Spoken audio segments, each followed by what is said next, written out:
Seoul Station Druid. The story begins on a sunny day, in the middle of the streets of Seoul, which are crowded with vehicles. Our main character, Park Soo-ho, is engrossed in his cell phone, not paying attention to his surroundings. Even when crossing, Soo-ho was still glued to his cell phone. Until he accidentally collided with another pedestrian, making him get a spiritual shower that makes his young soul rebel. But because of his cowardly nature, Soo-ho did not respond and continued his steps. Suddenly a sound that shrieked the eardrums erupted throughout the city, making everyone wonder what just happened. From above the sky, a fierce bolt of lightning shot towards the center of the city, throwing away vehicles that were in traffic jams that couldn't be avoided, causing an explosion and panic which definitely caused casualties.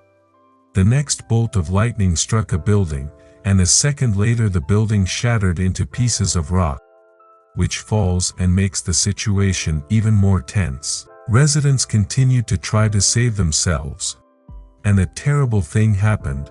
Thunderstorms decorated the sky of Seoul, destroying everything it encounters, causing countless losses and casualties. Soo-ho was still running to save himself, along with other residents. A woman screamed for help. She had just come out of the subway station. Soo-ho tried to help the woman, calling her to come towards Soo-ho. But an ambulance flew in first to take the woman away forever. Still in shock, Soo-ho ran in confusion about what actually happened, whether this was just a dream. In the midst of his escape, Soo-ho had chosen the wrong road. A trailer truck had greeted him. Soo-ho resigned himself to his fate, which would end shortly after being kissed by a truck. But magically a force sucks Soo-ho and moves him to another place. Soo-ho woke up in a foreign world, a world he didn't recognize at all. Soo-ho looked up at the sky and saw a majestic view. Several monster birds flew into the air against the backdrop of two full moons in the middle of the starry night sky. Soo-ho is currently in the middle of a forest that has not been touched by dirty human hands. Not long after, he was shocked by the sound of a fierce fight. A bear is being attacked by a pack of wolves. The bear seemed helpless against the wolf's brutal attacks. The bear finally fell, and the wolf got a big meal. Soo-ho, who was hiding behind rocks, was surprised when an adorable wolf cub appeared. Damn, that's the word that describes Soo-ho's current panic situation. Soo-ho ran away. He continued to run as hard as he could to survive. During this run, Soo-ho was shocked by the appearance of a notification, which reported that its constitution had increased by 1 point, making his focus disturbed, until Soo-ho's foot tripped on a rock, losing his balance and causing him to fall over and over. Soo-ho landed on the grass field quite hard. Soo-ho wakes up in good health, asking what the previous notification was, why he could see and hear something strange. His saliva was dripping, because in front of him was a fruit that looked like it was worth eating. A fruit that looked similar to a tomato. Since he arrived in this world, Soo-ho hasn't consumed anything. He's hungry, but he's also afraid to eat the fruit. He glanced at the ants who were working together to carry the fruit. Without caring about the consequences, Soo-ho immediately ate the fruit to relieve his hunger. While he was enjoying his meal, Soo-ho was startled by a sound. A voice coming from within the forest was approaching him. From the direction of the bushes in front of him, Soo-ho saw something scary. A reptile eye was watching Soo-ho. A super big snake, which immediately jumped out to pounce on Soo-ho, who was still frozen in his position. Suddenly a giant frog appeared and bit the snake's body. Save Soo-ho's life and maintain the sustainability of the food chain ecosystem. Soo-ho still looked like he couldn't believe everything that was happening in front of him. The world he entered was truly crazy, and made Soo-ho fall asleep. The scene continues. Heavy rain is covering the entire forest area. Soho seems to have gotten used to his new environment. He was relaxing on a tree trunk. Below him, the wolf pack was still monitoring Soho's movements. They haven't given up on getting Soho, and Soho was very alert if the wolf suddenly came to pounce on him. He was also alert to other wild animals in the forest. So where should Soho go to find a safe place in a strange world? After 1 year of existence, Soho is getting used to it. He is harvesting giant bananas, which will be his meal. Just by surviving in that world, Soho's physical strength slowly increased. Soho perched again on the tree and started eating his banana. Beneath him, the wolf pup continued to follow Soho, like his pet. Soho was starting to get used to the wolf pup, and was lonely when the animal wasn't there. Soho continued to eat his banana until water dripped down his back. A new opponent appeared, surprising Soho. The gorilla, which roared with emotion and shot towards Soho's place at high speed. The gorilla hit the tree branch where Soho was perched before. Soho managed to survive by jumping and hanging from a root. The gorilla fell to the ground and threw the wolf cub away. The gorilla began to change its target.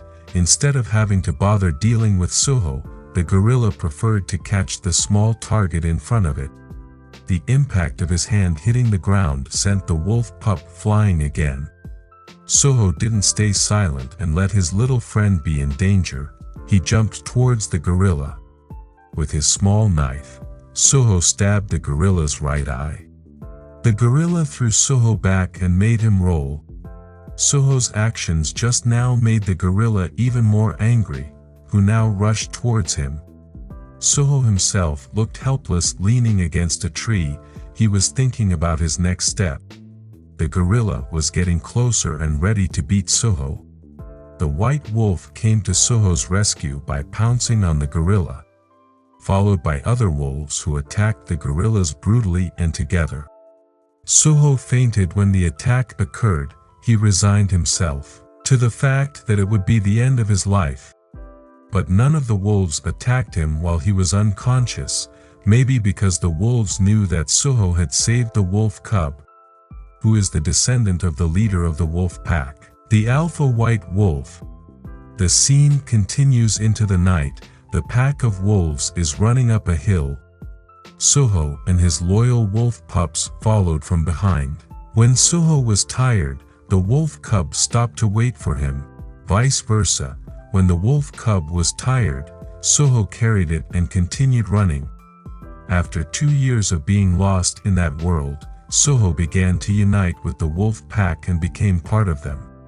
Until it continues, and according to Soho's calculations, he has been in that world for more than 30 years.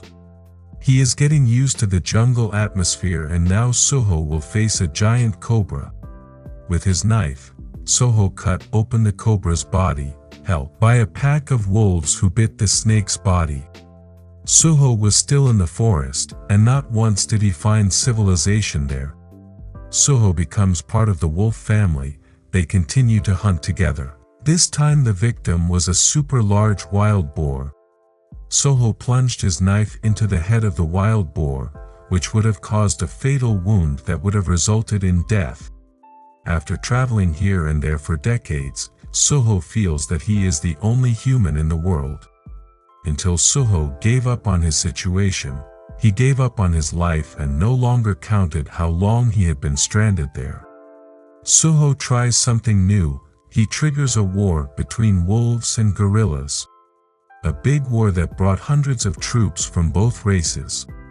In the midst of the fighting, Soho sneaked forward towards the center, targeting his main enemy.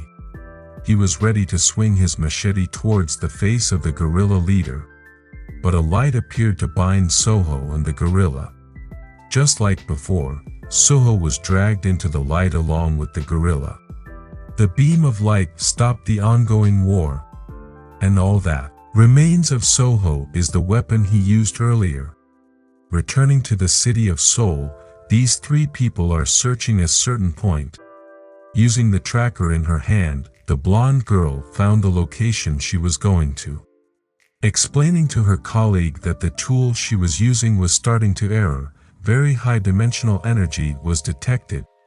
They agree to call for help and send their current location. Suddenly, a portal of light opened before them. The three of them immediately ran away in fear. A portal suddenly appeared and no one knew what would come out of it. The explosion from the portal grew bigger and blew the three of them away. These two men became even more frightened after the portal opened. Blonde girl steps forward as a hero and will buy time for her comrades. This man immediately reported to his office, reporting that the portal had opened and asking for emergency assistance to be sent immediately. The blonde girl was ready with a katana at her waist. She would cut anything that would come out of the portal in front of her. From within the light, a human appeared. His eyes were so sharp that they gave off deep pressure. This really surprised the blonde girl. She didn't expect that what appeared was a human. Soho, after many years had passed, he finally managed to return to South Korea. Soho collapsed helplessly, perhaps because the moving process was so instant. The blonde girl remained alert. Even though what appeared was a human, it was still dangerous because it came out of the portal. Soho seemed to have run out of calm and couldn't take another step. He fell right in front of the blonde girl who was still holding her katana. Two other men immediately approached and confirmed the situation. After seeing the appearance of humans, they immediately called an ambulance. The blonde girl was still frozen in position. When Soho looked at her earlier, she felt a pressure she had never felt before. The scene moves to the hospital. Soho is talking with a doctor. He told all the stories of his adventures, especially when he went down to save the wolf pups. The doctor was curious why Soho dared to take that risk. Soho realized he couldn't keep running and running away, because no matter where he goes, there will definitely be a ruler. The doctor recorded all his conversations with Soho. "Thank you for the explanation." The doctor said that all the results of the medical evaluation would be sent to the Awakener Bureau, and in a few days Soho could return home. Soho thanked the doctor for listening to the whole story. After being trapped in the middle of nowhere for years, the doctor actually felt that he should be thanked for having this very valuable experience. A warrior in the wild who survived 1,000 years. The doctor left. He didn't expect that Soho could remember everything that had happened to him. The doctor believed that this story will definitely sell well if it is published in book form. Moved again to a tall, majestic building, the office of the Awakener Bureau. Blonde girl is talking to her boss. They were discussing the medical report about Soho. The blonde girl was very surprised to see Soho's ID card. He got an F rank, which means Soho is just an ordinary person. The boss said this rarely happens. If only Soho got rank E, then it could receive benefits from the government. But that's what made the blonde woman curious. How did an F rank get through the portal? Was there no error in the inspection? The chairman emphasized that there was no mistake there. Based on the results of his examination, Soho was indeed rank F. He suspected that Soho accidentally entered the portal and returned using the return stone. The chairman also showed Soho's examination report, which he got from the hospital. The results of the analysis from a bald doctor. In the report, Soho was diagnosed with mental disorders, severe hallucinations and difficulty distinguishing between the real world and his imagination. A common illness experienced by rank F returnees. The blonde girl seemed to believe the report. With her own body she felt the strong pressure from Soho. The blonde girl also received an envelope, Soho's medical records. The chairman asked him to treat Soho like a human being. The blonde girl asked her boss for permission to deliver the medical records to Soho. The chairman was curious because it was unusual for the blonde to act like this, asking what was the basis for his change. The blonde girl only answered that there was one thing she had to confirm directly. "We were taken back to the hospital, It's been 2 weeks since Soho returned to Earth. A wish that finally came true. Even though the world now feels very different. The nurse comes to bring food. Soho, it's time to eat. Healthy hospital food with the best taste. Soho stared at the food. He was going to fill his empty stomach. The blonde girl suddenly came in without permission and immediately greeted Soho. Meanwhile, Soho was still devouring food wildly. Soho looked at the blonde woman whose arrival disturbed his meal. The blonde girl introduced herself. Her name was Choi Soo-young, an agent from the Awakener Bureau. Suddenly Soho knelt down and smelled the scent of Soo-young's body, recognizing it as a familiar smell to him. Soo-young explained that he was the first person Soho met when he returned to this world. Soo-young felt that when Soho came out of the portal he looked like a predator, but now he looks like a patient with a mental disorder. Soho finished eating his food and asked Soo-young's purpose for coming. Soo-young handed over a contract. The Awakener Bureau is an organization under the government that aims to help survivors like Soho to adapt to society. Soho was asked to read the contract regarding his rights and obligations. Soo-young advised Soho to immediately sign the contract for the common good. Soho even sniffed the smell of the pen in his hand, because he hadn't seen it for a long time.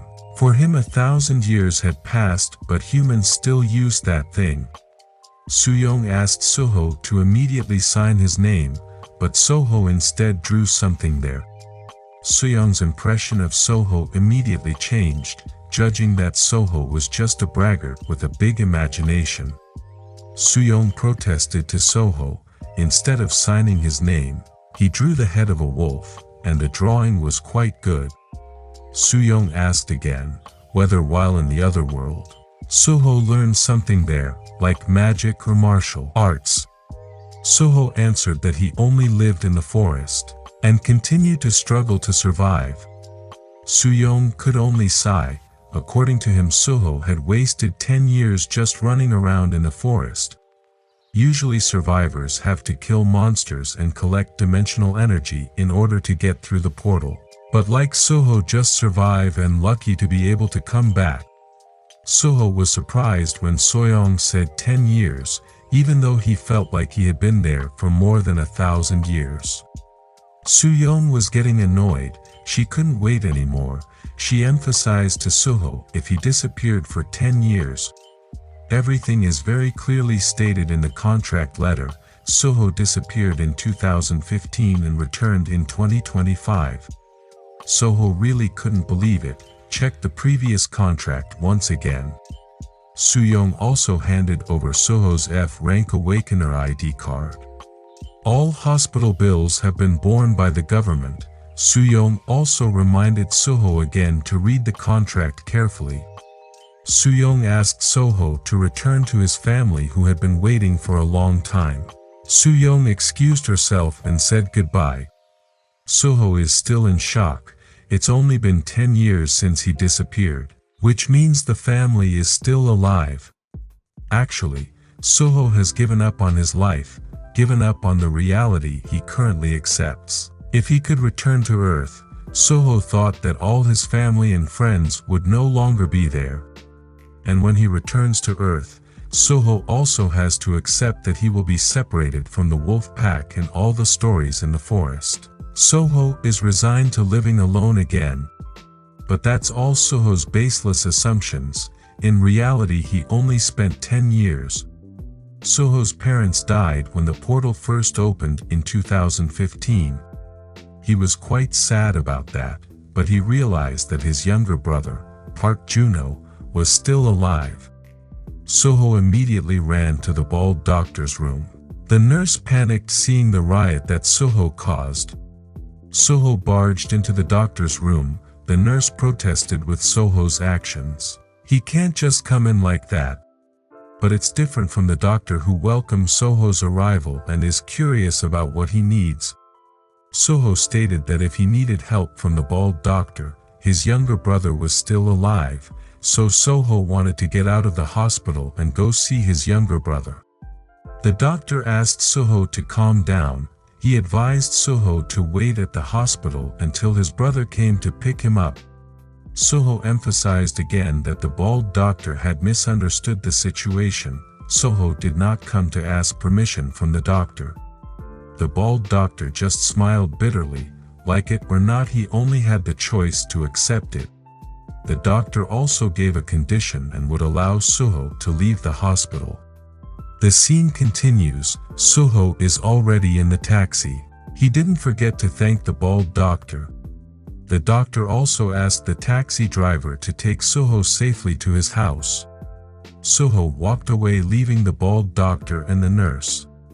The nurse became curious why the bald doctor helped Soho so much. Because usually F-rank survivors would be thrown away by the bureau.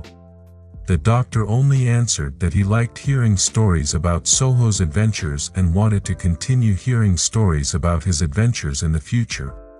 Returning to his room, the doctor asked the nurse to call a technician to repair the doorknob that Soho broke when he broke in. The nurse was still surprised why it was so easy for Soho to break the door handle. For the doctor, this was the second time his doorknob had been broken by an awakener. It had been a long time since he had met someone like Soho, an irregular. We return to Soho, who is still in the taxi. He is enjoying traffic jams in the city. Through the head unit in the taxi, he listened to the news. In Hanshin City there was a dungeon break. Monsters appeared in unprotected areas due to a calculation error. A strange monster with quite a large size and a deadly tongue. The military has sent soldiers and airborne troops to stop the monster. Thanks to quick decisions, this joint military operation succeeded in overthrowing the monster within 50 minutes, as well as receiving considerable damage. Based on the latest reports, several tanks were destroyed and there were 12 casualties consisting of soldiers and awakeners. After the news finished, an advertisement for the SPFC competition, Supernatural Power Fighting Championship, appeared. A brutal competition event between world-level S-rank awakeners. World number 34, Russian Bear, Michael Yorvas against world number 48, Beyond Horizon. The winner of this fight will get the opportunity to fight world number 1, Hero, an awakener from Japan. Soho was very surprised to watch the advertisement. He remembered the bald doctor's words that the world today had changed very much since the great disaster occurred. Then the next advertisement shows that the Shilla Guild, the 4th-ranked guild in Korea, is recruiting new members. Will get the biggest hunting prize in the history of the guild. The driver thought that if he were an awakener, he would stop being a taxi driver and make a living by hunting monsters. Soho immediately asked the driver to explain what actually happened. The driver wondered what happened to Soho. It all started in 2015, not only in Korea but throughout the world. The gate to another world has opened, known as the Day of the Great Disaster. An unforgettable day with the appearance of a dimensional portal, making the Earth connected to another world, as well as attacks by monsters that destroyed the Earth. On that day, many monsters rampaged throughout the world and made the Earth lose 10% of its human population.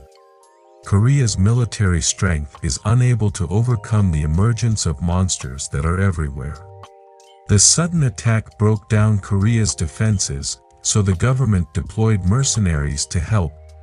People who disappeared during a major disaster and have returned to this world are known as awakeners. The government grants them special licenses, giving them permission to hunt monsters and paying them for their kills. Soho was very interested in becoming a mercenary. He asked how to get the license. According to the driver, only awakeners can become candidates, then take the test given by the Awakener Bureau. Soho understands the explanation given by the driver. The process is quite complicated, especially if you don't have money. Evening arrived. The taxi carrying Soho had approached its destination. According to the address he received, The driver pointed in the direction of the house that was his destination in Soho. Soho is grateful for the help given by the driver. Soho had gotten off his backpack and was facing the direction of the house he was going to. From the second floor there was a grandmother who welcomed Soho, asking who Soho was and what the purpose of her visit was. Soho explained that he had come to meet Juno, his brother. Grandma was silent without a word. She was looking for the right answer. Grandma even took issue with Soho's attitude of speaking rudely to parents like her. Grandma asked Soho to leave. The person she was looking for was not there. Soho realized that Grandma was hiding something. Soho drew closer to the house, glancing at the mailbox. He took and checked one of the letters. It turned out that his younger brother had been caught in debt. The world has become a very different place for Soho. In the wild, strength is law, but the laws on earth are very complicated. If power makes everything easier, and in the present, money is power.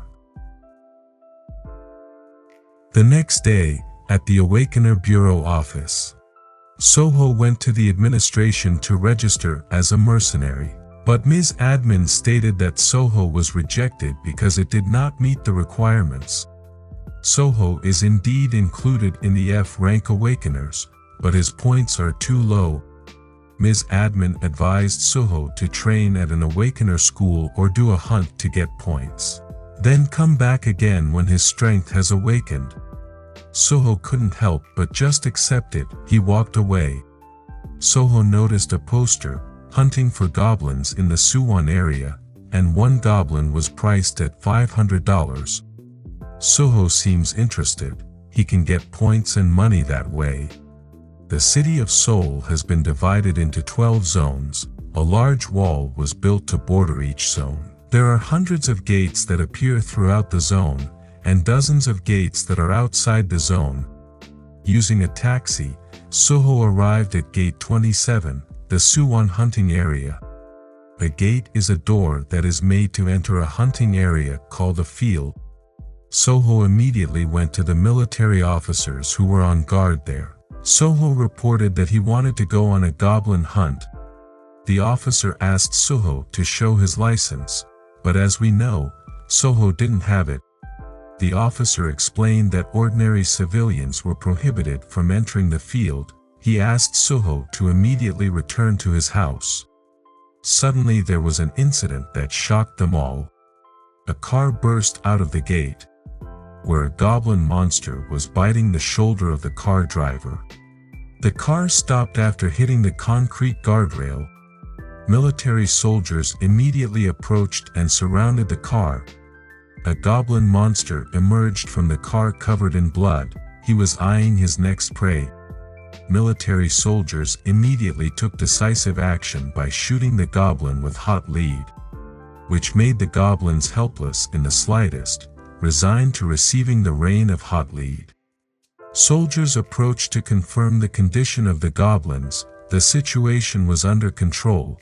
The goblins were dead, and evacuation was carried out immediately. The officers who had been on guard immediately looked for Soho's whereabouts, but other officers believed that Soho had left because he was afraid.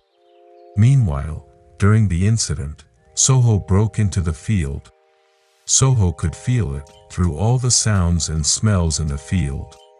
The stench of every target that would be the source of his money. He stared at the destroyed city. Soho looks at the ruins of the city, guessing that apart from the city of Seoul, all the cities have been turned into disorderly rubble. Evening arrived. Soho really missed the tense atmosphere of the night like that. And it's time for Soho to start hunting. Soho jumped and landed beautifully. He felt his body slightly heavy after returning to Earth. Soho ran again to check his strength. Then he jumped to reach the roof of a fairly high building. Soho felt like his strength was disappearing, different from when he was still in the wild. Was this the impact of adjustments when he returned to Earth? Soho checked the position of his prey again. Soho heard some voices, and decided to start there. He steadily walked towards the pitch-black place. A dog is being victimized by goblins who attack it using a spear. When the goblins had approached to eat the dog, Soho arrived on time and immediately hit a goblin's head. Because the blow was so hard, the poor goblin's head was shattered out of shape. A notification window appears to search for the latest classes for Soho. But the system had an error, unable to read Soho's power level. Soho was confused, first because he was surprised by the notification window appearing, then because the system suddenly had an error. At the same time, the remaining goblins charged forward simultaneously. 1, 2, 3 of these goblins felled Soho with one blow. One remaining goblin chose to escape by climbing the building. And in the blink of an eye, Soho was behind him and pulled the goblin back down so it wouldn't lose sight of the ground. Because the throw was so hard, this poor goblin immediately stood up on the spot. After that, Soho received information again from the notification window: system error, failed to reset status. Class searches for Soho and other information ended in error, up to the critical error level. Soho finally remembered what happened before. He hadn't seen the notification window for a long time. Exactly hundreds of years ago, based on Soho's calculations, when his body's improvement had reached its limit, he no longer received notifications. Soho assumed that this system error was the cause of his declining abilities since he returned to Earth. Another notification appears. Authority is obtained, the achievement shop opens. Soho was very surprised by this latest notification. Did this mean he had been awakened? The notification contains information about Soho points, totaling 7 points. Then mineral water and bread are also available. Soho bought water and bread, and immediately the two items appeared in front of Soho.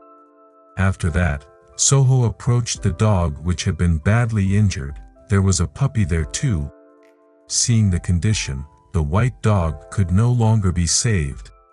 At the end of his life, the dog asked Soho to look after his child. Soho really wanted to refuse, but looking at the puppy's sad face made Soho's heart melt. Soho feels this is all fate and is willing to take care of the puppy. Soho gave the puppy bread and water to eat. Then Soho started counting the number of his prey, a total of 7 goblin monsters that he defeated. Soho is confused about how he will carry the 7 monster corpses. It seems he needs a car. Morning has arrived, the sun is showing its light again. Soho and his puppy are sleeping under a tree. In front of him is the dog's grave. Soho, who had woken up, wanted to immediately leave that place. At the exit of Field Gate 27, there was a queue of vehicles wanting to leave. Military soldiers asked everyone to be orderly in queuing. The drivers who were queuing were shocked by the unusual sight. Soho walked casually while carrying the corpse of the goblin he had hunted. He did have to buy the vehicle. The officer on guard could only be stunned without a word when he saw that the person he thought had run away actually returned with the game he had hunted. Scene changes. Soho has sold the corpse of the goblin monster and is waiting for payment. Soho gets $3,500 for the goblin, $600 additional 3 blood crystals, minus $2,000 for decontamination and dog care. The total received by Soho was $2,100. Soho doesn't realize that he got the blood crystal. The cashier showed it. The object was obtained from inside the goblin's body. The selling price depends on the amount of energy contained in the crystal. For the small size that Soho can get, it is priced at $200 per seed. Soho accepts payments in cash, because Soho does not have a bank account. It was only a matter of time until he could register as a mercenary and make more money. This man is Park Juno, Soho's younger brother. He just came back after work. From behind him someone called, and immediately fired a punch that knocked Juno away. This man, who we call Ihan, greeted Juno gently. He was a little worried that he wouldn't be able to meet Juno. Juno was very scared after realizing the person who attacked him. John is a thug who specializes in debt collection. He has come many times but failed to meet Juno. Juno handed over all the money he had at that time, a total of $2,100, and also apologized for the delay. John counted his money, with the various fees added and the huge daily interest. John said that Juno's money was still far from enough. Juno asked for 3 additional days. He promised to pay off all his debts. John beat Juno again with a club, and reminded him of the 3 days and late fees too. A scream calling Juno's name was heard and disrupted Juno and John's negotiations. Soho arrived just in time. The look in his eyes was so scary, and he came to save his brother.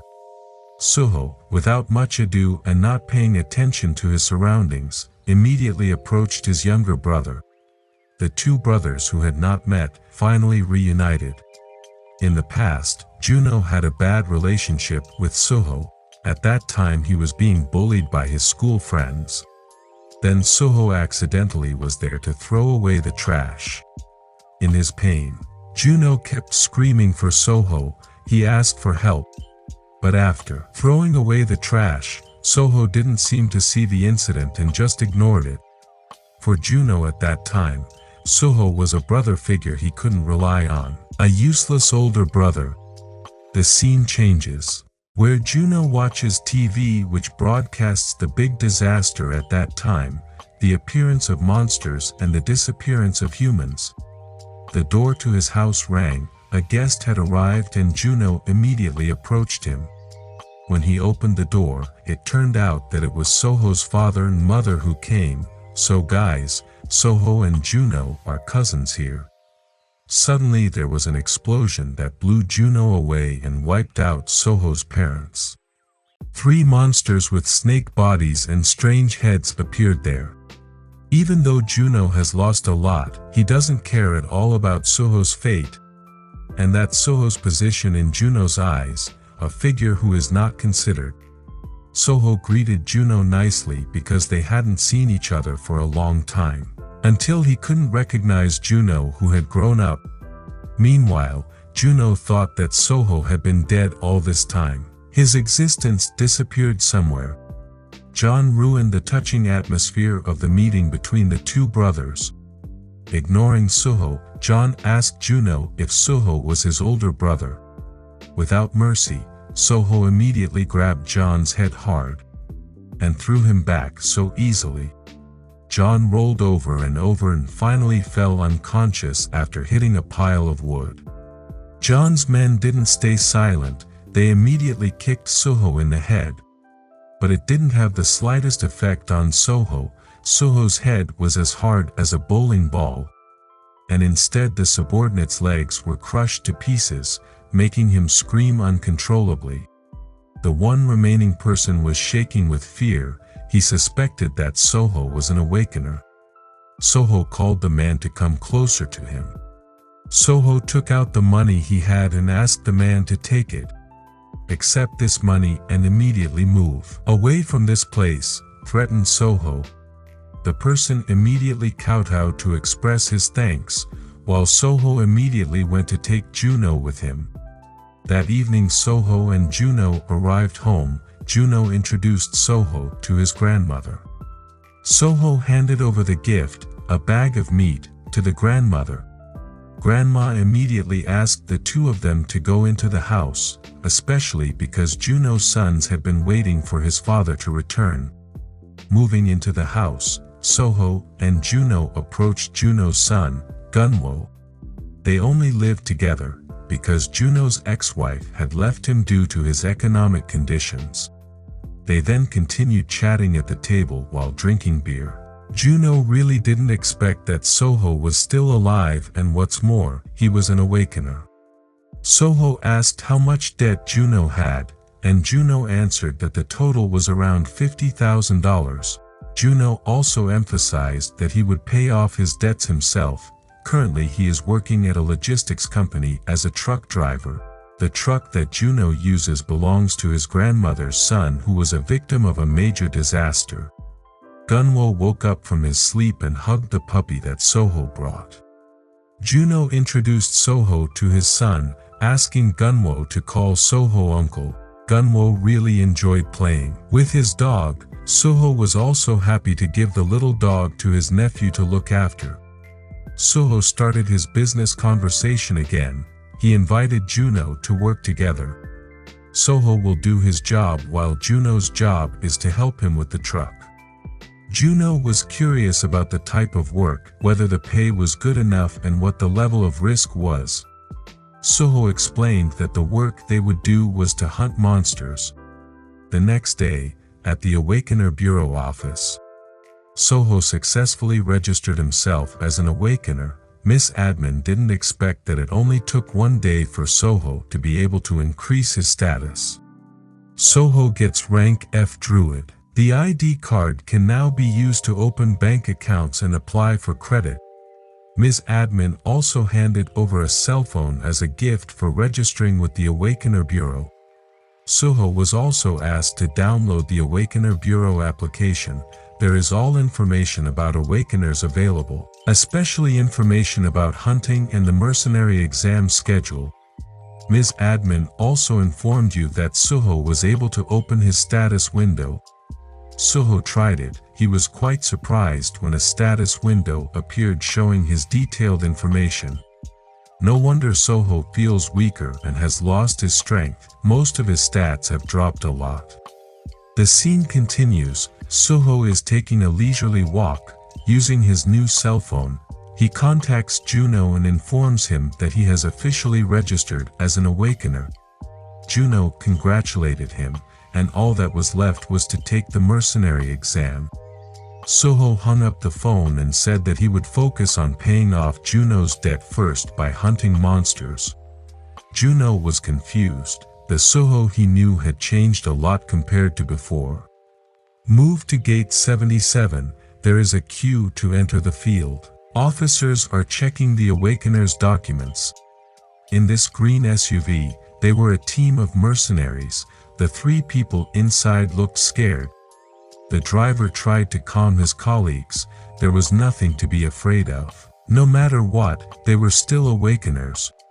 Meanwhile, the team leader felt quite frustrated because this new member was quite useless, did not have sufficient abilities, and entered his guild because there was an insider. At the gate, Soho walked casually without paying attention to the queue that was happening. These two officers could no longer hinder Soho, plus Soho's previous action of defeating the goblins alone had spread massively. The team leader felt uncomfortable seeing Soho's behavior, entering the field without any equipment. When he received permission to enter from the officer, the team leader immediately asked the driver to step on the gas, so he could catch Soho at the end of the hall. Soho was just about to leave the alley and turn a corner. The team leader's car sped off at full speed. When they arrived at the end, they couldn't find Soho anymore, not even a trace of it. The team leader became excited. Even though the team under him was filled with rubbish, he had discovered something interesting. Back to Soho, who was running at full speed towards the forest. After running quite far, Soho stopped. He looked exhausted. That was his body's current limit. He was really weakened. Soho decided to start training. In the silence of the forest, Soho heard the sound of swords, as if several people were fighting. Soho became very interested. It had been a long time since he had been involved in a battle between humans, an opportunity he couldn't miss. Soho has arrived at the location. He is watching the fight from above the ruins of the building. Three people in green jackets were surrounded by a group of people in brown jackets. The green team seemed to be having trouble. Soho felt that their fight would be long and boring. A big man got out of the car. He was the head of the brown team, who was feeling frustrated because his subordinates were slow at work. This person is Choi Gushik, a criminal awakener with a bounty of $40,000. Soho, who was about to walk away, suddenly stopped. Hearing the figure of $40,000 made his plans change. The green team was increasingly stressed. Their condition became worse. They couldn't find a solution to get out of the situation. Choi Gushik ran, intending to immediately finish off his opponent. Because there is nothing more fun than direct combat. Suddenly Soho landed right between the green team and the brown team. Soho stood up and immediately blocked Choi Gushik's steps, who asked who Soho was and where he came from, so daring to disturb his fun. Soho only answered that he happened to be passing by and coincidentally he needed a lot of money. Choi Gushik laughed out loud at Soho's statement. He thought it was something ridiculous. Choi Gushik realized that Soho was not an agent of the Awakener Bureau. He activated his skill and succeeded in making Soho fixated in his position. Soho's body stiffened and didn't understand what was happening. Because Soho had been looking into Choi Gushik's eyes for more than 5 seconds, that's when Soho was hit by Choi Gushik's skill. And now Soho can't move anymore. Choi Gushik immediately ordered his men to beat up Soho, who was so arrogant. But before an attack could land, Soho had already hit Choi Gushik in the face. This surprised Choi Gushik's men and the green team. Soho became very excited. A magic-like ability made him very interested. His left hand was about to take off. Choi Gushik used his skills again, this time stronger than before. Soho's left hand stopped right in front of Choi Gushik's face, which was a little away from landing on its target. Choi Gushik was about to attack Soho. The knife was ready in his hand. He was very sure that Soho couldn't move anymore. But in reality, Soho's knee hit Choi Gushik hard in the face, burying his nose into his skull. Soho is increasingly curious about Choi Gushik's other abilities, asking whether Choi Gushik still has a stronger secret weapon. Soho's fist kissed Choi Gushik's cheek, who didn't have time to use his skills, followed by the next fist, which hit Choi Gushik's chest. Soho grabbed Choi Gushik's shirt collar and threw it towards the window. Soho wasn't tired in the slightest. For him the fight just now was very boring. The green team was very impressed to see Soho facing Choi Gushik, a criminal with rank C. Was that easy? Seeing Soho's strength, the brown team members chose to give up and didn't want to fight against Soho. Soho asked all members of the chocolate team to move in the direction he pointed and line up neatly. Soho started asking if they had a bounty value like the chairman. The brown team members started arguing. None of them had a bounty. This was all the bastard Choi Gushik's doing, leaving them all with no other choice because they were threatened. In another corner, Choi Gushik has his hands and feet tied. He is emotional seeing the betrayal of his men. The green team told Soho that Choi Gushik's men were all bastards who often committed acts of violence. The brown team members try to defend themselves, revealing that they are just a bunch of useless people, begging Soho for mercy to free them. Choi Gushik also spoke, asking Soho if the current law had curbed his abilities, invited him to work together, and Choi Gushik promised to make Soho the king of that place. Soho was very disturbed, so he stepped on Choi Gushik's face and made him fall asleep again. The green team said that almost all members of the brown team had bounties, because they were used to committing crimes. The green team also offered their help. They were willing to help Soho transport all the brown team members in his car.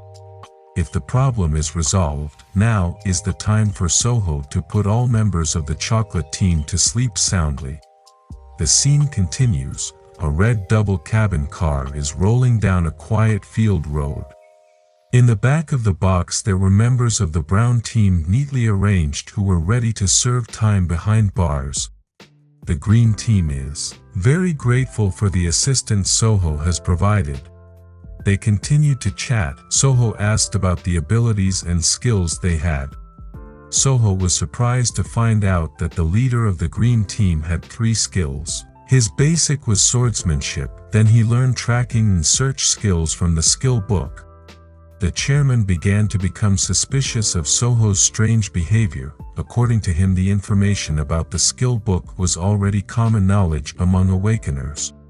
Soho himself is starting to think about learning 1 or 2 additional skills that might be useful in the future. Soho was awakened again by the presence of a portal. The team leader explained that it was a portal leading to dungeon level 1, which was the green team's initial goal. Soho could only be seen from a distance. It was a shame that if only he had a license, he would definitely be able to enter there. The team leader was very surprised to hear that, not expecting at all that Soho didn't have a mercenary license. When a portal opens, the military will move first to clear the area, and what remains on the field are the croco monsters that manage to escape. Hunting low-level monsters in the field will only increase your rank up to rank E. If you want to continue to increase your level, you have to hunt even stronger monsters. In other words, you have to hunt monsters in level 2 dungeons with an increased level of danger. But Soho did something impossible. How could someone who had never entered a dungeon beat Choi Gushik, who had a C rank? The chairman was curious about Soho's rank and asked. Soho casually answered, F, which shocked everyone until the car almost plunged into a ravine. Soho was also curious about the request that the green team leader would make, which made the team leader speechless. Moving to the dungeon portal. Every open portal will be guarded and monitored by the military. The leader of the previous team had just come out of the portal, followed by the injured members. The leader was very emotional seeing how rubbish the team members were brought in. How could such a loser get a mercenary license? His partner asked the captain to calm down. That was how new recruits in their guild work. Those who have wealth can easily become awakeners, just by giving the final attack to the monster that has been provided by the broker. After that, they will hire mercenaries to help them get through the dungeon. Once they have reached a certain level, they will join a guild and carry out missions. And as a result, their poor guild mates were the ones who suffered the bad effects without getting anything in return. The team leader was asked to calm down, because that is the current rules of the game. The team leader was surprised that some of the military troops had left. Had something happened? One of the military soldiers explained that someone had just handed over 10 criminals to them. Among the criminals, there was the famous Choi Gushik. And the person who caught the criminal was a rookie with rank F who didn't have a mercenary license. The leader was very surprised to hear this, curious about how to defeat Choi Gushik. According to eyewitnesses, this rookie only beat him. He really beat Choi Gushik, breaking his nose, half his cheek and also 4 ribs. The leader was stunned when he heard this. An image of Soho flashed in his head. He also asked the soldier where the F-rank rookie had gone. The last time we saw Soho had just entered the portal, and the leader immediately ran towards the portal. The leader was very curious. He had to see for himself, because if all that was true, then he had met a great awakener. The leader ran as fast as he could to the operator's room. There the leader immediately asked where the F-rank rookie had gone. Which door did he enter? Meanwhile, Soho himself has entered the dungeon portal with the green team leader. Soho wears clothes that allow him to pass through the portal easily. The chairman explained that all items that were not made from materials that had dimensional energy would not be able to pass through the portal, while the clothes Soho was wearing were made from materials found in the dungeon, and the price was quite expensive, more than $20,000. Soho's attention was attracted by a transparent board, immediately asking the green team leader. Then the chairman explained about the doors in the portal. The dungeon they entered had a total of 38 doors, and they entered the 24th door, which led to the dungeon. Each door is not connected to each other. Once they enter the dungeon, the door will disappear and return again after completing the dungeon.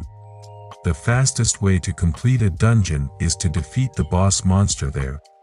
Soho was grateful. Thanks to the chairman, he was able to know many things and was able to enter the dungeon. He also asked the chairman to rest and wait for him. Before the chairman had time to answer, Soho had dashed forward into the forest. The chairman still couldn't understand the figure of Soho, a newbie with terrifying strength. The chairman believes that with physical strength alone, Soho is able to set the highest record for a level 1 dungeon. Suddenly the chairman realized one thing: Soho didn't have tracking skills. So how does he get back to square one later? Because of this, the chairman decided to chase Soho and guide him so he doesn't get lost. Meanwhile, in the operator's room, the captain was a little late. Just now the notification that door 24 was closed appeared. The captain could only wait until the Soho hunt was over. Back in the dungeon, 3 goblins were patrolling to monitor the situation. Suddenly, one goblin fell helplessly. The other 2 goblins didn't know what happened. Followed by the next goblin, who received a blow to the chest and fell down. The last goblin's fate was not much different. Soho's close-range attack left him defenseless. Soho took care of the 3 goblins very easily. He defended the chest of one of the goblins and got the blood crystal. Only got 1 blood crystal from the 3 goblins. Soho is quite satisfied. He has earned enough money from criminal bounties. He checked his status window again. Soho's current target was to level up. Meanwhile, the chairman had just arrived at the scene of the massacre. Soho had crushed so many goblin monsters. The chairman immediately activated his tracking skill and searched for Soho's whereabouts. The Soho location was successful. Soho has collected 102 achievement points which he got from eliminating the goblins. Soho can use these points to buy a skill provided by the system. Suddenly 2 goblin monsters attacked Soho again. They came from the top of the tree. But Soho so easily overthrew the 2 goblins in one fell swoop. Soho got achievement points again. And the total is currently 545 points. The notification window appears again and informs you that if an error has occurred, additional synchronization is in process. Soho was increasingly made emotional by the performance of a system that could not read its power properly. After a little adjustment, Soho's level has increased, as have all his stats. Soho decides to buy the Summon Tree Spirit skill, which is worth 100 points. A ball of dazzling light appeared in front of Soho. From inside, a cute little figure came out. She was a forest fairy. Soho remembers that figure. He once found him when he was still in the wild. At that time, Soho thought that forest fairies were fireflies. Soho immediately tries out his new abilities, asking the forest elves to search for the remaining goblins. The forest fairy immediately took action. Like a flashlight, she scanned the forest area. Soho felt that the forest fairy was sending information he got from the trees and grass directly to his brain. Soho feels that this method is quite slow, perhaps because the level is still low. Soho checked his status window again, and there were 2 skills that caught his attention: search skills and tracking skills. Soho decided to buy the 2 skills again with the remaining points he had. Soho immediately used the search skill. By pressing his hand to the ground, he sent a kind of wave throughout the area. After getting some kind of clue, Soho uses tracking skills to make his search smoother. Soho also found something interesting, something more exciting than the goblin monsters. Soho sped off at high speed, and had arrived at his destination. From the top of the rocks he monitored the situation and tolerances. He witnessed the green team leader being pressed against a yellow monster whose power level was above the previous goblin monster. Soho asked what the team leader was doing. Didn't he just tell the leader to wait quietly? The chairman couldn't answer. The situation was now very cornered. The chairman asked Soho to save him. Soho immediately jumped towards the yellow monster. Soho's kick was blocked by the monster using his shield. But still the yellow monster rolled and bounced due to the force of Soho. The yellow monster returned to his horse stance, with a shield in front and a sword ready to cut anything. It was all useless in front of Soho. Soho's kick hit the yellow monster's chest and sent it far away until it hit a rocky cliff. The final attack was given by Soho. A gentle stab to the monster's chest succeeded in making Soho level up. This one monster gives Soho a lot of experience and achievement points. And the leader of the green team was just silently amazed by Soho's abilities. Soho brought the team leader out of his reverie, asking if in this way the portal for their return had opened. Still in shock and trying to calm himself, the green team leader invited Soho to leave. After that, the team leader and Soho managed to get out of the portal in perfect condition. These two soldiers recognized Soho as the Roki who captured Choi Gushik, and immediately gave the news to the previous captain. The green team leader said goodbye and thanked Soho for the experience.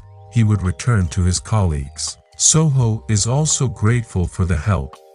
Soho has changed his clothes. The next thing he will do is eat because he is hungry. As he was walking, Soho was approached by someone who immediately greeted him. He is the team captain, named Kong Minhyuk, captain of the 27th squad of Shilla Guild. Asked Soho if he would like to take some time to chat. The scene continues to the restaurant. Captain Kong explains at length about the Shilla Guild. Captain Kong invites Soho to join his guild. Shilla Guild will provide the best facilities to help Soho's development. While sipping his coffee, Soho emphasized that he wasn't interested in the slightest. Captain Kong couldn't believe he was just rejected. Was this a trick that Soho used to get a tempting offer? Captain Kong again assured, Shilla Guild is ranked in the top 4, in terms of strength comparable to top-class guilds, and Shilla Guild will give special treatment to Soho. Soho still firmly refused. Being someone else's subordinate was not his style. Captain Kong couldn't say a word, but his face showed a look of despair. The scene moves again to Juno's house. Soho has arrived there but doesn't find anyone. Soho continued to lie down relaxing on the roof of the house. The sunny weather made his day so colorful. Grandma came to surprise Soho while carrying clothes on her head. I wonder why young people today like to waste their time lying down. Soho invited Grandma to come lie down with him. The weather was very good for lying down. But the grandmother was busy with all the laundry. Soho still had a conscience and immediately rushed to help Grandma hang her clothes to dry. Grandma reminds Soho to look after his younger brother Juno. After being missing for 10 years, make sure to stay close to his family. Soho accepted all of the grandmother's input with a smile. Not long after, Juno and his son arrived home and approached Soho, who was on the roof. Soho immediately handed over an envelope, asking Juno to use the money to pay off his debt, a total of $50,000. Juno was silent without a word. He didn't expect this at all. Soho immediately ordered Juno to go pay off his debt, because later they were going to have a dinner party together. Juno was touched by Soho's changed attitude. He left while wiping his tears that were falling uncontrollably. Gunwo was playing with his little dog, and at that time a notification appeared in front of Soho. The target is currently with you. Please give the target a name. Soho understood and realized that the target in question was the little dog. He asked Gunwo a suitable name for their little dog. Gunwo wants to name him Bekgu. Soho agreed. It was a suitable name for their new pet. The dog's notification appeared, Name Bekgu, Level 1 in Combat Power 3. Then the game continued. Gunwo asked Bekgu to catch the ball he threw. Until the afternoon arrived in the city of Seoul, Juno, who had left during the day, had just returned. Together with Soho, Gunwo welcomes his father's return.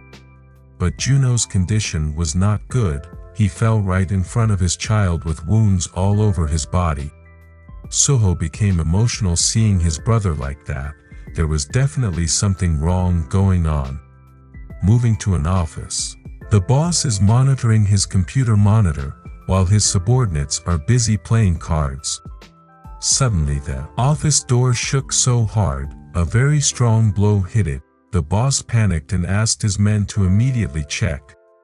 The door opened and a man in a suit appeared there, reporting that they are in big trouble at the moment. And a hand grabbed his head. The man was dragged away again. Only desperate screams could be heard. These three people didn't just stay still, they sped forward to chase their colleagues. Their steps were stopped after their friend's body flew up and hit them. From behind the door, a pair of terrifying eyes appeared. Soho lifted a safe with one hand. It looked light. Soho threw the cupboard into a place where people in suits gathered and dispersed them all. The impact of the Soho attack was extraordinary. All the attackers fell without any resistance. Soho continued pushing the table and pinning the two people there. The man in the white shirt was the leader of the place. Soho squatted on the table and started asking if the person in front of him was named Kim Jong-soo. The boss answered that he was Kim Jong-soo, asked who Soho was, what was his purpose in messing up like that. Soho handed over an envelope filled with money, explaining that he had come to pay off Park Juno's debt. Kim Jong-soo is still threatening. An awakener attacks this ordinary human, reminding Soho that he cannot get away with all these actions. Soho slapped Kim Jong-soo's face very hard, making several of his teeth fall out, followed by another slap. Soho felt strange. Why would Kim Jong-soo beat someone who wanted to pay off his entire debt? Even though Kim Jong-soo only needed to receive the money and the problem was resolved. But why did Kim Jong-soo act so outrageously? Soho gave a choice, whether Kim Jong-soo wanted to settle Juno's debt or whether he wanted to continue being beaten until he was destroyed. Kim Jong-soo surrendered, with tears flowing, promising to settle the debt. Finally, Soho's torture ended. Kim Jong-soo and all his men sat neatly in front of Soho. Kim Jong-soo promised that from now onwards, the client named Park Juno will no longer have any dependents, and all his debts have been paid off. Soho accepted their confession. If it happened again, there would be no more forgiveness. Soho also asked them not to show the bridge of their noses anymore. Kim Jong-soo and his children prostrated themselves in Soho. Thank you for the forgiveness given. Soho had left the place, leaving Kim Jong-soo, whose pride was hurt. This bastard has no worries. He plans to avenge all the insults he has received. Moving back to the office of the Shilla Guild, Captain Kong had just returned to his base. Captain Kong immediately went to his superiors and reported that he had just met someone extraordinary. Captain Kong immediately indicated his target. This was the super rookie he had just met. Data about Soho and all the information is displayed on the monitor screen. His superiors were surprised because Soho was only F rank, especially since he had just registered as an awakener. That's what made Captain Kong even more curious. He asked his superiors to check his Soho profile. A search was carried out, but the result was that access was denied. Soho data appeared to be hidden. The boss didn't seem to believe who Soho really was. With a little tinkering like a pro hacker, the boss managed to break into the bureau's server and open Soho's profile. They read the entire file carefully and were quite surprised by the results. The thing that made the boss very suspicious was that Soho had disappeared for 10 years, and suddenly appeared like that. He suspected that Soho might be a special agent sent by the government. The boss asks Captain Kong to give up on recruiting Soho. There are too many mysteries behind his figure. Captain Kong had no choice. He had to follow his superior's instructions. Understand a little why Soho rejected him so easily. The scene moves to a hospital. Samsung Hospital. Soho came to visit Juno, who was being treated. He brought lots of fast food to help Juno recover. Juno also asked Soho if he would take the mercenary license exam tomorrow. It would be good if Soho passed the exam and immediately received an offer to join a large guild. For Soho, who had been king in the wild for hundreds of years, it never crossed his mind that he would join a group and become someone's subordinate. Juno offers himself to help Soho in finding a high-class guild. Soho refused, asking Juno not to do that, because Soho would create his own guild. Juno's head couldn't process this. The huge changes in Soho amazed him. The scene shifts again to the Awakener Bureau office. The beautiful Soo-young is walking casually while still carrying a katana on her waist. The bureau chief who came out of his room shouted for Soo-young. The bureau chief asked what was going on with Soo-young, why none of her work was done. There has been a dungeon break in Soo-young's area of duty. Soo-young actually wondered whether the bureau couldn't handle this without her presence. The chairman is increasingly panicking. Each member of the bureau has their own main duties. The chairman also asked Soo-young not to waste his time and talent. Soo-young only commented that lately he couldn't focus on his work. Ending their endless conversation, the bureau chief handed Soo-young a letter. After reading it, Soo-young rejected it. It was an assignment letter, and Soo-young preferred to rest. The bureau chief asked Soo-young to think clearly. He wasn't the only one on assignment, and this wasn't the first time. Soo-young ran away, leaving the chairman, even though they had not yet found an agreement on the assignment. The chairman emphasized that Soo-young must be willing to carry out his duties this time, namely being an examiner in the mercenary license exam, and also asked him not to act carelessly as an examiner. Soo-young will reject participants who can't even protect themselves. The day of the mercenary license exam finally arrived. Many people had gathered in a hall. A participant does live streaming, a YouTuber who will share experiences during the exam process. Soho watched the YouTuber guiltlessly from behind him, asking who the YouTuber was talking to. Soho became curious. The YouTuber felt disturbed by Soho's attitude of being as casual as his forehead. The head supervisor opened the exam, this time introducing himself as Major Kim Yong-soo, the head supervisor of the exam for the next 3 days. The 21 supervisors who are with him will be the judges who determine whether the participants are eligible to graduate or not. All participants have received ticket numbers when they arrived here, and now the division into groups will be carried out immediately. When the names and numbers of the participants are called, they are asked to line up in front of the designated supervisor. The group division process took place quickly. All participants who had been called immediately met their supervisors. The YouTuber's name is Han Dong-soo. He has supervisor number 15. And next Soho, he also got supervisor number 15. The beautiful supervisor we have come to know, the blonde Choi Soo-young. Soho became very excited. It had been a long time since he had seen the beautiful blonde. Likewise, Choi Soo-young, who has been haunted by Soho, didn't expect that they would meet during the license exam. The head supervisor again asked all participants to move to their respective waiting rooms, rest until the next call. All participants under supervisor number 15 were in the waiting room, as was Soho. The YouTuber, Dong-soo, looked very nervous. He had heard rumors about Soo-young, who always failed participants because she was in a bad mood. Soho noticed Dong-soo's anxiety. Soho approached and started asking Dong-soo. Previously Dong-soo was very excited. What made Dong-soo become like this?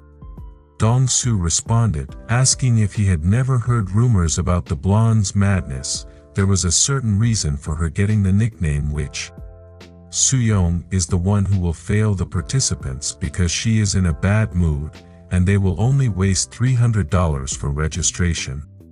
Soho even denied it. Why could it be the supervisor's fault? If it failed, it meant it was because the participants themselves were not prepared. Dong-soo did not accept Soho's words, firstly because his attitude was impolite to his older self, secondly because he felt neglected by Soho. Soho even challenged him back, why don't they finish like men? It just so happens that Soho knows the right place. Dong-soo immediately moved towards the place of his duel with Soho. The other participants could only watch in silence. There was nothing else they could do. Meanwhile, when Soo-young arrived at the waiting room, there were no participants there. The witch's mood became increasingly messy. Witch could fail all the participants under his auspices. Soho and Dong-soo were already in the ring. All the participants in their group were also there watching and being witnesses. Dong-soo warned Soho not to act carelessly like this. He should first find out who his opponent is. Dong-soo introduces himself as a boxer. Soho didn't understand everything Dong-soo said. He was so innocent that he thought YouTubers were a kind of food. Dong-soo becomes increasingly emotional. He insists on teaching Soho a lesson. Dong-soo starts to show off some of his punches, going to teach Soho good manners. If he could broadcast the fight, it would definitely get high views. Dong-soo stepped forward and threw his right hand. Stop, everyone go back to the waiting room now. Soo-young arrived on time. The other participants immediately ran back into the waiting room. Soo-young waved the other participants. But for Soho and Dong-soo, Soo-young will make an exception. Whoever loses in their duel will fail Soo-young's exam, so be prepared. Soho looked calm, while Dong-soo panicked. According to him, the blonde witch was as crazy as the rumors circulating. Like it or not, Dong-soo has to face Soho, asking Soho not to hate him, because Soho himself started this all. Dong-soo will usher in Soho's return. Dong-soo will come forward and throw a right-hand punch. Soho dodged Dong-soo's attack and landed his fist on Dong-soo's cheek. Dong-soo immediately collapsed, lying helpless. One hit of Soho shattered his dreams. Soo-young was very surprised to see him, didn't comment at all. Soo-young finally found the answer to all the discomfort she felt. The answer was Park Soho. Since the first time she met him, Soo-young had an uncomfortable feeling that couldn't be shaken off. The feeling you get when you meet is irregular. Soho teased Soo-young, asking why she was just staying there. If Soo-young wanted to fight, Soho asked her to get into the ring. Soho put forward a condition. If Soho wins, then Soo-young must return Dong-soo. Soo-young felt there was something wrong with Soho's brain, who dared to challenge her. Leaving her sword on the floor, Soo-young climbed into the ring. Soo-young believes Soho's self-confidence comes from her being an irregular. Soho doesn't understand what irregular means. Soo-young promises to explain it if Soho can survive. Soo-young threw a punch which Soho could easily avoid. The next shot was again knocked out by Soho easily. Then Soho blocked all the attacks that Soo-young released. Soho still managed to block Soo-young's right knee. Soo-young promised to grant one additional wish if Soho managed to win, of course in addition to the conditions mentioned above. Soo-young's spinning kick came in hard and sent Soho flying backwards.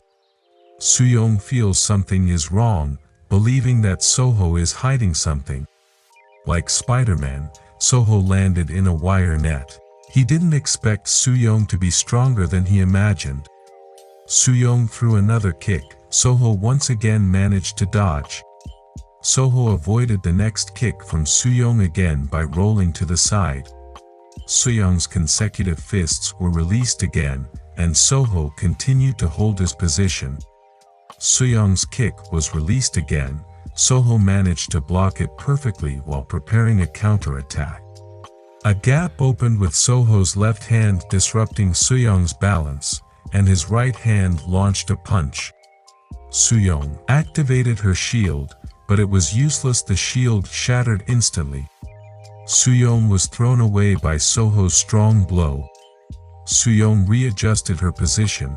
She didn't expect Soho to destroy her shield so easily. Now it's Soho's turn to attack. Soho stopped right in front of Soo-young, who wasn't doing anything. Soo-young declared herself to give up. The place was too narrow to use all her abilities. Later, if they were matched, they could finish the fight in a wider place. So Soo-young asked Soho to submit her request. A bet is a bet. Soo-young accepted it. Soho asked, "Are there many women on this earth as strong as Soo-young?" Soo-young doesn't know for sure, but maybe it's not as much as Soho imagines. Soho understood, so he decided to choose Soo-young, ask her to marry and have children together. Soho wants to breed with Soo-young. This is the result of thousands of years with animals. His human side is slowly fading. A slap full of love landed on Soho's cheek, which also woke Dong-soo from his stupor. Soo-young just walked away, leaving Soho and Dong-soo. She was very uncomfortable with Soho's attitude. While Dong-soo resigned himself to the position, this year he has failed. Dong-soo felt very embarrassed by his excessive attitude. Soho brought Dong-soo out of his reverie, asking him to calm down because he didn't fail. All activities in that place were monitored via CCTV, including Soho's fight against Soo-young. From inside the office, the head supervisor, Kim Young-soo, looked very surprised. One of their best awakeners, Choi Soo-young, had been defeated by a newbie. Soho immediately invited Dong-soo to return to the waiting room. Dong-soo asked for an explanation as to why he was not disqualified. Soho answered that he asked Soo-young to withdraw her decision. Dong-soo continued to ask why Soho got slapped, and Soho was lazy to answer, asking Dong-soo not to discuss it anymore. Dong-soo began to speculate whether Soho might have received a blow so that the witch would withdraw her decision. The assessment of Soho has changed, the figure of a true man with a kind heart. Dong-soo ran gracefully towards Soho. He didn't want to be left behind. Using the loudspeaker, the head supervisor called Soho to come to his office. Soho was wondering, could this be the result of the previous action against Soo-young? Soho was already in the supervisor's office. He was greeted by Kim Young-soo. Before starting the conversation, Young-soo told him that he would record their entire conversation. Young-soo was very amazed to see Soho's ability to fight evenly against Choi Soo-young, a rank B awakener. Soho must be irregular. Soho has become curious again. This is the second time in a short time that he has been called irregular, but he still doesn't know what irregular is. Young-soo will start his explanation, starting with the portal bridge. The portal bridge is a medium that connects the Earth to the other three planets, Aruka, Gutchen, Mid-Ur. First, the planet Aruka, inhabited by the elves and dwarves, has a good relationship with Earth, establishing trade cooperation and cultural exchange. The Earthlings who returned from this planet had skills related to magic and artifact forging. Next is planet Gutchen, a planet inhabited by mammons and martial artists who always fight for power. Martial artists are partners and mammons are opponents. Lastly, there is the planet Mid-Ur, a planet led by the orcs, filled with many vicious monsters, and if the Mid-Ur portal opens, just think of it as a world war. Among the Earthlings who returned from that planet, they learned powerful skills. The power is much stronger than the Awakener and calls it an irregular. After hearing this lengthy explanation, Soho emphasized that none of the 3 planets was where he was stranded. Youngso continued to ask what kind of planet Soho had visited. Soho explained that the planet he visited was a wild place. He had lived with wolves for more than 1,000 years. Soho continued his story, which made Youngso look in disbelief when he heard it. Soho told the whole story until it was finished. Youngso thanked Soho for sharing his story. He was asked to return to the waiting room. For Youngso, the Soho adventure story made no sense. A soldier came to Youngso's office. He was asked to be the supervisor of Group 15. Choi Soo-young ran away. Youngso asked the soldier not to discuss the details, just carry out his duties. Especially supervise the participant named Park Soho carefully, and provide a report about him after the exam is over. Moving on to the field, the next test is a physical test. The participants have gathered and lined up according to their groups. The substitute supervisor, named Sergeant Sangshik, explained that he would be responsible for Group 15. They will do a physical test, run 100 meters in 9 seconds, and 1 hour for 4 other categories. The exam started. Quite a lot of participants had difficulties because they were unable to meet the time limit, especially for those with large bodies. Next it was Dong-soo's turn to be tested. He was asked to come to the starting line. Ready, go. Dong-soo immediately shot at full speed. He arrived at the finish line in 8 seconds, passing. Next it was Soho's turn. He was standing by at the starting line. As soon as the whistle sounded, Soho's figure had disappeared, leaving only a gust of wind that scattered dust. Supervisor Changsik, Dong-soo, and the other participants wore the same expression. Seemed very surprised at the speed of Soho. Likewise with the head supervisor, who could no longer say anything. He got a call from the supervisor in the field who reported that the Soho physical exam results had been completed and had been sent to Youngso. And the action taken by Soho was also recorded by the news hunter's camera lens. Head supervisor Youngso also immediately contacted one of the bureau directors, Kim Miso. Youngso said he had sent 2 videos about Park Soho, asking Kim Miso to check them carefully. Miso and her assistant immediately evaluated Soho's video.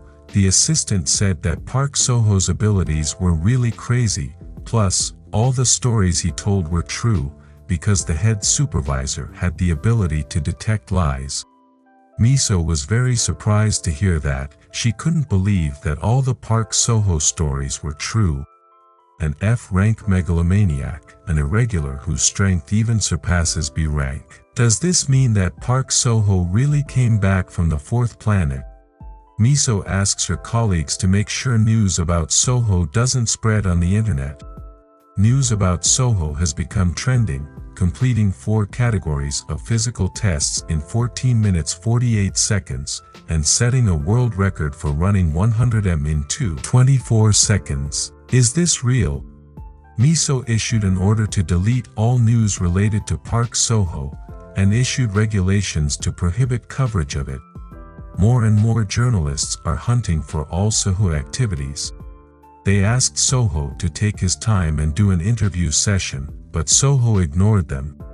Miso assumed it seemed like Park Soho managed to maintain his physical stats when passing through the portal, and got an F rank due to a lack of dimensional energy. At that time the system also experienced an error.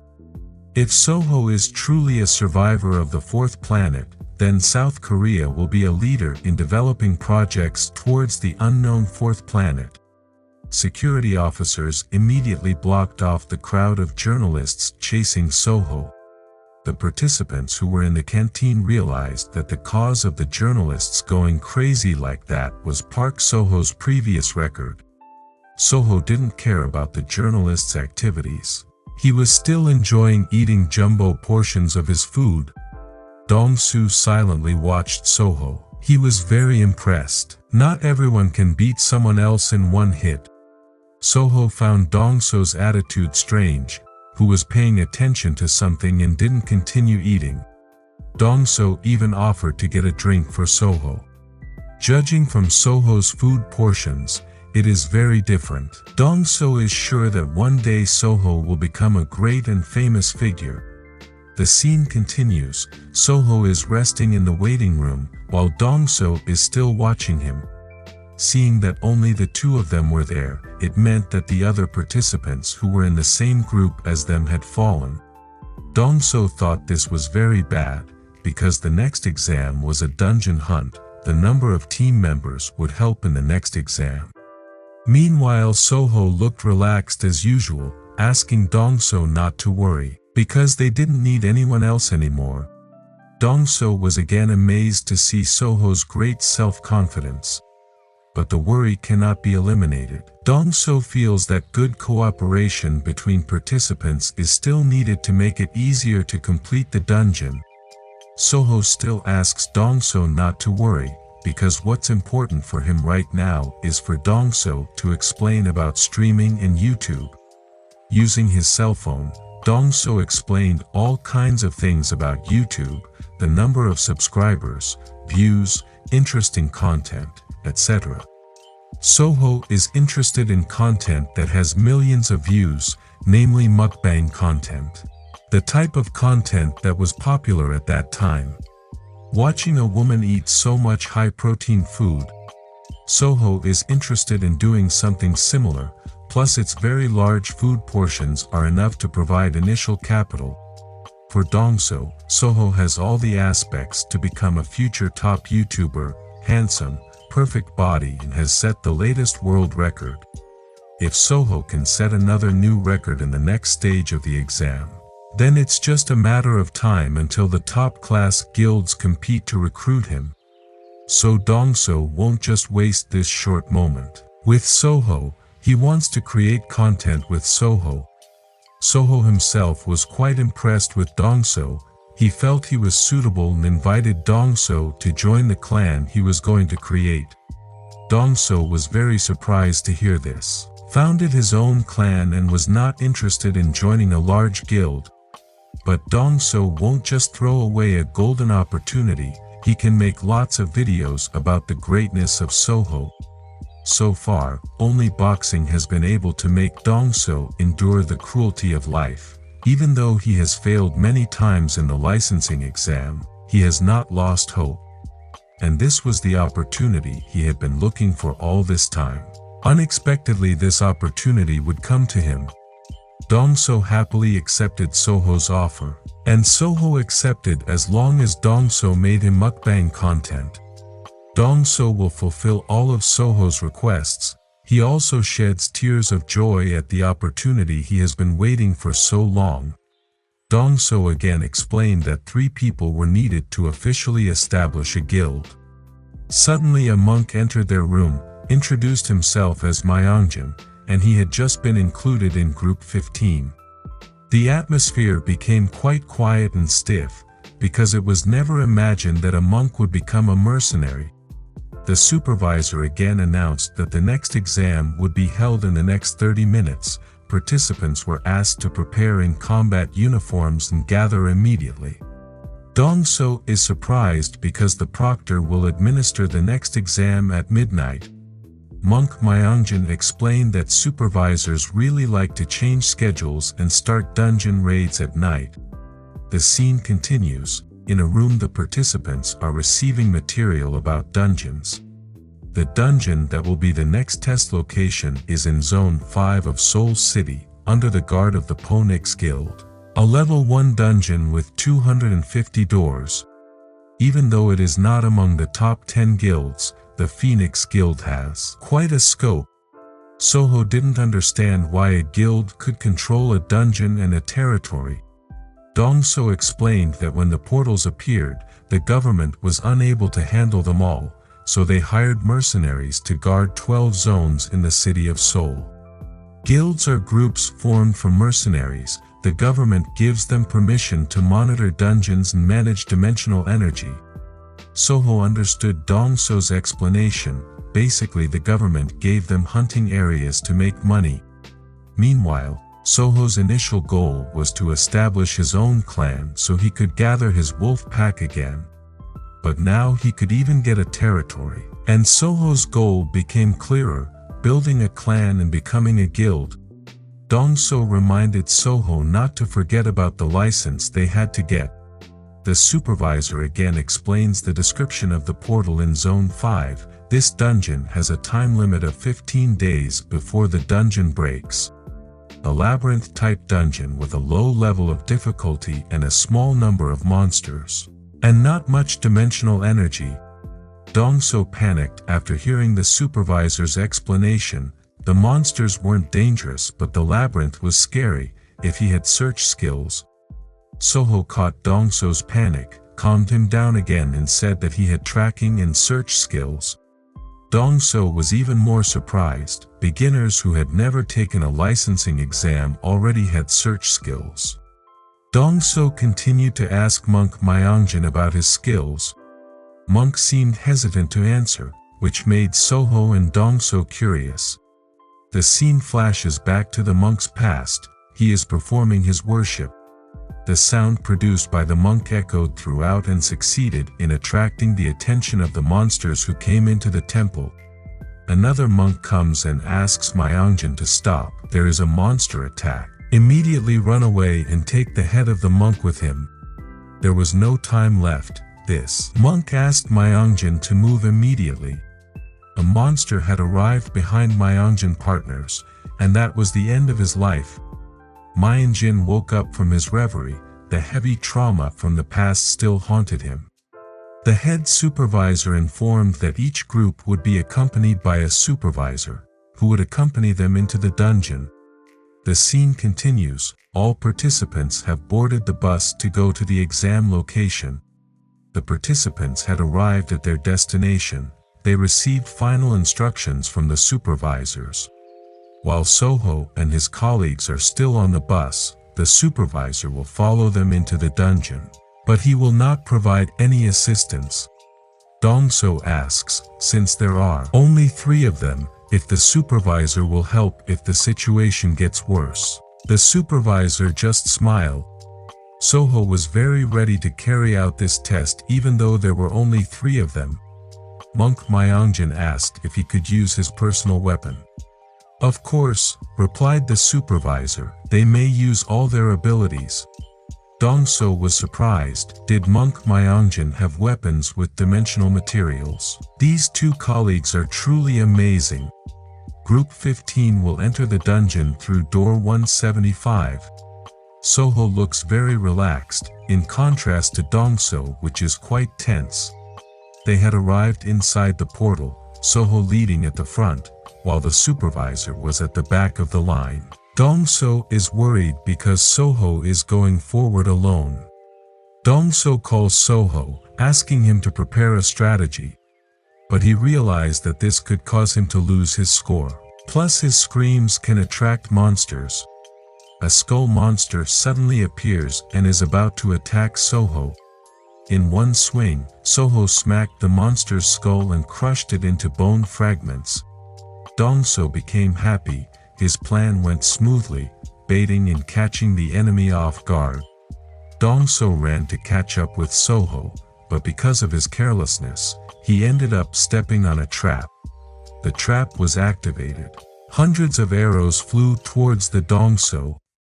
Monk Myeongjin immediately came forward to help, and with his stick he managed to ward off all the arrows.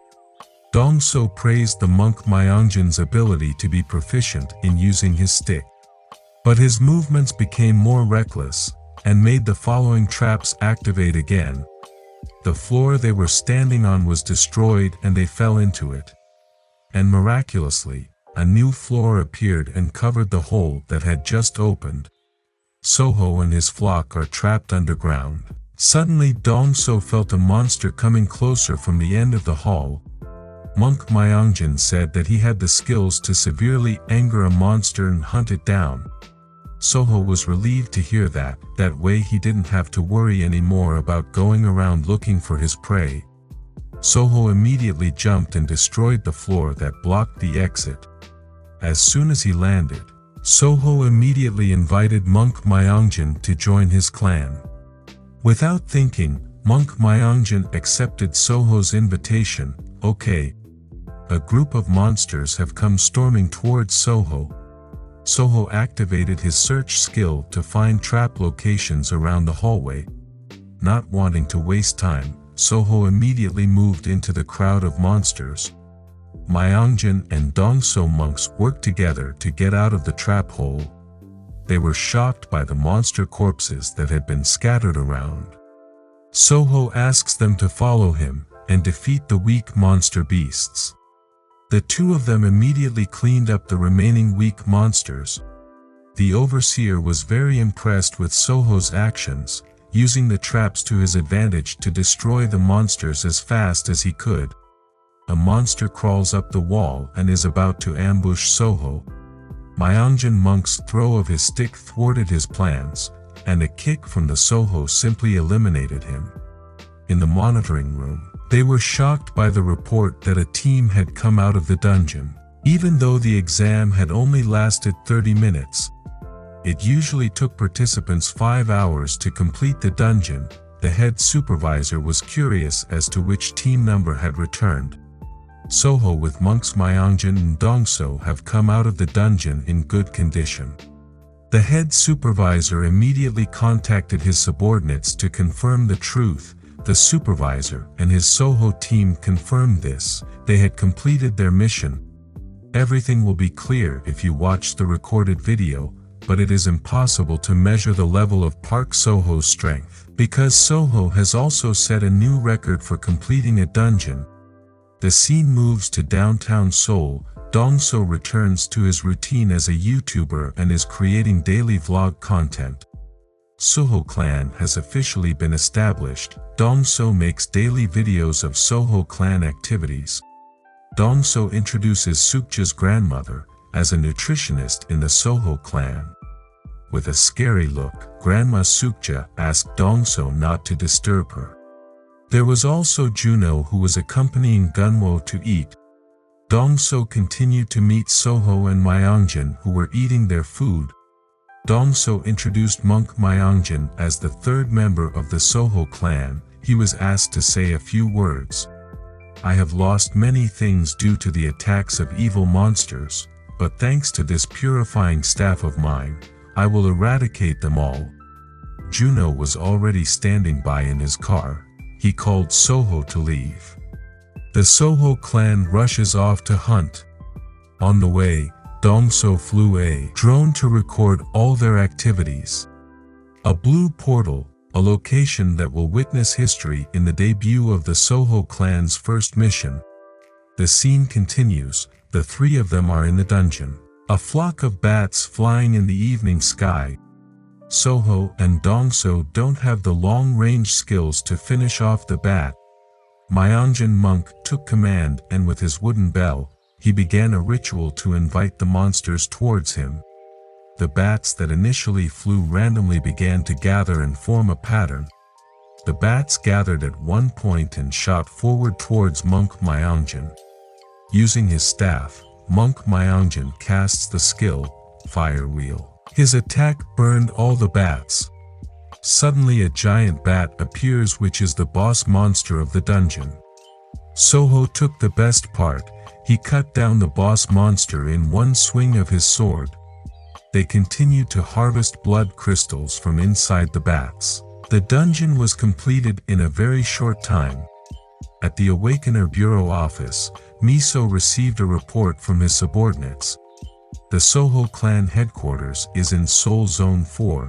They managed to complete 20 dungeons per day and completely cleared all the level 1 dungeons in the vicinity. Miso is getting more and more dizzy when she hears it. She hasn't finished with the news about Park Soho's greatness. Now she just realized that one of the members of the Soho clan is a YouTuber. Currently the video about Park Soho is trending third on YouTube, and the number of views continues to increase. Miso is shocked by the SPFC advertisement, the fight between Hero and Yorvas. Russian Hulk Michael Yorvas challenges world champion Okita Hero. Michael Yorvas managed to defeat his opponent Horizon with the ultimate attack. Yorvas immediately issued an open challenge to Okita Hero, ranked first in the world. Okita Hero, formerly known as Lee Sung-woo, is Korean. He returned as an irregular with SS rank. At that time the government took wrong steps to deal with Lee Sung-woo, which made him move countries. Because of that, director Miso doesn't want the same incident to happen again. He himself will go to see Park Soho. The scene returns to the Soho clan headquarters. Monk Myeongjin is not seen there. Soho asked where the monk had gone, since he had no more temples to visit. According to Juno, the monk is currently with his family who came from the temple.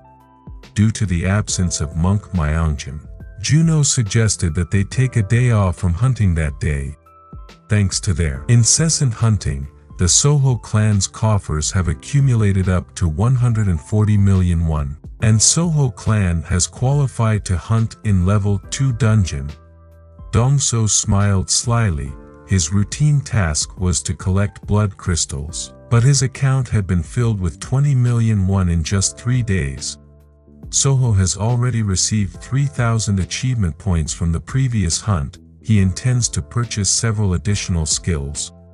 Because of that, Soho accepted Juno's input and decided that for that day they would rest. Soho feels that all this time Juno has worked hard to improve their transport truck. Soho offered Juno to buy him a new car. Juno was very excited to hear that. He became even more enthusiastic. The scene continues in a showroom. The salesperson is explaining the advantages of a car, the Kondai Dragon XG7000, the dream car of mercenaries. Car fuel using bloodstone, a vehicle that received awards for its efficiency. Prices start from 80 million won. Juno is very interested in cars. It can be seen very clearly from his face. Because of that, Soho will buy it in cash and they will immediately use it.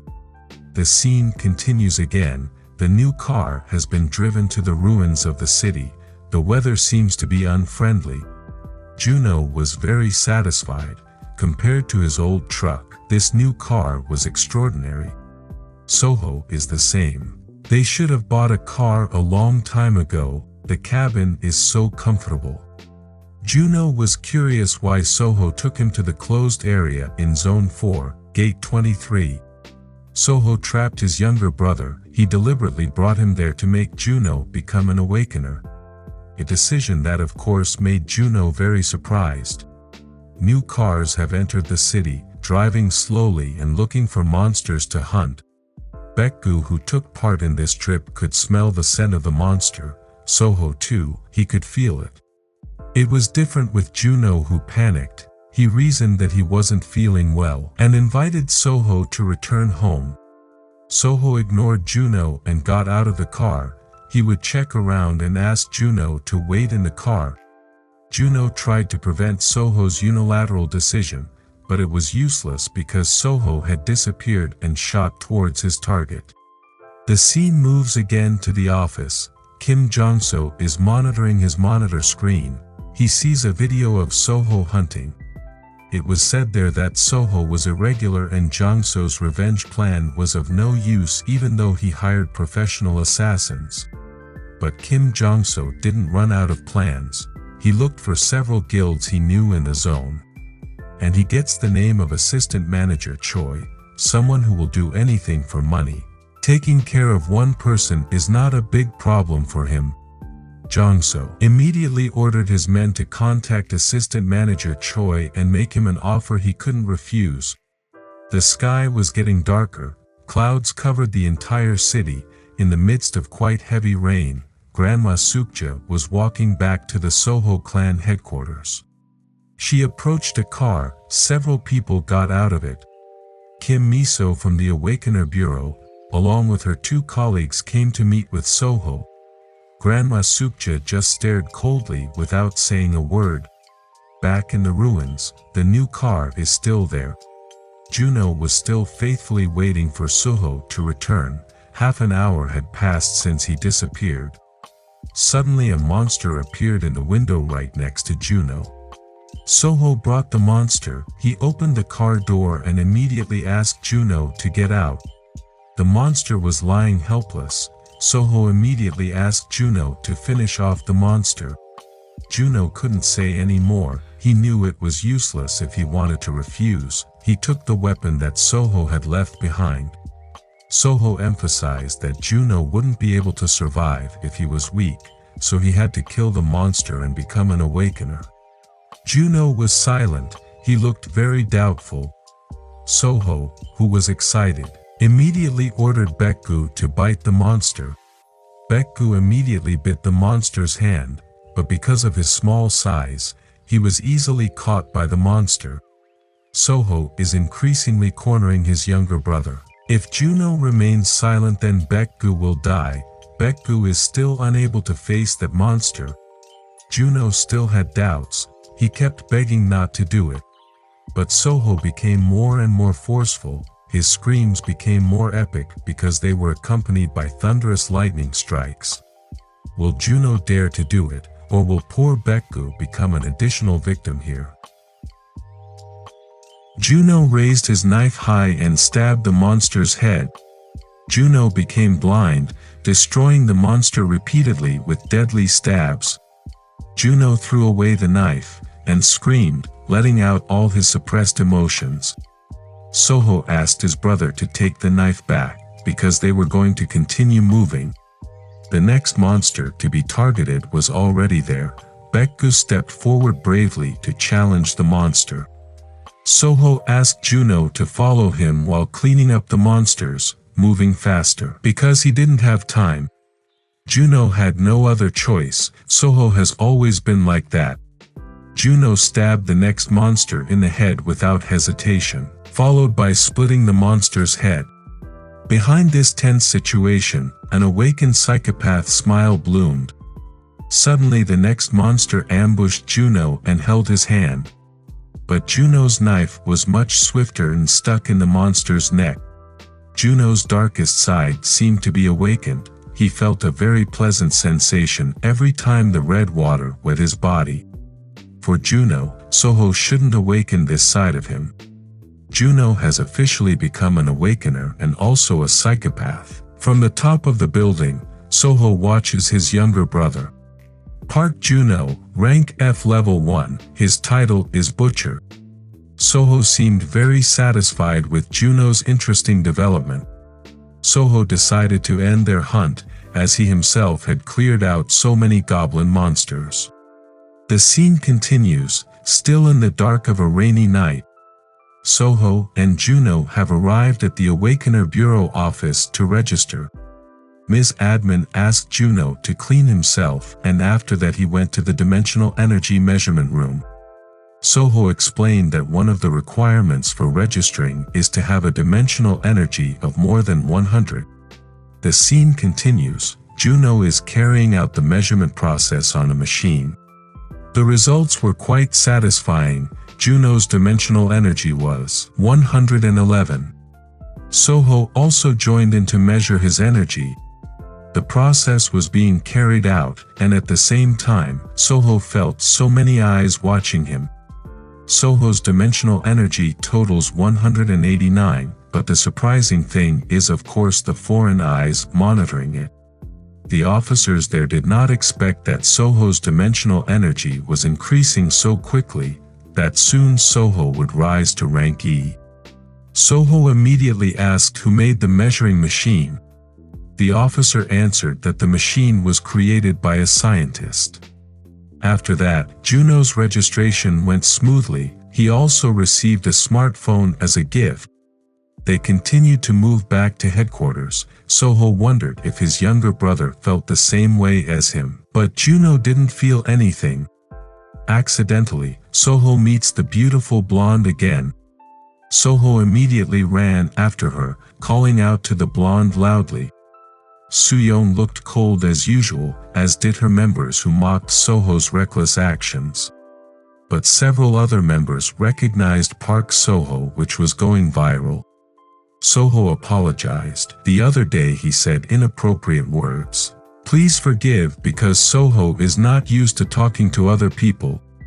Soo-young just answered that that was enough, then they didn't need to meet again, understood.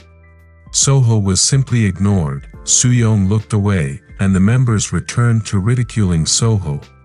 Soo-young was still very disturbed by Soho's attitude. She couldn't accept the excuse if Soho just said something wrong at that time. Soho couldn't say any more. It was a shame that Soo-young was a captain, strong but really confused. The scene shifts to the clan's Soho headquarters. Grandma Sukjas was eating with Miso. They were discussing many things. Miso praises Grandma Sukja's cooking for being so delicious. Not long after, Soho and Juno returned home. Gunwo ran around welcoming his father's return. Miso immediately introduced herself, the director of the Hunter Division's Awakener Bureau.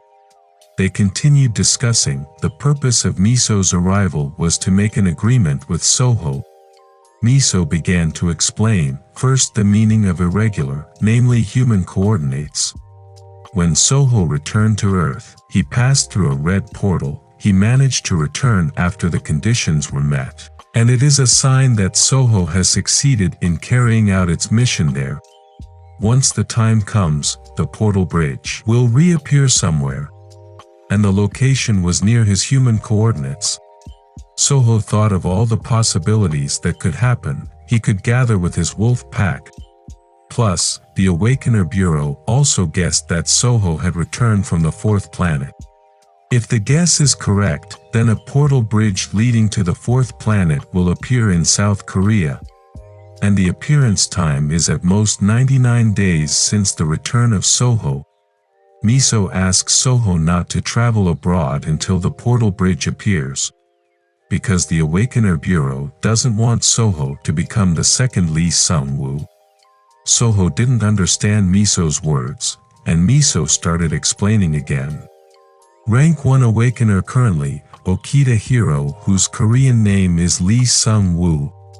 At the beginning of a major disaster, the government arrested and imprisoned survivors for the sake of state security, because at that time there was still little information about irregulars.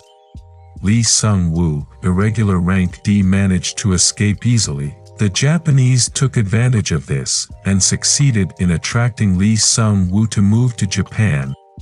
Then not long after, a portal bridge appeared in Tokyo, near Lee Sung-woo. So if the portal in Soho does not open in South Korea, then it will be a huge loss for the government. Soho also asked what benefits he would get, and Miso asked back what Soho wanted. Soho wants a big promotion for the Soho Guild and gets a special territory. Miso asked again if there was anything else Soho wanted. Soho wants to know how to know when the portal will appear. Miso emphasized that in the future there will be an agent accompanying Soho, the best agent owned by the Awakener Bureau. Soho was also curious about who this best agent was. The scene continues. Soo-young is training brutally. She is still thinking about Soho's previous attitude in inviting her to marry. She was so disturbed, and an innocent punching bag became a victim. She thought she should report Soho for his sexual harassment. Miso came to calm Soo-young, who would be so brave as to sexually assault Soo-young. Soo-young asked the purpose of Miso's arrival. What was the matter looking for her? The bureau has decided on an assignment for Soo-young. Soo-young was surprised to hear that, on duty, because up until now she had been so relaxed with her life. Miso handed over the assignment letter to Soo-young. This made Soo-young unable to hold back her emotions any longer. Soo-young wondered why he had to carry out this mission. Why not someone else?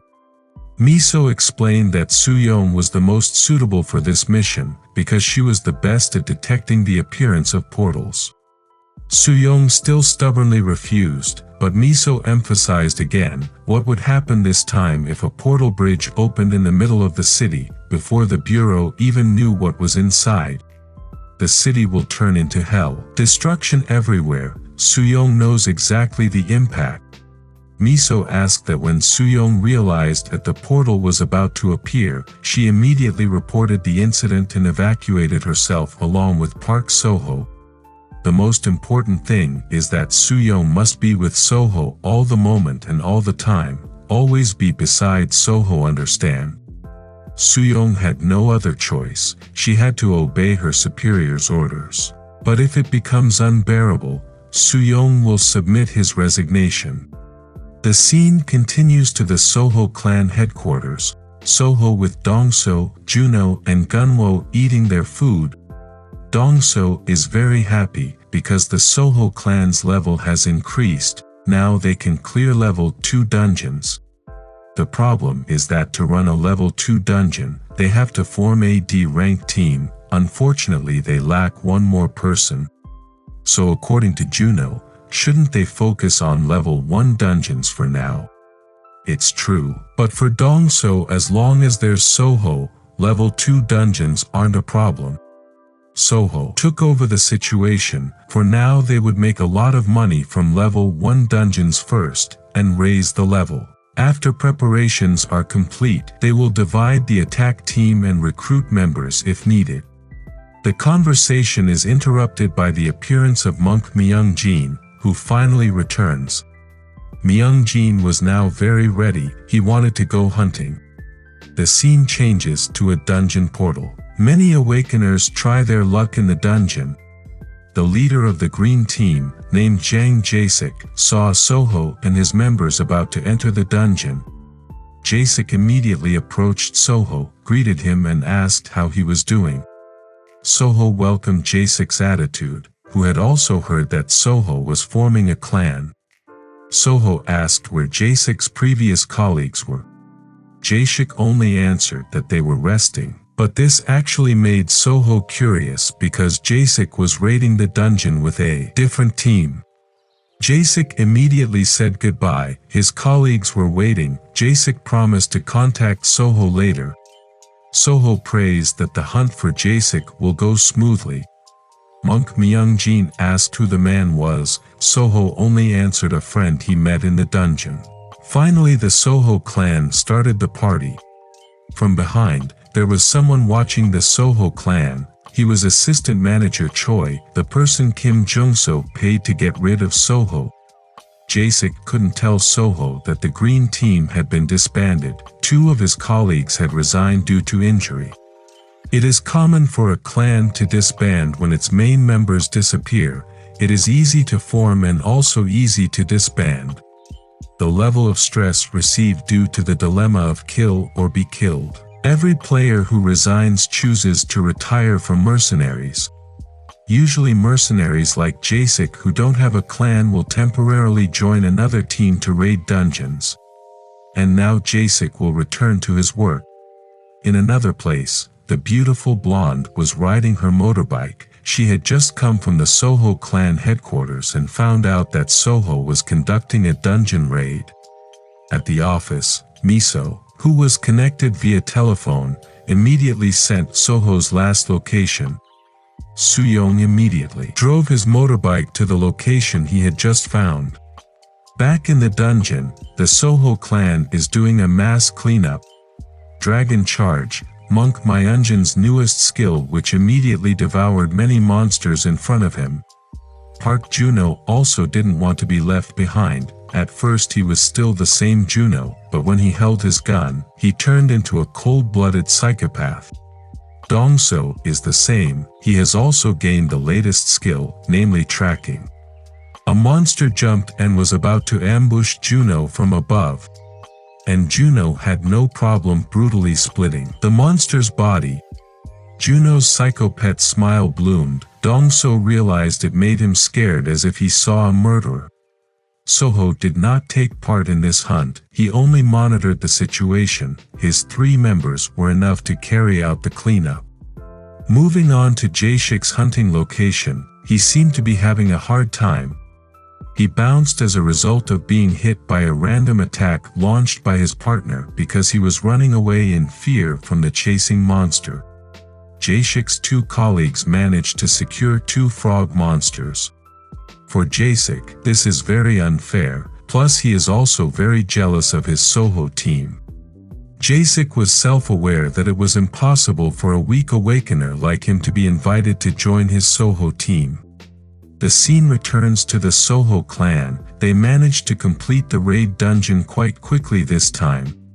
Dongso felt less tired, and so did monk Myungjin, who was finally able to try new skills that he had only dreamed of. Soho appreciated his colleagues, praised their performance. In the future there will be divisions into the attack team. Assistant manager Choi welcomed Soho's arrival. Introducing himself, Choi Myung-woo, from the BDG Guild. Asmin Choi handed over his business card. Dongso knew the guild holding Zone 4, and also the owner of the dungeon they had just entered. Top 20 guilds in Korea. Asmin Choi explained that the purpose of his visit was to give a little gift because they were in the same zone. As a congratulations on the Soho clan's level increase, Asmin Choi gave free entry tickets to the level 2 dungeon. The entrance ticket to the level 2 dungeon is 10 million won. You can smell the gold inside. Asmin Choi asked if Soho and the team wanted to go straight there. Juno felt they had to prepare themselves first before entering the level 2 dungeon. Asmin Choi has prepared everything, dungeon strategy notes, and the equipment needed, so they just have to go into it. Dongso was very tempted. With the amount of help he received, it was more than enough to conquer the level 2 dungeon.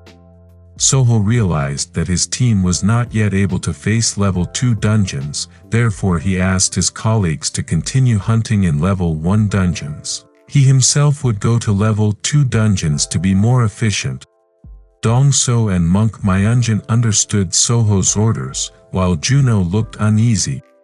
Asmin Choi invites Soho to get into the car. He himself will take Soho to the dungeon. Soho was a little confused by how quiet their destination was. Asmin Choi reasoned that this was because the portal had not appeared long ago. He had taken care of all the procedures, so Soho could enter immediately. They arrived at their destination. An officer greeted their arrival. The officer handed over a bag which contained dungeon strategy notes and the necessary equipment. Soho expressed his thanks. He promised to treat Asmin Choi for all his help. Asmin Choi responded casually, "Okay, hurry up and finish the dungeon so we can drink together." Soho was determined to enter the dungeon without knowing that everything was a trap. Asmin Choi smiled with satisfaction. He seemed happy that his plan was going smoothly. From behind him, Soo-young had arrived on her motorbike. After parking her motorbike, Soo-young asked if it was Park Soho who had just entered there. "That's right," answered Asmin Choi. Soo-young immediately ran and explained that he was a member of the Soho clan and would also enter there. Asmin Choi's smile widened even more, without knowing that it was actually a bureau member who came in. He only thought about the money he would get, 2 million per head. Soo-young forced her way into the dungeon without proper equipment. She knew the location because before she met Juno et al. Soo-young immediately followed Soho's newest location and reported it to Miso at the office. Miso asked Soo-young to enter the portal with Soho. Miso wants Soo-young to see for herself Park Soho's abilities and skills and then report it. Soo-young refused because the dungeon was only level 2, plus she was wearing normal clothes. Miso promised to give a double bonus for all damaged goods received by Soo-young. Soo-young doesn't understand why she has to go this far for an awakener like Park Soho. Miso just wants to confirm the condition of Park Soho, because its existence is very important for Korea. Back in the dungeon, Soo-young's clothes began to fade as she went through the portal. Soho looked at the environment in the dungeon, and felt that the atmosphere was very different. Then Soho was shocked by something coming from the door. Soo-young appears naked, and asks Soho not to see her. If Soho turns around, she will beat him up. From the bracelet on Soyoung's hand, a kind of liquid emerged which immediately coated her entire body and covered her entire private parts. But Soho didn't care. Instead, he watched every second the process took place. Soyoung is emotional. Soho is really a perverted bastard with no morals. Soho reasons that she is interested in Soyoung's bracelet, whether it has a storage function. Soyoung asked since when Soho saw her, was it from the start or what? Soho only asked for justice. Previously Soyoung had seen naked bodies, now their conditions were the same. Soyoung couldn't accept that excuse. Soho immediately changed the topic by asking why Soyoung was there, whether she came to continue their duel which had been postponed. Soyoung denied it. She came there because she was assigned to be a Soho guard agent. Soho even played with her. Soho heard that what came was said to be the most competent person and the best agent. With an annoyed face, Soyoung answered that he was the most competent agent. Soho didn't want to admit it. Soyoung explained that the chaos that happened before was because she was in a hurry to enter the dungeon. Soho understands. He asks one thing from Soyoung, never touch his prey. Soyoung agreed. He came to observe and supervise, that's all. Soyoung felt that a monster was approaching them. A monster with a sturdy body complete with an axe appeared in front of him. Will we see a combination of these two great awakeners? According to Soyoung, the monster was an orc warrior, level 2 dungeon boss, very lucky. But Soho felt strange, because he felt 4 other monsters approaching where they were. Soyoung became very surprised. It was impossible for a level 2 dungeon. This could not happen. Soho had realized from the start that the dungeon he was in was not level 2. Soho asked whether Soyoung didn't feel it when she went through the portal earlier. In Soho's eyes, Soyoung was truly incompetent. Soyoung was getting annoyed. She didn't realize it because she was fussing about her clothes. Soho didn't mind it. The most important thing was that Soyoung didn't disturb his prey. Soho sped off at high speed, which made Soyoung feel a little overwhelmed by the pressure. Soho crashed into the orc warrior who appeared first. The monster fell off balance and Soho immediately caught the axe while landing safely.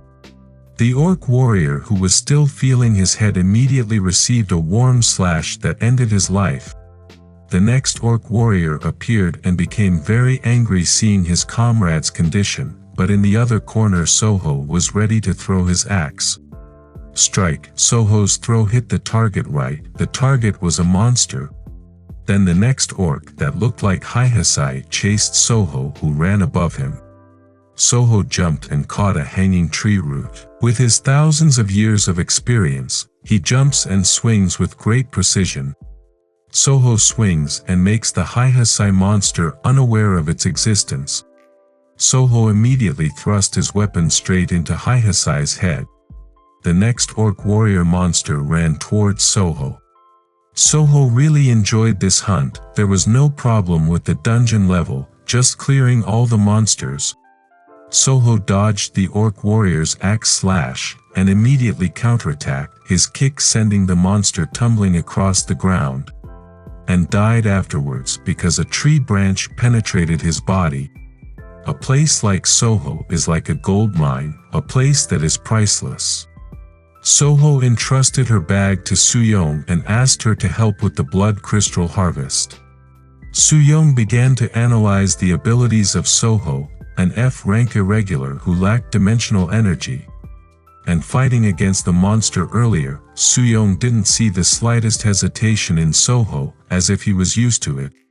Soyoung sensed something. She activated her search skill to check the situation. Meanwhile, Soho is happy after getting a large blood crystal. Soyoung realized the exit door wasn't open, even though Soho had defeated the orc warrior. Soyoung also returned Soho's bag, as it only contains ordinary stones, asking if Soho didn't notice.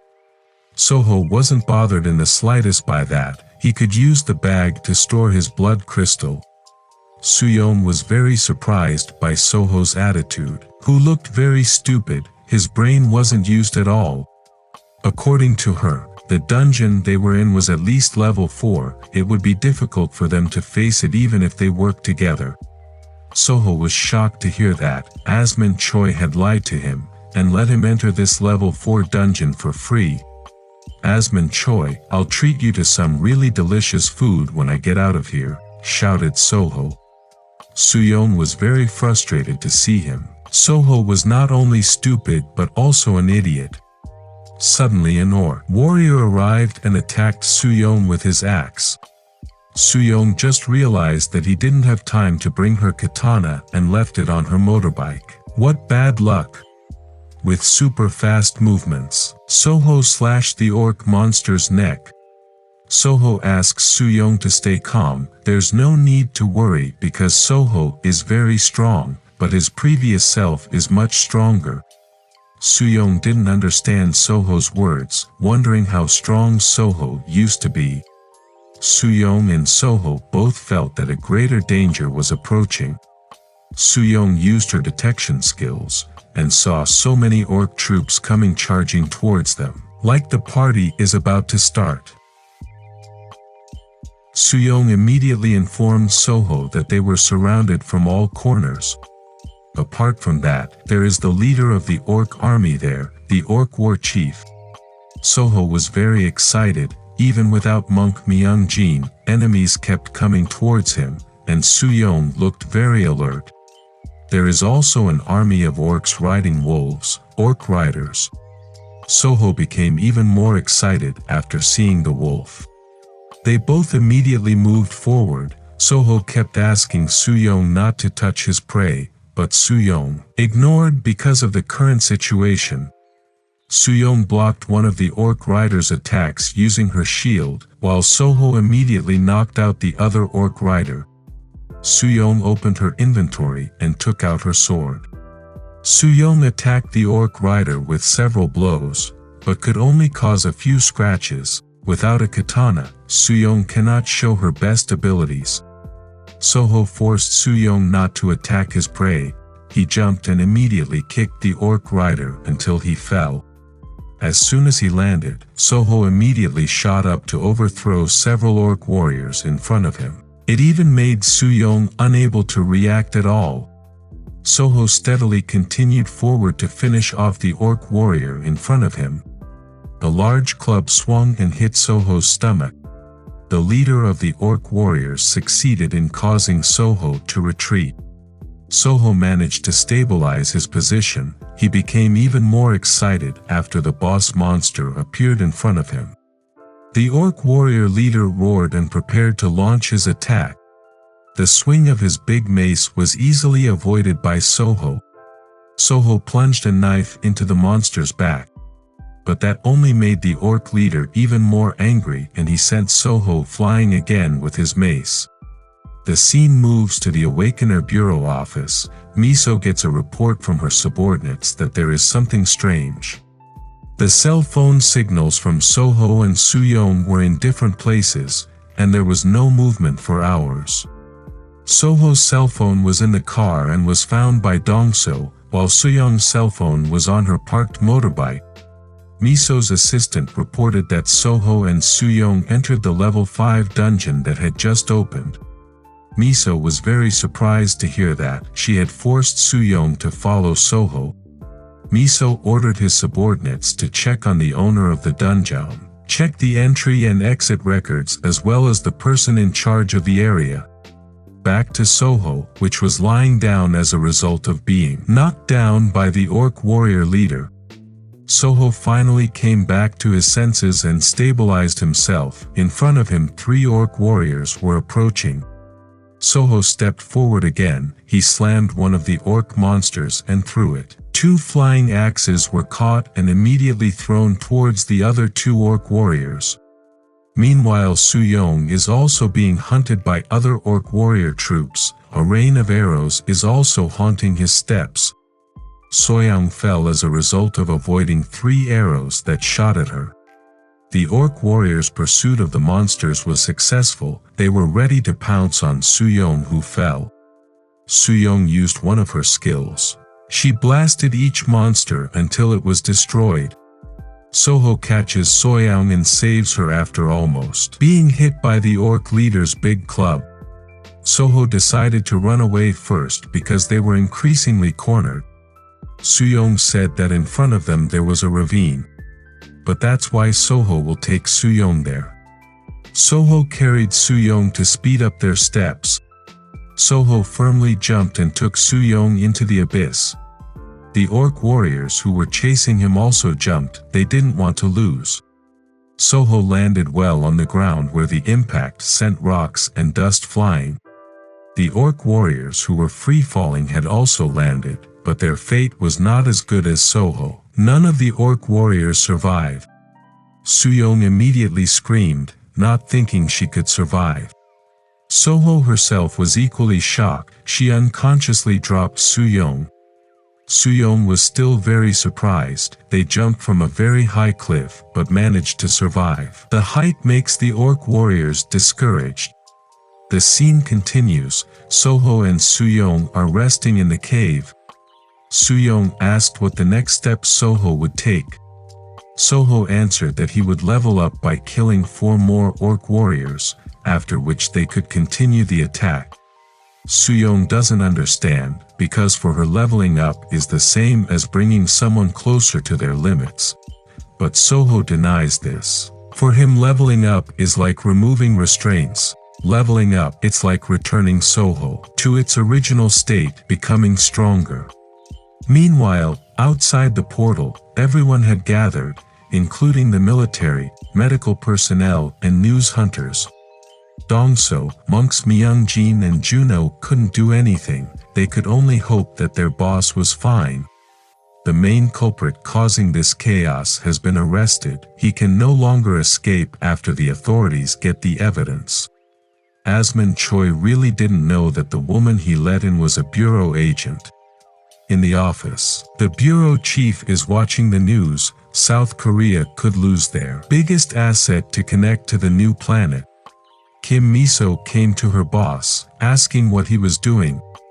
Miso asked her boss to arrest all the suspects. The chairman confirmed that everything had been done. The main actor Kim Jong-so managed to escape and had been declared a fugitive.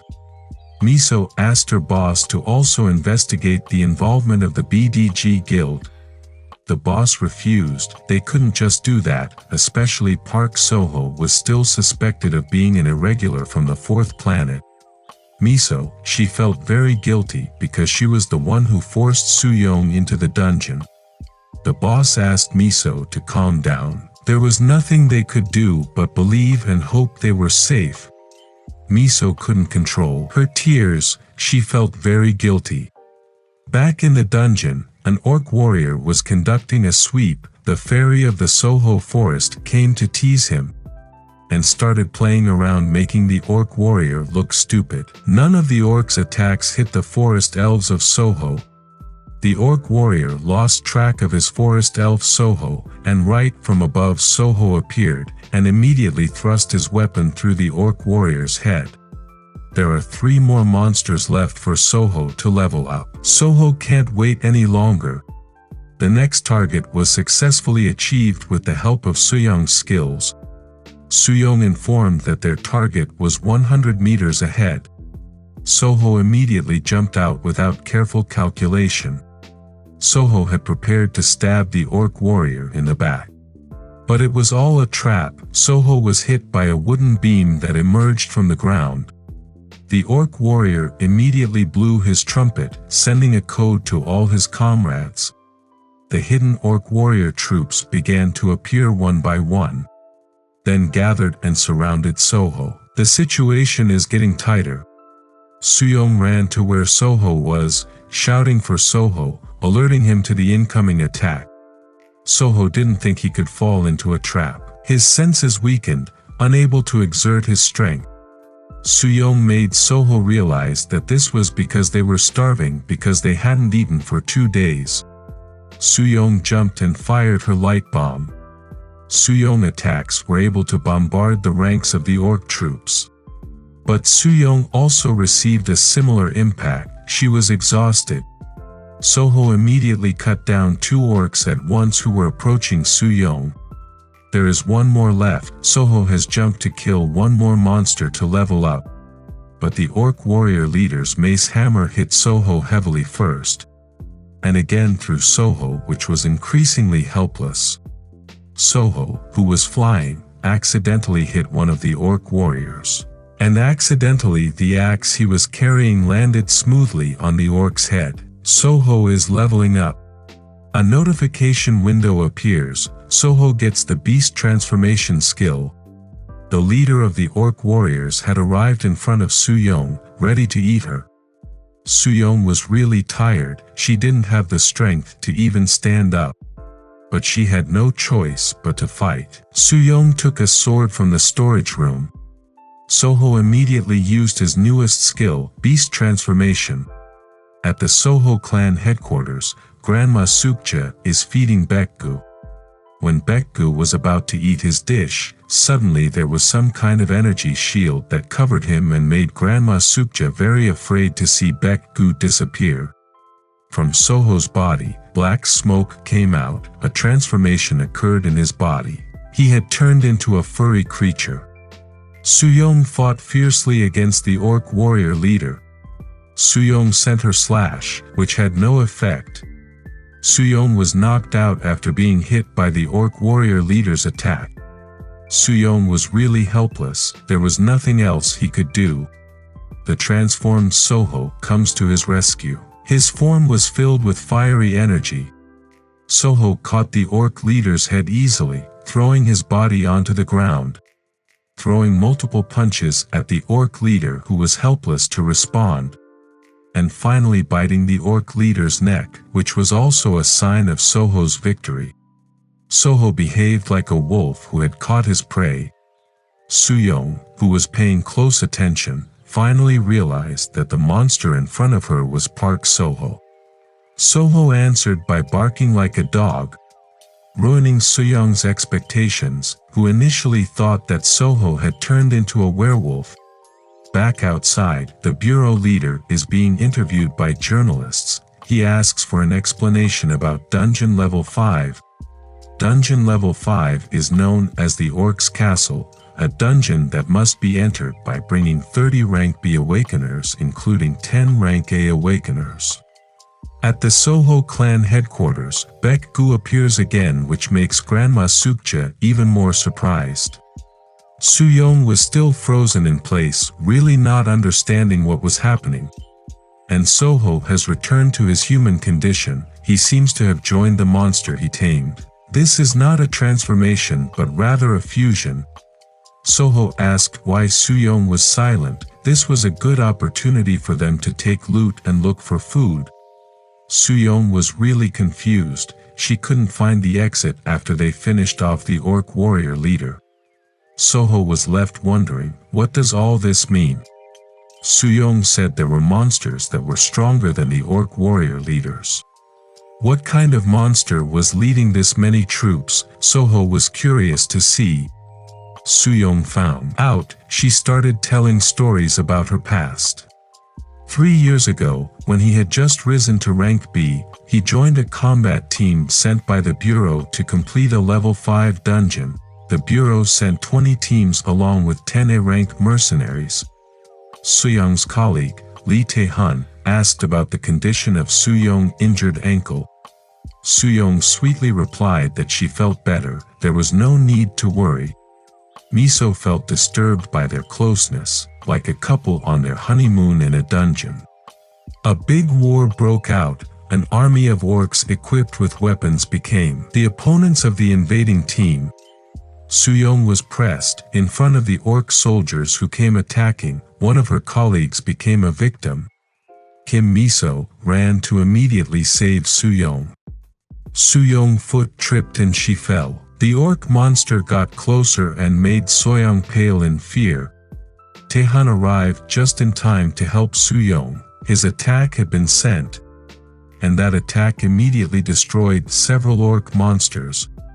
Miso and other awakeners immediately opened an evacuation route and asked Suyong to step down immediately.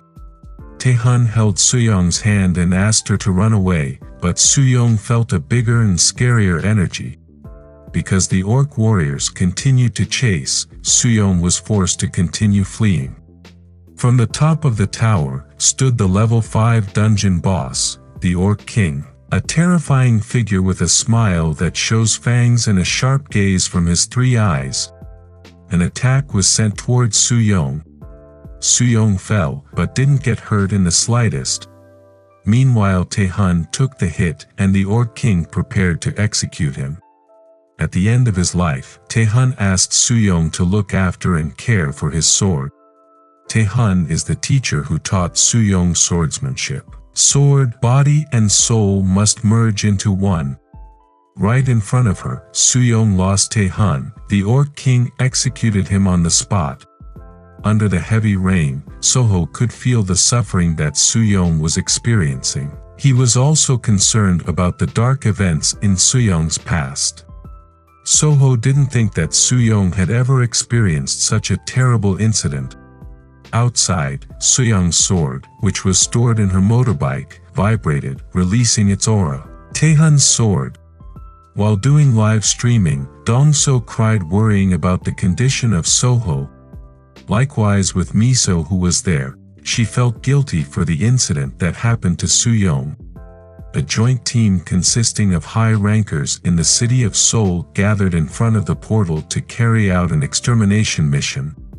Captain Kong was also there, according to him. Something like this wouldn't have happened to Soho if he had joined the Shilla Guild. Moving into the dungeon, Soho and Suyong returned to the cave. They continued to rest and eat lots of food. Since Soho had leveled up, he could buy a lot of food with varied menus. Pizza, sandwiches, burgers and more. Suyong was being so sweet, she had finished 12 bulgogi burgers. Asking if it's too much, Soho asked her to eat more. Soho himself was eating his 22nd burger. Suyong expressed her gratitude for all the help Soho provided. With this ability, Soho can create a fast food restaurant. After that their conversation continued again. Soho was curious about how they defeated the Orc King, whether Suyong did it. Suyong didn't know what happened at that time because she fainted. She woke up and was already in the hospital. At that time Miso handed over Taehun's katana. Miso said that at that time they fought to the death and sacrificed 2 rank A awakeners to defeat the Orc King whose strength was so terrible. Soho didn't expect that there was an Orc King in the dungeon. He was curious about where the king was. Suyong explained that the Orc King was in his castle, but she couldn't find the castle within a 1-kilometer radius. The Orc King will be at the center of the castle, and the Orc leaders will guard the 4 corners. When you enter the castle, thousands of orcs will come attacking. The forest fairy returns and gives her report to Soho. Soho smiled happily. He had found the castle, invited Suyong to go there. Suyong is curious, after knowing the level of difficulty, what plans Soho has now. For Soho there is only one choice: attack, find the boss, then clear it and you're done. Suyong really wanted to hit Soho. He could make his plans so barbaric, but Suyong didn't have any other plans. In the Orc Castle, dozens of wolf-riding orcs have rushed out. They carried out a raid to catch Soho and Suyong. And this moment is what Soho and Suyong have been waiting for. Soho changed back into dog form and Suyong climbed on his back. Racing at full speed, they headed towards the castle gate which was still open. Their movements were known to the orcs in the fort and the orc riders who had come out. The orc rider started to turn around and chase Soho and Suyong. The castle gates began to close slowly. From the top of the fortress, orc archers began shooting at Soho with their arrows. Suyong activated her shield to protect them from arrow attacks. Soho jumped to reach the gate which was about to close. He succeeded and left the orc rider who failed to chase him. Soo-young used her skill again and blew up the gate and all the orc soldiers there. Soho also managed to break through the orc warrior troops who were trying to block him, who then continued climbing the tower at high speed. From above, 3 orc warriors were ready to ambush. One of the orcs managed to reach Soo-young, while Soho kept going. Soo-young fell with the orc monster. Soo-young asked Soho to continue with his plan. Soo-young managed to survive after hanging from one of the tower fences. When she had just secured herself, 2 orc warriors were ready to welcome him. Soo-young was ready to face them. She took out the sword that was in the storage room. Soho continued his mission. He headed to the top place to face the Orc King directly. On his throne, the Orc King was ready for battle. He could feel the enemy approaching. He stepped towards the window to see the situation happening inside the castle. But something terrifying startled the Orc King. Soho had arrived there and quickly grabbed the Orc King's neck. Soho threw him away, breaking his throne but still not releasing his bite. Soho pinned the Orc King's body to the pointy end of the tower and toppled him very instantly. The tower immediately collapsed and hit the orc troops who were scattered in disarray. And in another tower, there was a terrible explosion. Soo-young fell with the orc warrior army she had defeated. Soo-young resigned herself to the fact that this would be the end of her life story. But Soho wouldn't let that happen. He grabbed Soo-young's hand. Soho caught Soo-young in the air and hugged her in a hug. Soho managed to land on the ground perfectly while securing Soo-young. Soo-young immediately asked how the Orc King was. Soho answered that he was dead. Immediately Soho moved Soo-young to his back and continued to run away. Soo-young was still doubtful about the fall of the Orc King. Soho instead asked Soo-young to look for the door. Soo-young immediately did a door search, and she found it. She couldn't believe Soho so easily defeated the powerful Orc King. Outside, in the control room at the front of the dungeon, the operators were surprised by the appearance of the door countdown to return. Likewise with everyone who is waiting for news from Soho and Soo-young. Dongso, Juno, and Myung-jin still looked in disbelief. Likewise with Miso, this indicates that Soho and Soo-young succeeded in completing the dungeon. The residents immediately cheered happily, because the 10 minutes listed was proof that the dungeon raid had been completed. The pursuit of Soho is still ongoing. Even though they have lost their king, the orc warrior does not slacken in the slightest. Soo-young managed to find the door. The location was 700 m from the castle. The remaining time was 10 minutes 20 seconds. Soho continued to try to escape from the orc rider's pursuit by increasing his speed. Suddenly he turned back into the castle. Soo-young didn't understand Soho's maneuver. They didn't have much time, but Soho was heading in the opposite direction. Soho finds a cage of wolves held captive by orcs. Soho immediately sent a signal and the pack of wolves came out of their cage and followed Soho. Soho will make the wolf pack his new family. The orc rider troops surrounded Soho from the front, making the position even more squeezed. Soho received a report from a forest elf that there was a small exit nearby. They found a gap and immediately entered it along with the wolf pack. The orc rider troops were also still loyally following behind. Finally, Soho managed to get out of the castle safely with all the wolves. The orc riders still continued to follow without slowing down their speed. Soho had seen the door. There were 30 seconds left until the door closed. One of the orc riders attacked and threw his spear. A spear that moves at high speed. And his target is the beautiful Soo-young, whose current position makes it difficult for him to defend. The spear stuck straight into Soo-young's back, which was protected by Soho's bag. Soo-young fell from the top of Soho. Time was running out. Soo-young's condition is really worrying. The blood crystals that had been collected fell scattered. Soo-young saw Soho vaguely heading towards her. Soo-young asked Soho to leave her and get out of there immediately. But Soho still came back to save her, not caring about the consequences. Soho threw a spear that penetrated the orc rider's chest. In 8 seconds the exit door will close, everyone there will start counting down. Soho managed to secure Soo-young in his arms. He asked Soo-young to hold on tight. Soho focused his energy, strengthened his position. The orc rider was ready to cut him down. In one movement he shot as fast as lightning towards the door. Outside, the residents there were waiting with pounding hearts.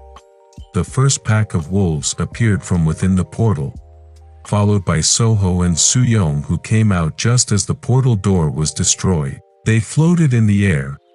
They managed to survive. Soho landed safely while keeping Soo-young in his arms.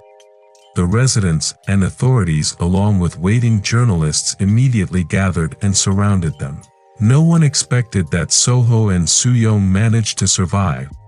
Soho and Soo-young were immediately taken to the hospital using an ambulance. They managed to return after being in the dungeon for 4 days, 11 hours, 28 minutes. The scene continues. Several days later, the Awakener Bureau officials are holding a meeting to discuss the incident that previously occurred.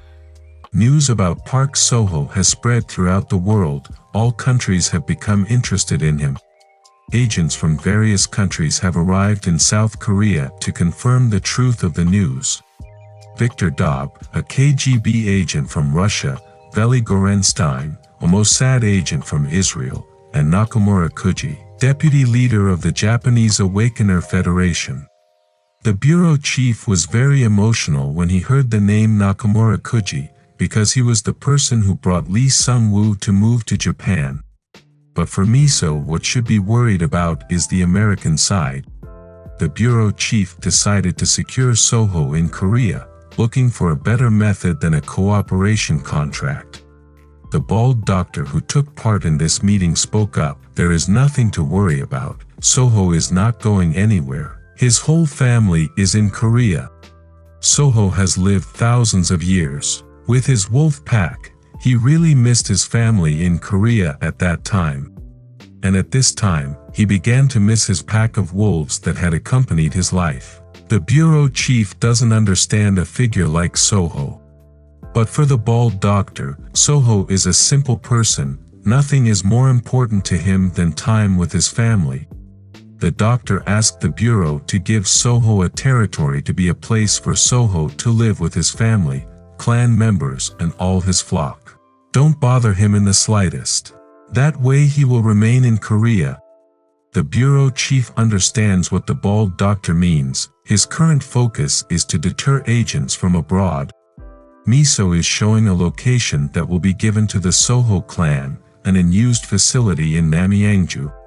The location is far from the city center. The surrounding land is also large, a suitable place to give to the Soho clan. Safe area when the portal is open. Miso also said that Soo-young will continue her mission. She is currently recovering.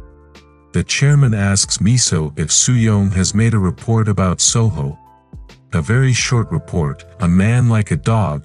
Soo-young's conclusion is very ambiguous and has multiple interpretations. And the meeting ended with the sentence unclear.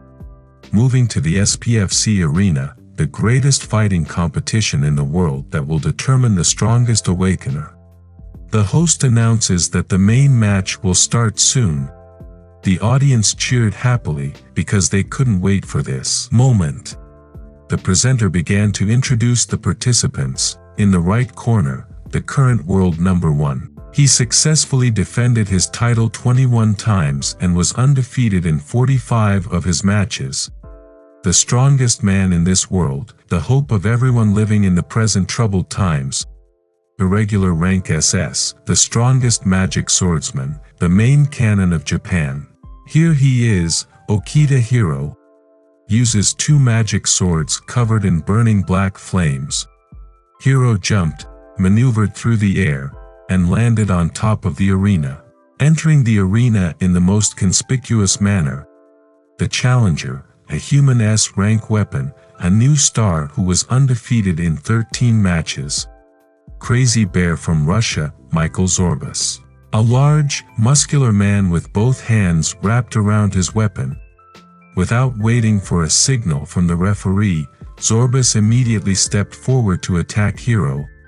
Zorbas is ready to swing his hand. He is so sure he can end Hero's glory days. Zorbas' punch hit the arena and Hero managed to dodge the attack. Zorbas' attack continued. With his left hand he fired the Gatling gun. Hero managed to avoid all the bullets sent by Zorbas. Zorbas didn't give Hero a chance, he immediately changed his weapon. The laser cannon was released Zorbas. And again Hero managed to avoid it so easily. Hero sent several slashes which the Zorbas were still able to block. Hero's next attack was again successfully blocked by Zorbas. The weapon in Zorbas' left hand seemed to be damaged, plus Zorbas also closed his eyes, perhaps because he was afraid. Hero swung his sword again, which Zorbas blocked with his right hand. Zorbas took out his laser sword and attacked Hero back. Hero dodged the slash easily. Hero moved very fast, he circled the Zorbas like he was dancing. Zorbas took out a chain from his weapon, and locked Hero's movements. Zorbas feels so confident he will win, he will fire his laser cannon again. But then Zorbas realized that he had been cut by Hero's previous attack. Blood came out of every wound Hero left. Hero managed to defeat the Zorbas quite easily without receiving the slightest damage. The referee checked Zorbas' condition and immediately called the medical team to treat him. After various efforts, it seemed that the match could no longer continue. The referee also declared Okita Hero the winner of this fight. With this, Hero has defended his title 22 times. His assistant, who might also be Hero's girlfriend, came to greet him. Hero stated that he had to kill Zorbas because in the future Zorbas would become a dangerous criminal. Hero started asking his assistant. Her name is Akiko, if anything strange had happened. Akiko answered that there was only a call from the bureau chief, who asked Hero to get ready immediately. Akiko also reported about an incident that was going viral in Korea, about an awakener who was trapped in dungeon level 5 who managed to survive. The news reports that this man will become the second Lee Sung-woo from Korea. The Japanese have also shown interest. Hero became curious about this figure. Akiko continued, his name is Park Soho, an irregular who managed to survive dungeon level 5. Akiko has been gathering information about Soho, which will definitely interest Hero. Hero doesn't know him and doesn't remember him at all. Akiko added that this irregular was a returner from the 4th planet, but he only got rank F. Hero didn't understand why it could be like this. Unexpected new variables emerge. Using the items he has, Hero has carried out 25 regressions. He repeated the same incident many times over 500 years. And as a result, Hero succeeded in identifying awakeners who had the potential to help him or become deadly criminals. But there is no Park Soho's name there. In a long loop, no one named Park Soho has become famous. Is it possible that history has changed a little due to Hero's actions? One of the big villains in the future, Hero has successfully defeated, and Akiko, who should have died 2 years ago, is still alive today. But what is certain is that the emergence of Dungeon Level 7 or the portal bridge leading to the 4th planet remains on time. 5 years from now, that's when a new planet will appear. Akiko asks if Hero doesn't want to recruit Soho into their team. Wouldn't that be better and more profitable? Hero didn't know, he couldn't confirm it either. It's better to observe a little longer. According to Hero's calculations, a major disaster will soon occur. The big cities that were the last of humanity were destroyed one by the invasion of monsters that emerged from the dungeon breaks. These ferocious monsters rule the land and sea. A dragon monster that turns the land into a sea of fire. In that long war, many things were forgotten, including heroes, who emerged among the awakeners from Asia. As a result, the human population decreased drastically, and those remaining began to flee to safer places. And the place where the refugees went was this island, Japan. This is the reason Hiro built his base in Japan, building his strength there and making Japan an ideal place to live. At that time, Lee Sung-woo will be known as a hero, a figure who is humanity's last hope. Returning to the present, according to Hiro, the news about the greatness of Soho is nothing more than a show. Everything will be proven later after a major disaster occurs, just wait until then. Moving to South Korea, located at Simsung Hospital. Miso comes to visit Soo-young, who is still being treated. Miso asks how Soo-young is doing, is she still hurting? Soo-young answered that she still felt pain in her body. Miso couldn't believe it. She also heard rumors of a masked man visiting Soo-young every night, whether it was Park Soho. Soo-young didn't give an answer. Miso didn't bother with it anymore. Miso brought Soo-young so much food, she had to eat it all for Soo-young recovery. Very full, Soo-young had finished all the food available. Alright, since Soo-young has filled her stomach, now is the time to get back to work. Come on, hurry up, Miso forced Soo-young with a terrible look. Soo-young asked for extra time to digest her food. But for Miso it was just an excuse made up, lightning preparing to strike. The scene shifts again to CIA headquarters, in Langley, Virginia, United States. The director there was discussing the SPFC battle between Hiro and Zorbus, with Hiro's victory further establishing his fangs in the world. The director didn't expect Zorbus to be defeated that easily. They also talk about Soho, which disappeared after clearing dungeon level 5. The director asked his subordinates not to let go of Park Soho, get him at all costs. His subordinates reported that the agent on assignment had left this morning, but something happened on his way. The plane the agent was on suddenly approached a baby wyvern. And not long after, an adult wyvern was on the commercial plane. In one breath, the innocent plane was wiped out by the wyvern's fire breath, leaving not a single soul in it. The plane exploded in mid-air and could no longer be saved. Finally, the incident only hit the news 2 days later. The group of wyverns came out because of the dungeon break in Siberia. Back in Korea, Soho and the Bureau are heading to the location that will be the Soho Guild's new headquarters. They arrived and saw a 2-story house that looked scary. An uninhabited old house with a very scary atmosphere. They all got out of the car. Assumptions began to develop, whether this place would be the headquarters of the Soho Guild.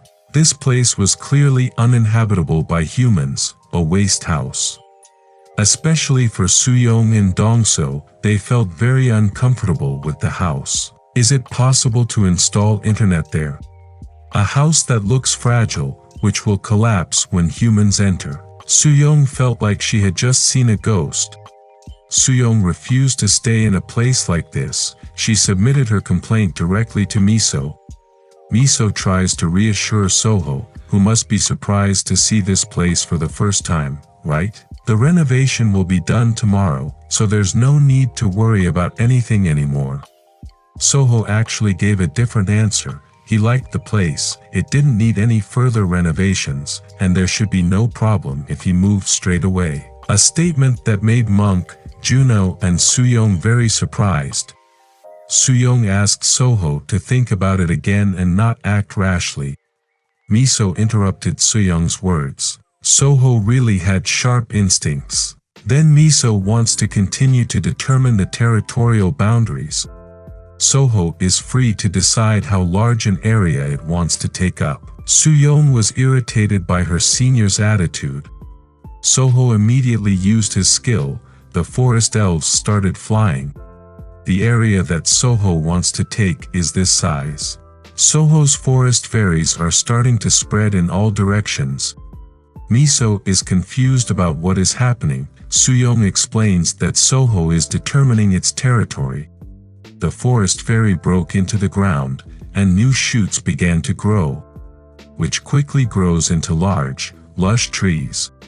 In an instant, Soho grew so many very large trees, a boundary wall was built at Soho. Soho stated that it had finished creating its territorial boundaries. Soho takes an area within a 1-kilometer radius with the house as the center. Miso couldn't say any more. She decided that from now on this area belonged to the Soho Guild, and everything in it belonged to the Soho Guild. Soho felt that the bureau was overreacting in providing all this for him. Miso answered that this was all part of the procedure, and the bureau wanted to make Soho families comfortable. Soo-young felt disgusted hearing those words. Miso immediately offered them their work contract, and Soho immediately accepted it. Soo-young asked Soho to read the contract first, carefully checking every condition proposed. Miso immediately made Soo-young shut up and asked Soho to sign it. Soho draws a wolf's head.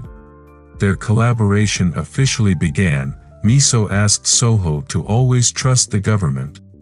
Miso said goodbye to return to her office. She asked Soo-young to work well. Soo-young asks to send a renovation team, or she will run away from there. Miso immediately left the Soho Guild area.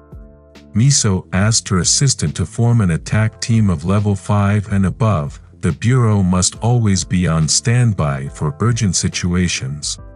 In a vast ocean, a ship carrying containers is moving. Some pirate ships start attacking the containers. In the control room of the container ship, officers immediately reported and asked for help because they had been attacked by a group of pirates. There is a patrol ship that receives signals from container ships. It took 2 hours 45 minutes for help to arrive. The pirates caught up, they approached and began to climb aboard the ship. In the control room there was a tremendous shock.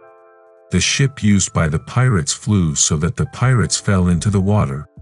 The container ship also suffered a similar fate. Giant tentacles began to wrap around it and were about to sink the ship.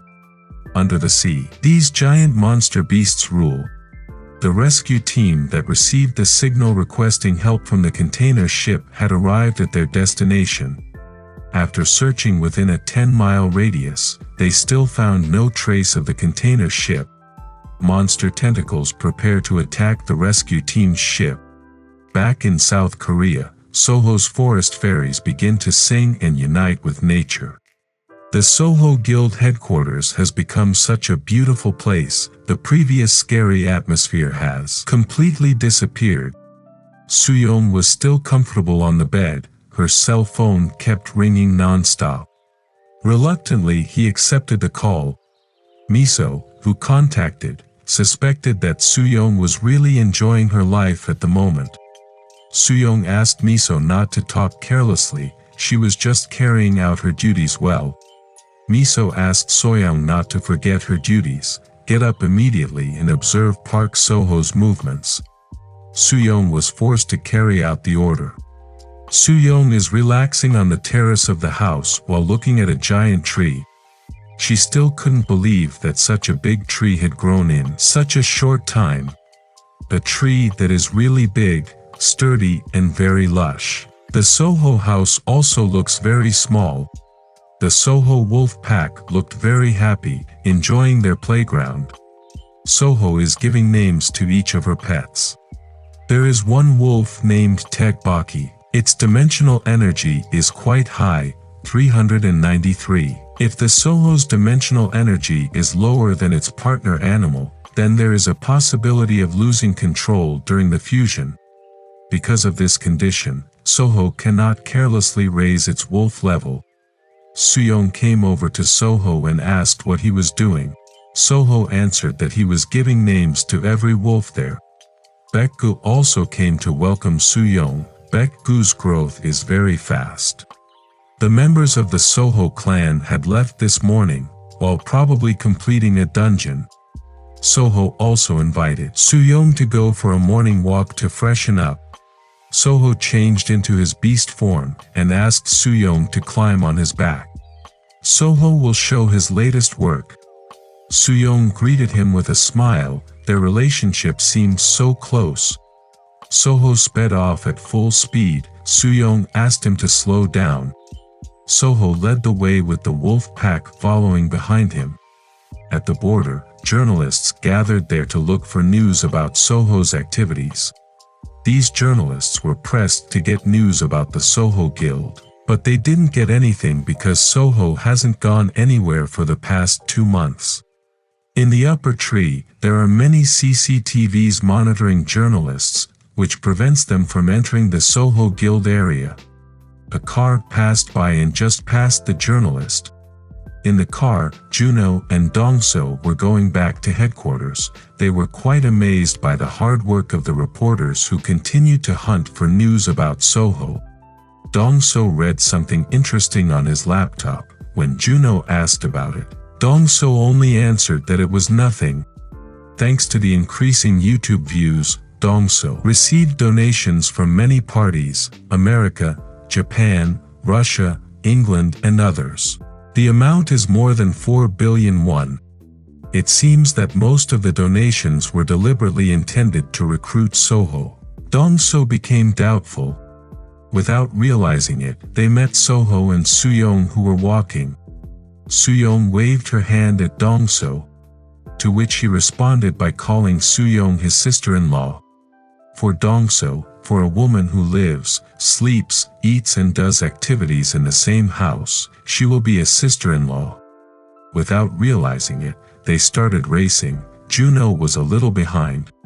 Juno didn't want to lose. Dongso also asked him to increase his speed. Their race begins again. The finish line is home.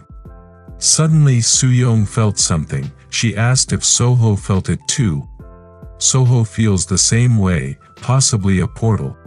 Soo-young felt a dimensional crack, 200 m away. Flashback while still in the hospital. Soo-young asked Soho what kind of planet Soho used to visit. Soho said that the planet only contains animals, but not just any animals. It could be said that the animals there are like monsters with more than 700 dimensional energy. Soo-young was very surprised to hear that. A monster with such high dimensional energy. A place where you have to fight to defend your territory and survive. You must at least reach rank U to become a leader there. Even after becoming king, Soho still accepts challenges from other wild animals. This is what Soo-young is afraid of. If the portal bridge to the 4th planet opens, then the monsters inside will become a threat to the world. The war against wild animals with strength above S rank is inevitable. But Soo-young realized that Soho was king in that place, so there was nothing to be afraid of. Meanwhile for Soho, his current condition is much different. He has now become weak, and there are definitely many wild animals that will hunt him. Soo-young was a little scared. Soho's words just now were very convincing. Soo-young also asked Soho to move quickly. They had to move as far as possible from the city. Soho and Soo-young went deeper into the forest. And behind, Juno and Dongso still faithfully followed. The process of opening the dungeon portal began to occur, causing the surrounding space to distort. Soo-young immediately reported to Miso, informing him that a portal had formed and asking for a guard unit to be sent immediately. The military cars were ready at their destination, complete with their heavy-duty weapons. Whatever comes out of the portal, this team is ready to eradicate it.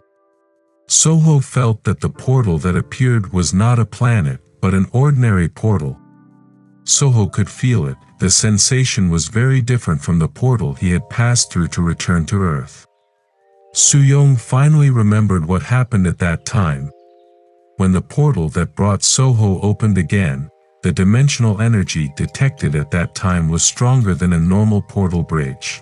At first Soo-young thought it was because the measuring device was damaged. But she realized that that was the reality. And currently the portal in front of her wasn't that dangerous, it was probably just an ordinary dungeon portal. Journalists on standby at the border also saw the appearance of the portal, followed by vehicles from bureau officers who passed them. A combat helicopter unit was also deployed to anticipate the worst conditions. Soho and Soo-young were staring at the dungeon portal in front of them. Soo-young was really surprised. For her, who was the best at detecting the appearance of portals in Korea, she couldn't deny Soho's ability to sense portals even though she didn't have skills like his. Juno and Dongso have also arrived at the location. Likewise with officers from the bureau. The detection team from the bureau immediately carried out their duties. They would measure the level of the dungeon and estimate the time limit. The results have come out. Level 4 dungeon is the weakest compared to other level 4. Soo-young immediately reported the results to Miso in the office, which made Miso breathe a sigh of relief. According to Soho, this dungeon is not where he came from, so Soo-young will check the dungeon with Soho and the team. Miso immediately reported this finding to the bureau chief. Miso would send 11 of her members to check the dungeon.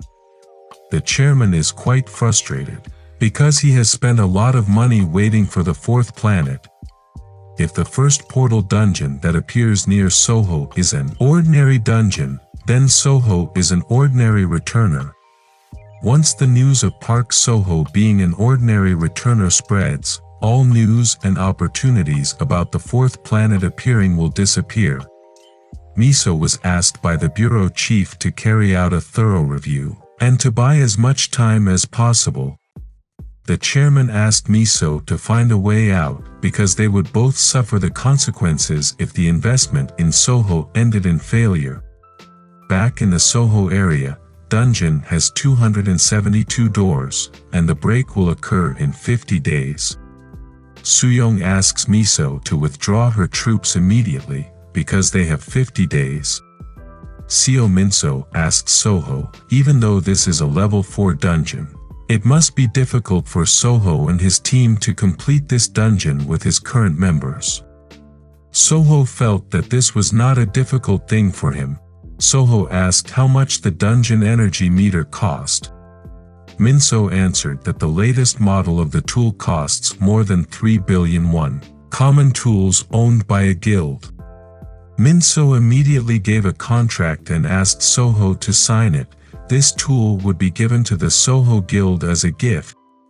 Soho was surprised why he got the tool as a gift, why the bureau gave him so many things. Minso answered that what the bureau was doing was just wanting to make Soho comfortable, adding that Soho was currently being targeted by many other countries. Soho didn't even know anything about it. He had never heard a single message about other countries. Dongso interrupted their conversation and asked Soho for time to talk. Dongso explained that he was the one who received all of Soho's offer messages, adding that their guild had also received a lot of donations. The total is more than 5 billion won. Soho as a leader advised his members, don't care how much you love money, don't become its slave. Remember that family is worth more than 5 billion won. Dongso accepts all of Soho's input and will remember everything well. Dongso asked Soho to help him respond to the offer that came. Soho lightly asked Dongso to ignore them all. Soho immediately asked Dongso to get ready and also invited Juno. They were going into the dungeon. The attack team is ready. There is no monk. Myungjin and Soo-young are joining the Soho team. Minso asked Soho for a little more time. The help team from the bureau would come soon. Soho refused. He would only allow 2 people from the bureau to enter, but only to observe. They were prohibited from participating in the hunt. Soo-young accepted it and understood. She and the glasses alone were enough. Minso tries to persuade Soo-young to wait for the help team, but Soo-young asks Minso to record everything that happens in the dungeon. Baekgu also didn't want to be left behind. He also took part in the raid this time. Soho wants to raise the level of Baekgu. Soho and his team entered the dungeon with high confidence. They had arrived in the dungeon, a fairly dry place. Soho felt so familiar to the place, but there was something different. Minso looked very scared. Shouldn't they prepare a strategy and be more careful? Dongso asked him to calm down, just follow the Soho in front of him. Suyong asked everyone to stop. She felt there were 3 monsters 70 meters ahead. As soon as he held the weapon, Juno's psychopath soul was awakened. Juno stepped forward without the slightest fear. Soho immediately hit Juno to make him faint. Dongso immediately backs up and will give Juno a sedative. Suyong explained to Minso that Juno's illness would recur when he got hold of the weapon. Soho asks everyone to prepare. In front of him a monster will appear. A red monster holding a spear who is a lizard man becomes the opponent of Soho and his colleagues. Suyong gave the order for everyone to form a defense. Soho stepped forward alone, and was immediately greeted by these 3 lizard monsters. The first monster lost its head due to Soho's sword swing. The second monster received a slash on its body. And thirdly, Soho thrust his sword which penetrated the heart of the lizard monster. Thanks to his actions just now, Soho got 84 achievement points. Minso was so surprised to see Soho's movement so fast. Soho immediately asked Dongso and Juno to take the blood crystal. Juno mercilessly ruffled the monster's corpse, which made red water splash everywhere. Minso was also confused by Juno. At first he looked normal and so kind, but when he held a weapon, his psychopath side immediately emerged. Suyong asked him to focus. Next, Soho will send monsters towards Dongso and Juno, asking them to remain alert. These 2 people were so happy after getting the blood crystal. Minso became even more dizzy when he heard Soho's statement, leaving newbies like Juno and Dongso to face the lizard monsters who were at least C rank. Baekgu also didn't want to be left behind. He conveyed his wishes to Soho. And Soho understood, so he sent Baekgu into the forest to lure all the monsters towards them. Suyong used her skills to monitor the area there, while Minso asked why Soho sent his pet. Minso was also afraid that if hundreds of monsters aimed at them, would it be okay? Suyong asked Minso to be quiet, just focus on recording everything that happened. Smelling the smell of an approaching monster, Juno's wild side couldn't be contained, making him move forward. Baekgu returns from the forest, a spear aimed at him, but Juno throws his sword away. Juno's sword stuck straight into the lizard monster's head, and immediately dropped it. The other lizard monster will throw its spear again. Juno without hesitation stepped forward to face the monster, both swords in his hands ready to be swung. Soho moved quickly to contain the movement of the lizard monster, which made Juno's attack right on target and gave him a fatal wound. Baekgu also took part in biting the lizard monster's thigh. The sharp teeth of the lizard monster arrived and was ready to eat Juno. But a laser shot hit the lizard monster's head. Dongso provides support with long-range attacks. Dongso fired the next shot and succeeded in injuring the lizard monster in several parts of its body. Juno gave the finishing attack which made the lizard monster split into 3 parts. He had risen to rank E level 1.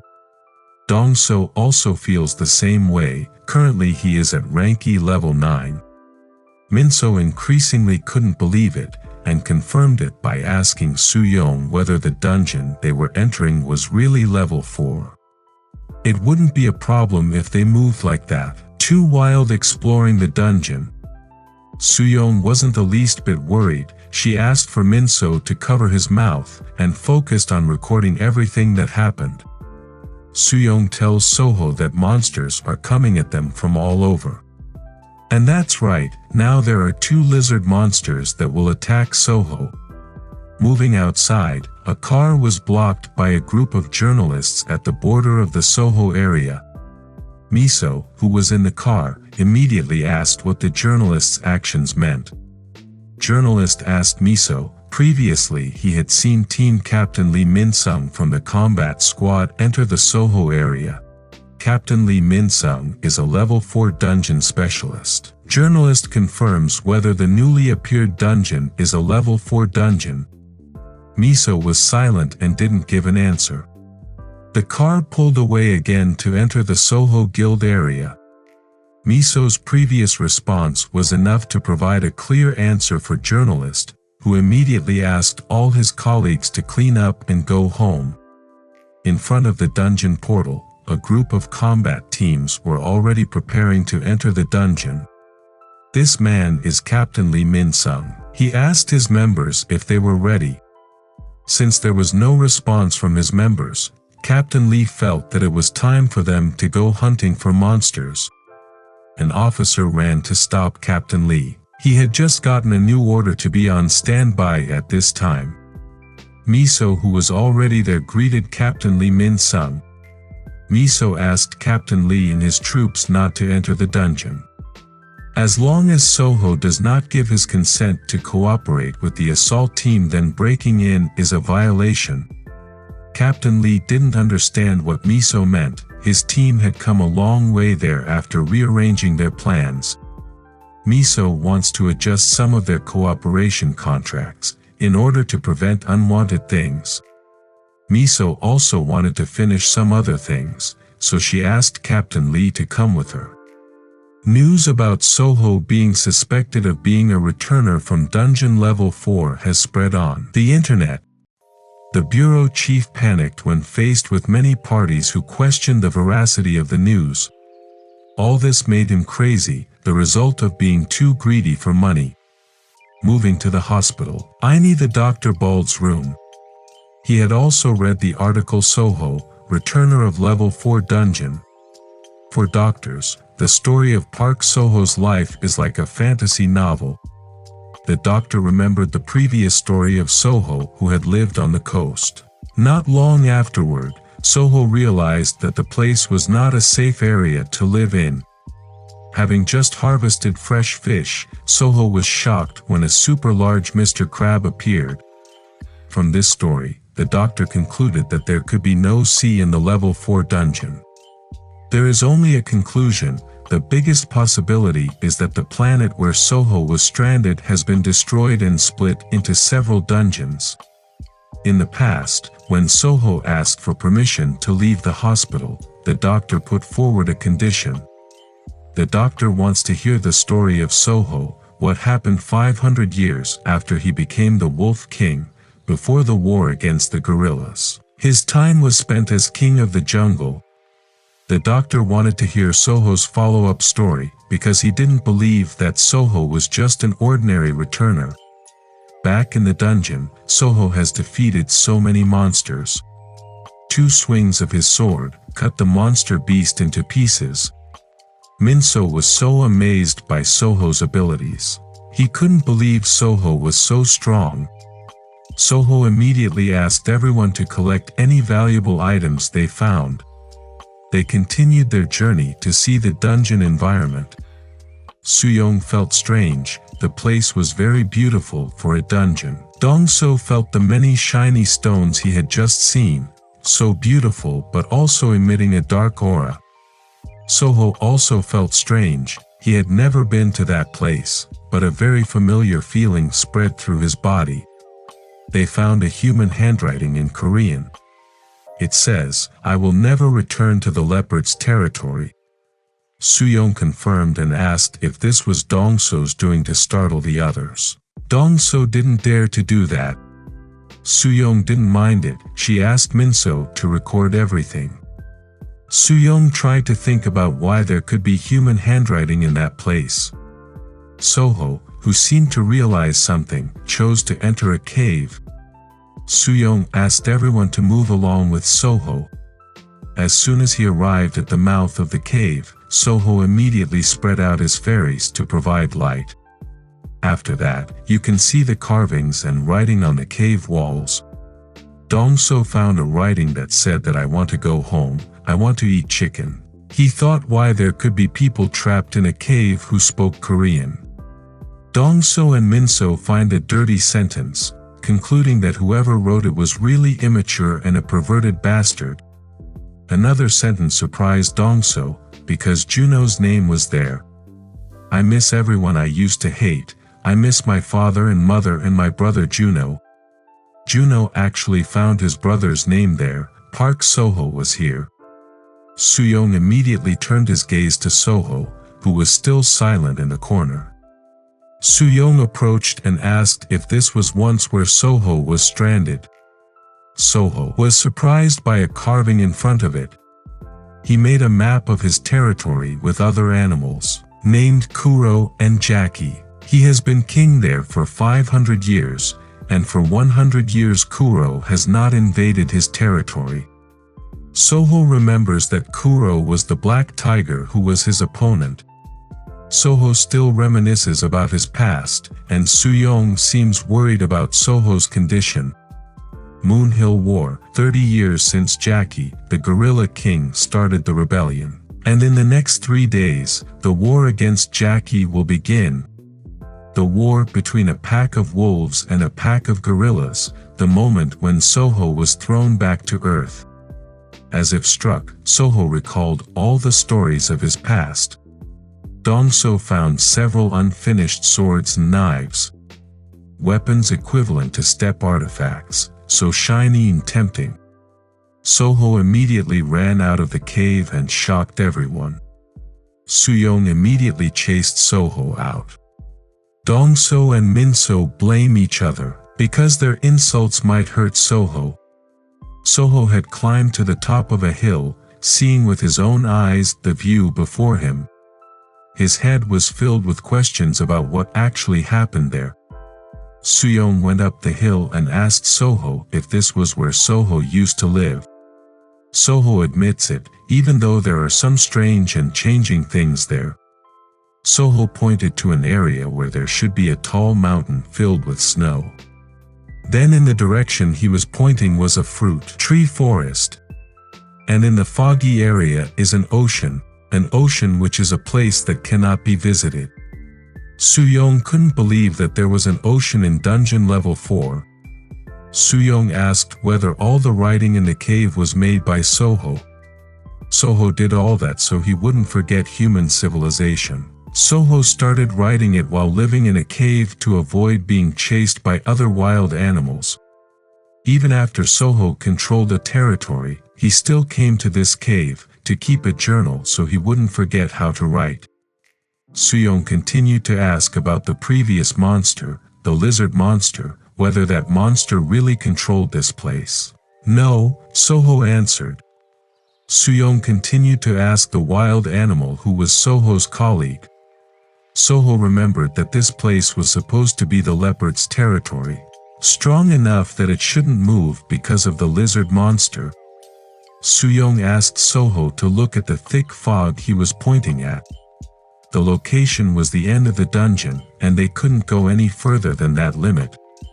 Soho was increasingly devastated, his feelings were in turmoil, his body shook to accept this reality. Soo-young felt that they had an uninvited guest. The lizard monster climbed the hill and tried to reach those at the top. Soo-young didn't understand why all the lizard monsters came together to attack them at a time like this. It turns out that it was the lizard monster king who directed all his troops. On his head, the lizard king placed the skull of another animal as a crown. Soho recognizes the skull as the head of a leopard, one of his comrades. Soho asked Soo-young to stay there and wait for him. Soho jumps off the cliff and slides down towards the herd of lizard monsters. Move to the location of Sukja's grandmother, who is watching pigeons. And the same thing as before happened again, the pigeon was wrapped in light and disappeared. Soho used the beast transformation skill to use the pigeon's wings. The lizard king moved quickly, he threw his spear. and was easily avoided by Soho, who passed all the monsters there. In an instant Soho had arrived in front of the Lizard King. Soho changes his form again, joining Baek-gu. Soho immediately bit the Lizard King's neck and brought the Lizard King down with him. The vibration was so strong that it made the grass fly. Dong-so and the others arrived at the top of the hill. They were afraid that something would happen to Soho after falling like that. Soo-young asked them to calm down. Soho is fine, he's not that weak. Soo-young asked everyone to get ready. The lizard monster had approached to a distance of less than 30 meters. Back to Soho, who uses the Lizard King's body to land. Soho sent his fists repeatedly hitting the Lizard King's face. Soho removed the skull crown from the Lizard King's head. Soho asked where the leopard was. The Lizard King didn't answer, but instead hit Soho's head with the rest of his strength. Soho's emotions peaked. The Lizard King's attitude was interpreted as a challenge to death. Soho jumped as high as possible into the air while still carrying the Lizard King with him. On the hill, Dong-so used his long-barreled gun and shot every lizard monster.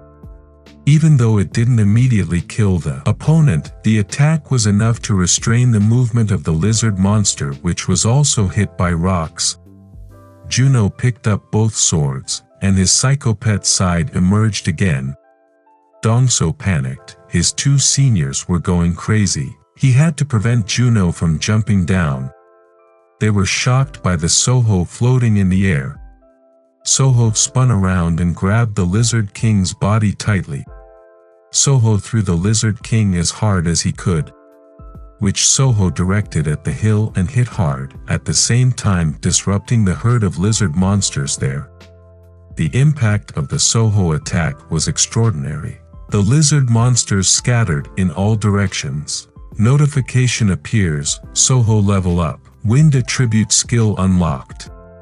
Soo-young, Dong-so, Juno and Min-so fell from the top of the hill. Rain of stones fell randomly in the trees. Soo-young managed to survive. She looked fine and was not injured. Soo-young immediately moved to look for her colleagues. Min-so managed to survive, as did Dong-so, who was not injured. Even though it is almost damaged due to rocks, it is still fine. Juno lay down, helpless. Baek-gu approaches, trying to wake him up. The exit door had opened. Soho was also there and immediately invited everyone to come out. Soo-young was very surprised, as were Dong-so and Juno, who immediately ran after Soho. Min-so was getting increasingly stressed. Everything seemed unreasonable to him. Soho and the team have come out of the dungeon. Their appearance was immediately welcomed by Miso, Captain Lee and his troops. Soho looks so indifferent, not caring about its surroundings. Captain Lee, who had seen Soho for the first time, gave his assessment that Soho looked weak. Miso gently greets Soho and invites him to chat. But Soho immediately changed his form into a pigeon and shocked everyone. Captain Lee was quite surprised to see the change in Soho's appearance. His abilities were no illusion. Captain Lee joked that he wanted to catch and fry Soho pigeons. Miso immediately confirmed it to Soo-young. Wasn't the transformation into a dog? Soo-young did not give an answer. Miso continued to ask if something happened in the dungeon. Soo-young only answered, if Miso comes to work together, it's best to just go home. Miso asked again about the video recording in the dungeon, how it turned out.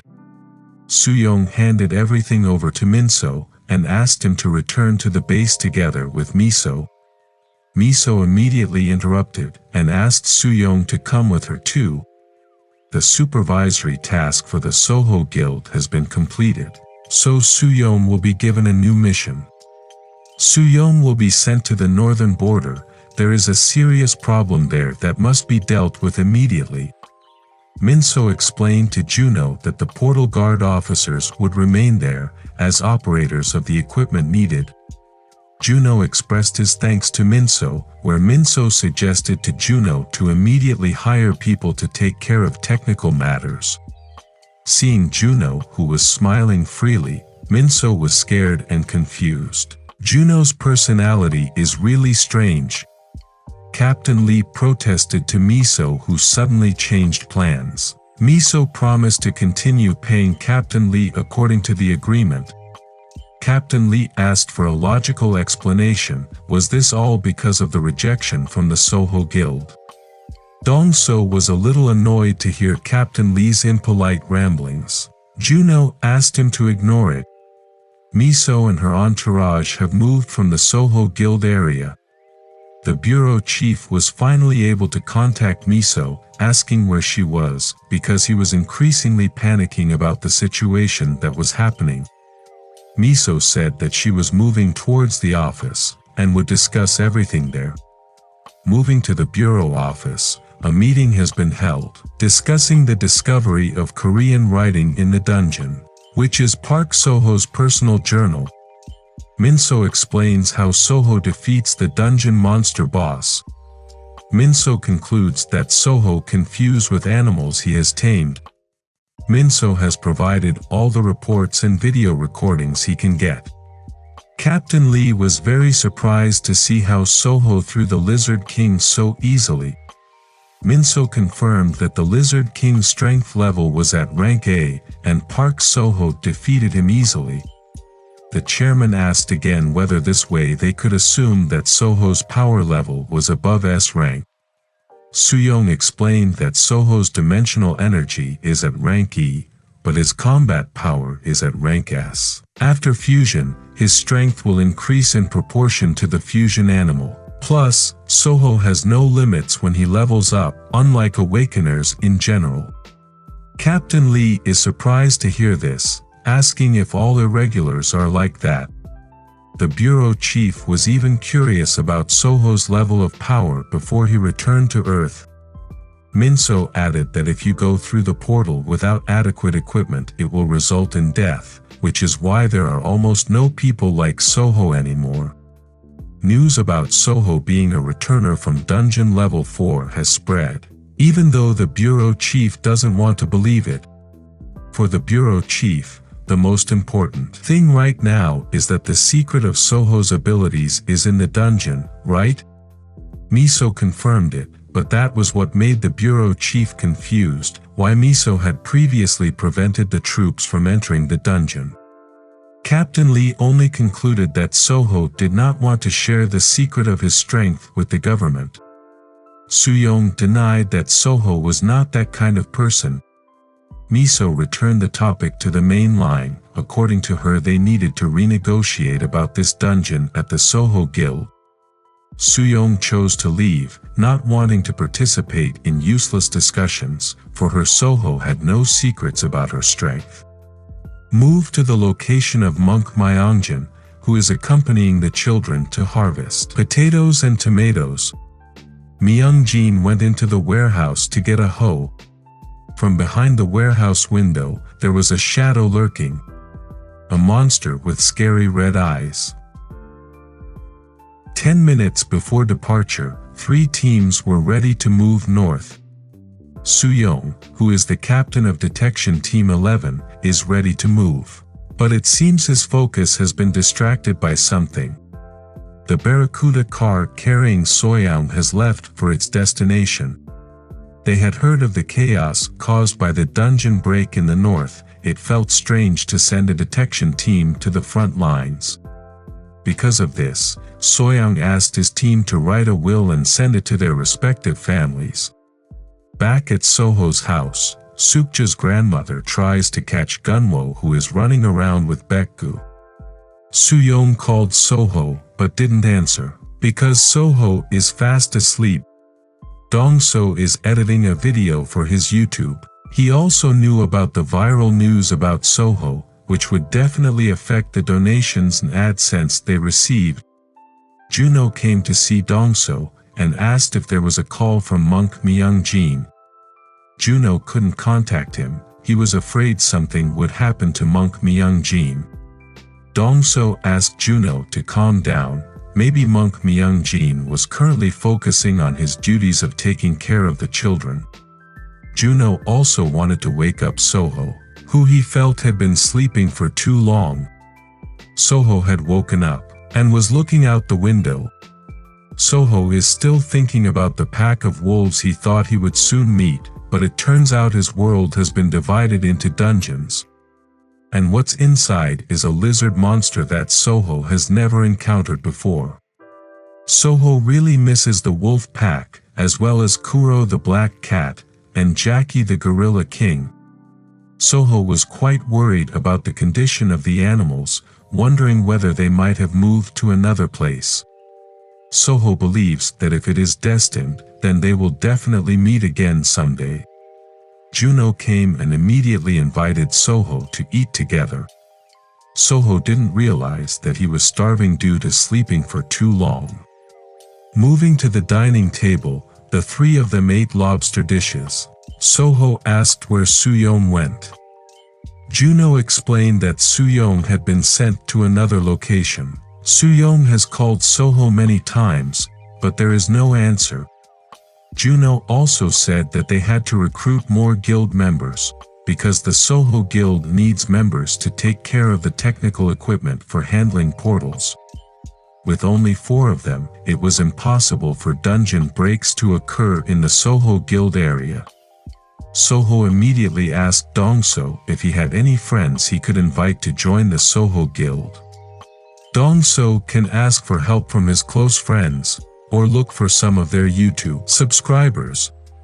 Soho ate his food while asking where Myungjin was. Dongso immediately called Myungjin monk, who still did not respond. This was unusual, there must be an emergency going on. The scene continues. The car carrying Soyoung has arrived at the Necroville Red Zone, asked to turn off all personal communication devices.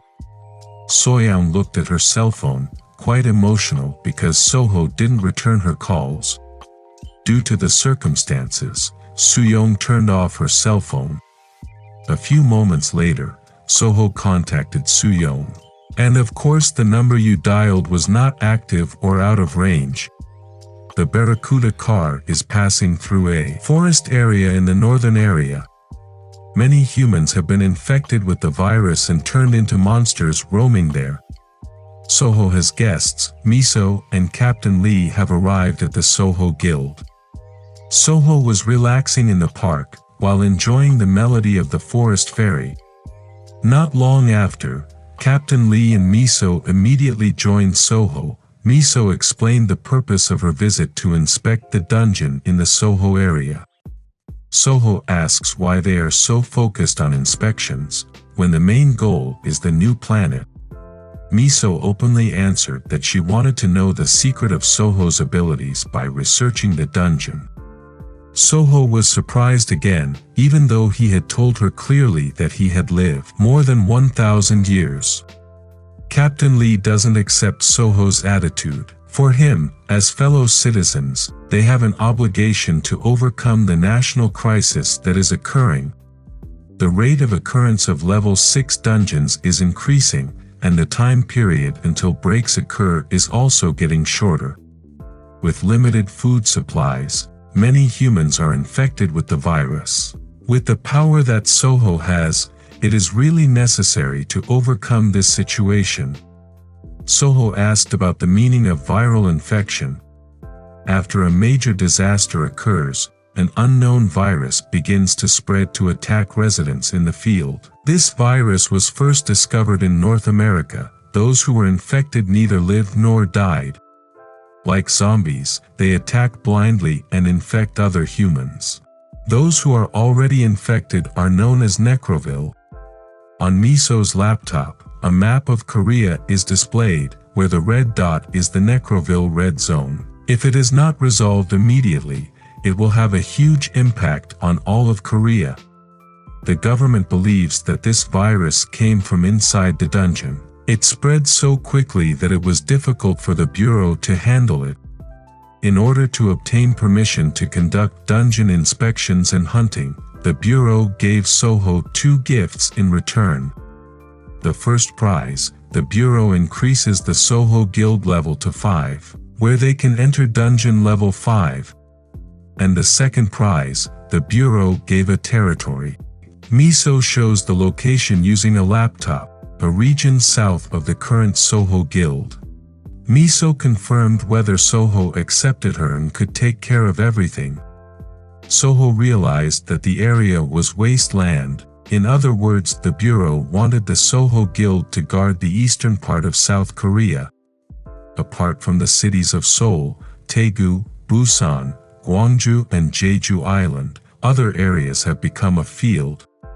As a result of the never-ending disaster, many residents chose to move to safer locations, such as big cities, but in the end the city no longer had enough space.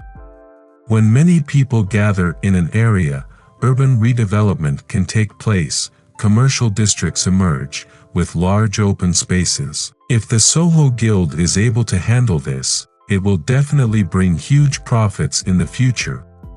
Dungeon commercial districts and modular homes are practically needed in case of dungeon breaks. Soho Guild will receive satisfactory results. Soho was interested in this offer. He continued to ask about the condition of North Korea. North Korea received a hard blow in its government at the beginning of a major disaster. According to Captain Lee, there was a rebellion there. Many of the residents who survived chose to escape by moving to different places. Due to the government's incompetence, dungeon breaks occurred all over North Korea. It was only a matter of time before the refugees fled south. Soho smiled faintly, not knowing whether he was being tricked or vice versa. Soho agreed. He accepted Miso's offer and was willing to sign a contract agreement. Miso was very happy to hear Soho's answer, which of course would benefit her too. Soho asked if he could leave the country for now. There are two things that Soho asked for from the Bureau. Miso is willing as long as she is able. Soho states that he wants to meet the scientist who invented the dimensional energy measuring device. And secondly, Soho asked Miso to track down the whereabouts of monk Myung-jin, because in the last few days, there has been no news from him. Miso understood, for her both requests were quite easy to fulfill. Because their affairs have been resolved, Captain Lee will start carrying out his mission. Moving to the Shilia Guild office, open recruitment is being held to become members. Jang Jae-sik, one of the participants who took part. For him, this was an opportunity to step up, because the Shilia Guild only held recruitment once every 2 years, and the process was also very difficult. Shilia Guild is one of the dream guilds of awakeners. The entry test is very tough, but once accepted you will get a lot of help. Jae-sik successfully passed the registration process, a long struggle that took more than 3 years as a freelance mercenary. Of the 50 people who passed the registration process, only 10 people will be selected after the interview process. Jae-sik will fight as hard as possible, because this is a once-in-a-lifetime opportunity. Suddenly Jae-sik got a message from someone who really surprised him. The interview process is underway. Captain Kong is also there. Even though he didn't find a talented awakener, Captain Kong felt that there was one swordsman who caught his attention. Participant number 50, Jang Jae-sik, a swordsman who is quite experienced. Even though he is in rank E, Captain Kong is confident that under his guidance, Jae-sik can improve a lot. When the next group of participants entered, there were only 4 people there. Captain Kong asks, "Where did number 50 go, Jang Jae-sik?" One participant answered that Jae-sik suddenly left because he had important business. Jae-sik got a message from Soho, who offered Jae-sik to join the Soho Guild. Without thinking twice, Jae-sik accepted Soho's offer. He couldn't refuse a request from someone who had saved his life, and a warm figure who was the talk of the world. The scene changes to the surveillance team. The Barracuda car continues to cross the Perhutani Road. it can be seen on the radar that all the monsters are on both sides of this group, didn't attack and just waited quietly. The route they take becomes increasingly dangerous. They must find a way to arrive at their destination on time. The road on which the Barracuda car passes is barred by a collection of necrophiles. This zombie is eating a monster. Because time is running out, they inevitably have to clear out the zombies that are in their way. Although this will attract the attention of all the necavillers there, for rockets have also been fired to eradicate intruders on the road. This attack succeeded in clearing the road even though it was a bit excessive. The Barracuda cars continued their journey and increased their speed. Zombies started to arrive. They were provoked by the previous attack. The troops immediately took firm steps, shooting every zombie that approached. Move again to the location where Monk Myeongjin is located. Currently he is in a car trying to escape from Necroville's pursuit. They arrived at an abandoned building. Like it or not, they had to stop there. Myujin asked the children in the car to run as quickly as possible as soon as the car stops and enters the building. Myeongjin promises, this time he will save all the children. Everyone had gotten out of the car, but the zombies had also rushed at them. Myeongjin asked the children to focus on running and not look back. A monster was ready to ambush Myeongjin. Using his stick, Myeongjin hit the zombie's face. Using his skills, Myeongjin beat every monster there. The target is the head of the zombie. The number of monsters approaching increased, while Myeongjin's skills were on cooldown and could not be used. Myeongjin was surprised by a group of firefly lights that appeared. The balls of light also began to surround the zombie monsters. Myeongjin is surprised by the appearance of his forest fairy in Soho. A tornado ruffled the zombie hordes and sent them flying. The tornado storm made the zombies helpless. Myeongjin couldn't say anything. Soho arrived on time. He stood at the top of the building. Soho feels that this new skill is very useful for overcoming large numbers of opponents. A smile bloomed on Myeongjin's face when he saw Soho's figure coming for him. Soho asked Myeongjin to keep his distance, lest he be dragged into the typhoon. Soho increased the intensity of his attack. The destructive power of the tornado was crazy. In front of Monk Myeongjin, there was a majestic sight. Soho himself really liked this moment. It was really fun. Moving again to Soyoung's location, the battle is still continuing. One of the Barracuda cars is facing a critical situation. Necrovile zombies have been hanging out on top of the car. Because he couldn't see clearly, the Barracuda car grazed the cliff and made rocks fall. And as a result, the Barracuda car lost control and balance. This is reversed and makes the condition even more precarious. Their situation is on edge. Sooyoung felt her sword emit a strong aura, a sign that danger was approaching. Other cars were forced to stop to help evacuate the overturned car. The remaining Barracuda cars become toys for zombie monsters. Sooyoung tried to see the situation from the monitor screen. And shocked, with a scary zombie face. The zombies had surrounded Sooyoung's car. Because the condition, Sooyoung asked for the door to be opened. They must act immediately. The door opened slowly, and zombie hands began to crawl around.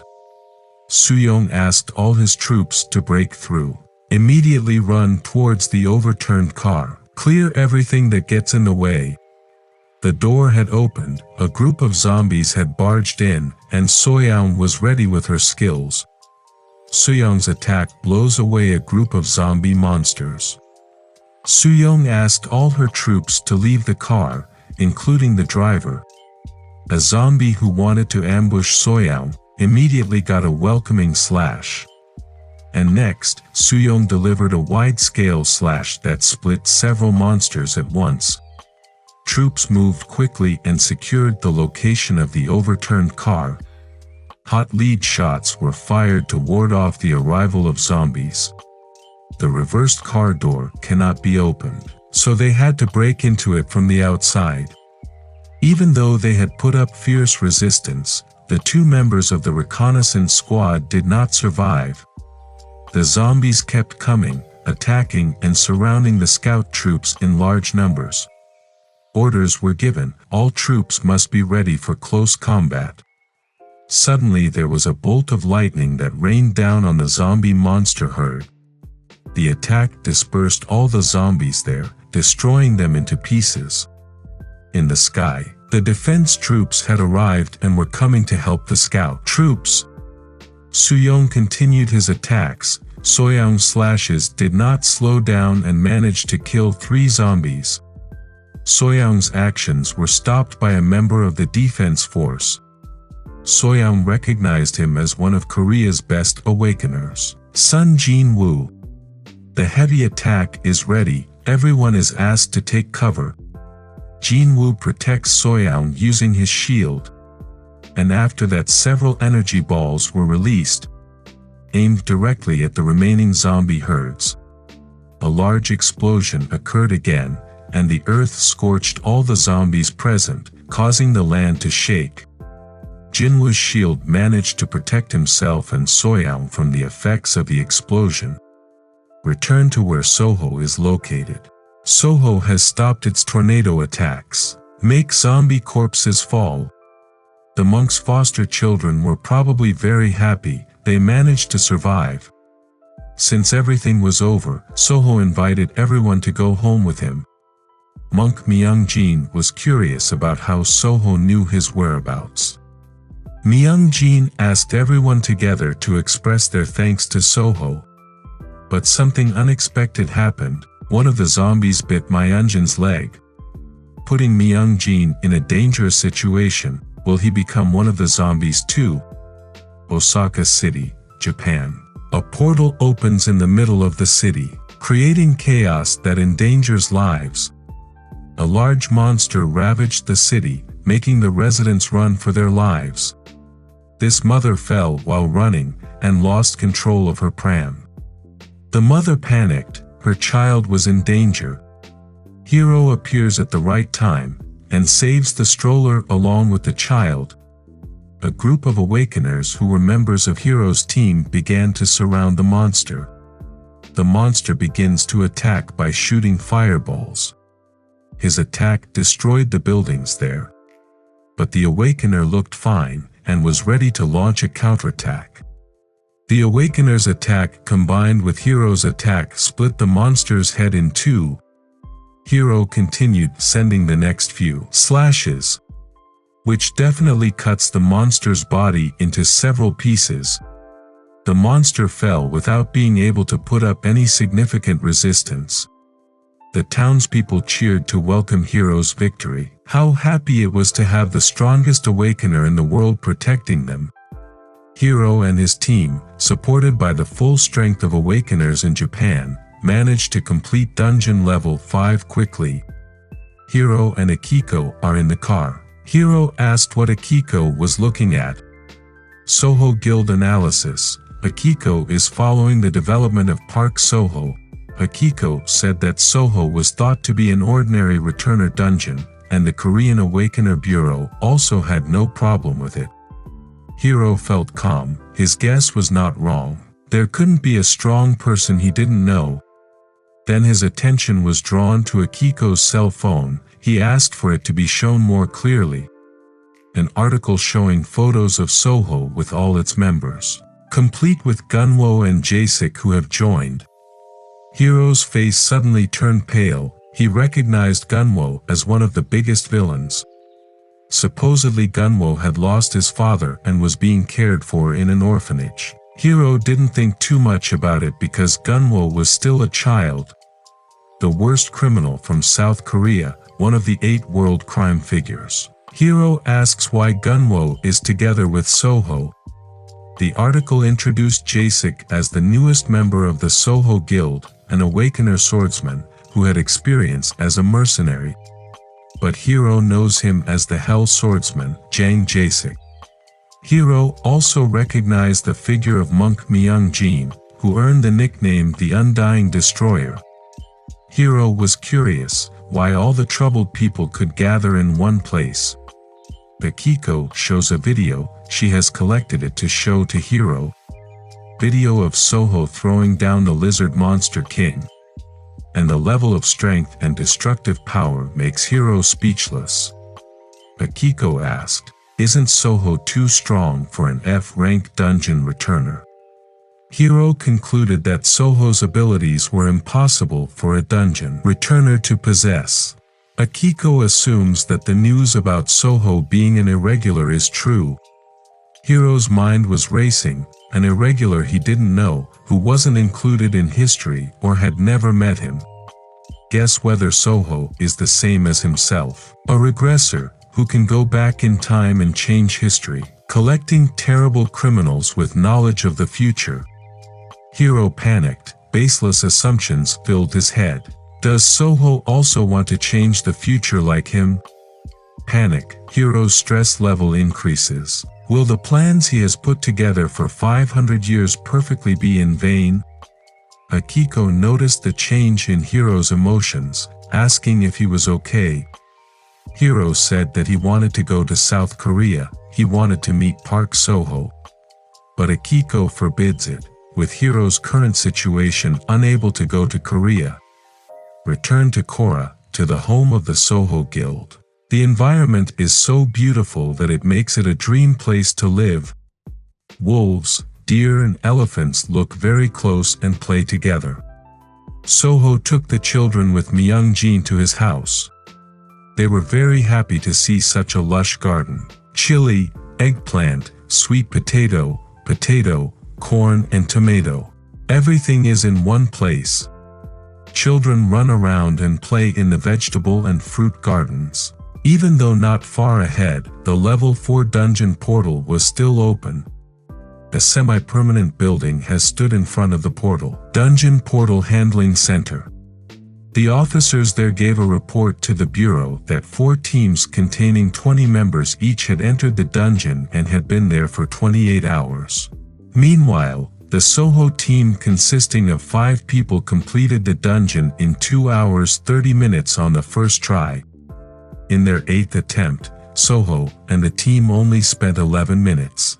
Miso, who received this report, looked in disbelief. Starting to count, with that fast time, Soho and the team will complete dungeon level 4 in just 4 days.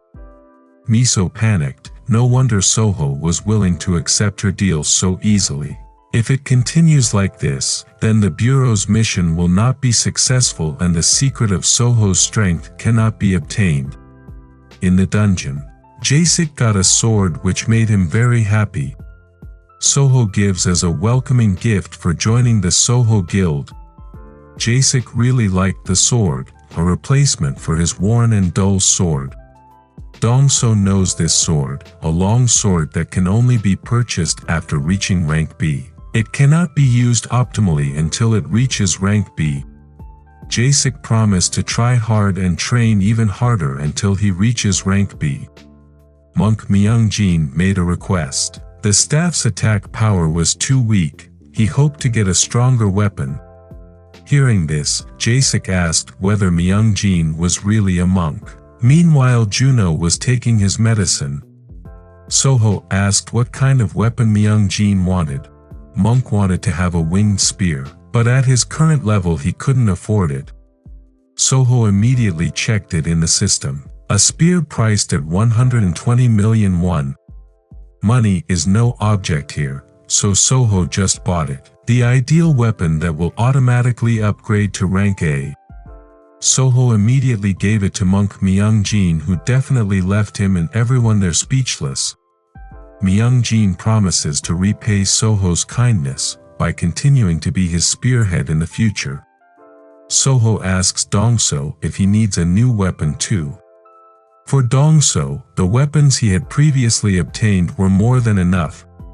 Dongso asks why there is an elephant in their house now. Myung-jin also saw the same thing, but Soho forgot. Jasek panicked a little. They were going to raid a level 4 dungeon with an F-rank team. Was there no problem? Soho asked Juno if his younger brother had taken his medicine. In the background, Jasek wonders what will happen if Juno doesn't take his medicine. Juno didn't answer. Instead, he prepared his sword. He couldn't wait to do the cleaning. Back in Japan, Akiko and Hiro are still talking. Akiko said that Hiro couldn't go to Korea for now. All international flights have been closed. Hiro didn't understand the meaning of Akiko's words, which then showed him the news that was going viral. There was a dungeon break. The Wyvern came out of the portal and started to invade. The plane from America to Singapore was one of the victims. Akiko also pointed out that sea routes were also closed due to attacks by monsters attacking ships. Hiro didn't understand why these things happened consecutively at this time. Hiro then gets a call from the Japanese Prime Minister, who says there is an emergency. Hiro and his team were asked by the government to move to Hokkaido. A level 7 dungeon has appeared there. Dizzy again, Hiro didn't understand the situation that had changed so quickly. Akiko, who heard it, was also shocked, because according to predictions, the level 7 dungeon should appear in the next 5 months. Everything appeared at almost the same time. Hiro really didn't understand. Checking his notes, Hiro checked to see if anything had gone wrong. Wyverns should appear in the next 3 months, and it will take a full month for air troops to eradicate them. After that came the unstoppable level 7 dungeon, which became a major disaster throughout the world. Hiro can't let this happen. If he does, then Hiro won't be ready for future events. The only unexpected variable was the emergence of Soho, with colleagues who will become great figures in the future. Hiro assumes that Soho also has the same regression stone as his, and perhaps came from a more distant future. Because his situation is threatened, Hiro wants to meet Soho as soon as possible to satisfy his curiosity. If it turns out they have different views, then Hiro intends to finish off Park Soho, in the name of the safety of humanity. Hiro decides to leave for Hokkaido, and Akiko will continue to gather information about Soho. Back to Korea, Soho Guild Hunting Mission. Soho asks Myungjin to lure a herd of monsters. Monk Myungjin began to strike his bell and pray. Dongso asks him to shout louder. From within the darkness of the forest, there was the sound of a monster's footsteps. The army of red lizard monsters came in large numbers with spears in hand. Using his skills, Dongso counted at least more than 120 lizard monsters coming towards them. Soho immediately acts, summoning forest elves to attack. And a huge tornado storm devastated the rows of lizard monsters. There are some monsters that manage to escape, but they don't live long. A headshot finished it. Dongso started to show his abilities here. One by one the lizard monsters fell. But because there were so many opponents, Dongso was helpless. Monk Myungjin took part here, with his new spear accompanied by the Dragon Rush skill, executing lizard monsters instantly. Psychopet Juno started to act, but Jasek was still silent in the background. Dongso calls him to join in the attack. This made Jasek wake up from his reverie. Juno started the party, swinging his weapon brutally. Dongso was the same, shooting the lizard monsters one by one with precision. But the long-range weapons were out of bullets, and the spear of the lizard monster was right in his face. Jasek helped and cut the neck and spear of the lizard monster. Jasek's sword swing again claimed victims. Dongso noticed carefully that the damage of Jasek's new sword was extraordinary, making Jasek feel on a different level. For Jasek, his decision to leave Sheila Guild and join Soho was the right thing. Never before has a guild brought rank E awakeners to farm level 4 dungeons. The Soho Guild is different, making the level 4 dungeon a playground as well as training and raising the level of team members. The Red Lizard King arrived in front of Jasek and began to show his authority. From behind him, Psychopet Juno also came and was ready to attack. Juno cut off the Lizard King's arm easily. Jasek didn't want to lose. With strong determination, he gathered aura on his sword. And in one swing, Jasek slashed the Lizard King's neck at the same time as Juno slashed his body. Seeing this, Soho and Dongso were speechless. Jasek was very shaken. He could and did defeat the Lizard King. Dongso protests, why did Jasek defeat the Lizard King so quickly? They couldn't harvest the blood crystals. Jasek apologized, he was so happy. He got carried away. The exit has appeared, and will be destroyed within 5 minutes. Soho immediately decided to get them all out of there. Dongso is disappointed, because he left behind a blood crystal worth 400 million won. Juno reminded them that they could continue farming after this. Dongso agreed, he wanted to eat something delicious. Behind him, Monk Myungjing began to feel the effects of Necroville's bite on his leg. On the other hand, Captain Lee's team has also carried out dungeon raids. Apart from cleaning, they also thoroughly investigated the dungeon. Since they have finished at that place, Captain Lee and the team will move to the next location. The surveillance drone discovered the movement of the lizard monster. The command room informed Captain Lee that at a distance of 70 meters from Captain Lee's location, an army of lizard monsters was approaching. Captain Lee understood. He sent 2 of his members to clean up all the monsters without leaving anything, and don't forget to harvest the blood crystals. The captain requested the location of the Lizard King in the command room. This officer immediately looked for him. He couldn't help thinking that with the strategy they were implementing, it would definitely take a long time to find valuable items. While he was focused on his work, this officer found his cheeks dripping with water. And the officer was surprised that the Lizard King was right on top of him. Then there was a large explosion that even Captain Lee could see from quite a distance. Captain Lee panicked. He rushed back to the command post to see the situation there. The lizard monster that came to block Captain Lee was slashed with his axe.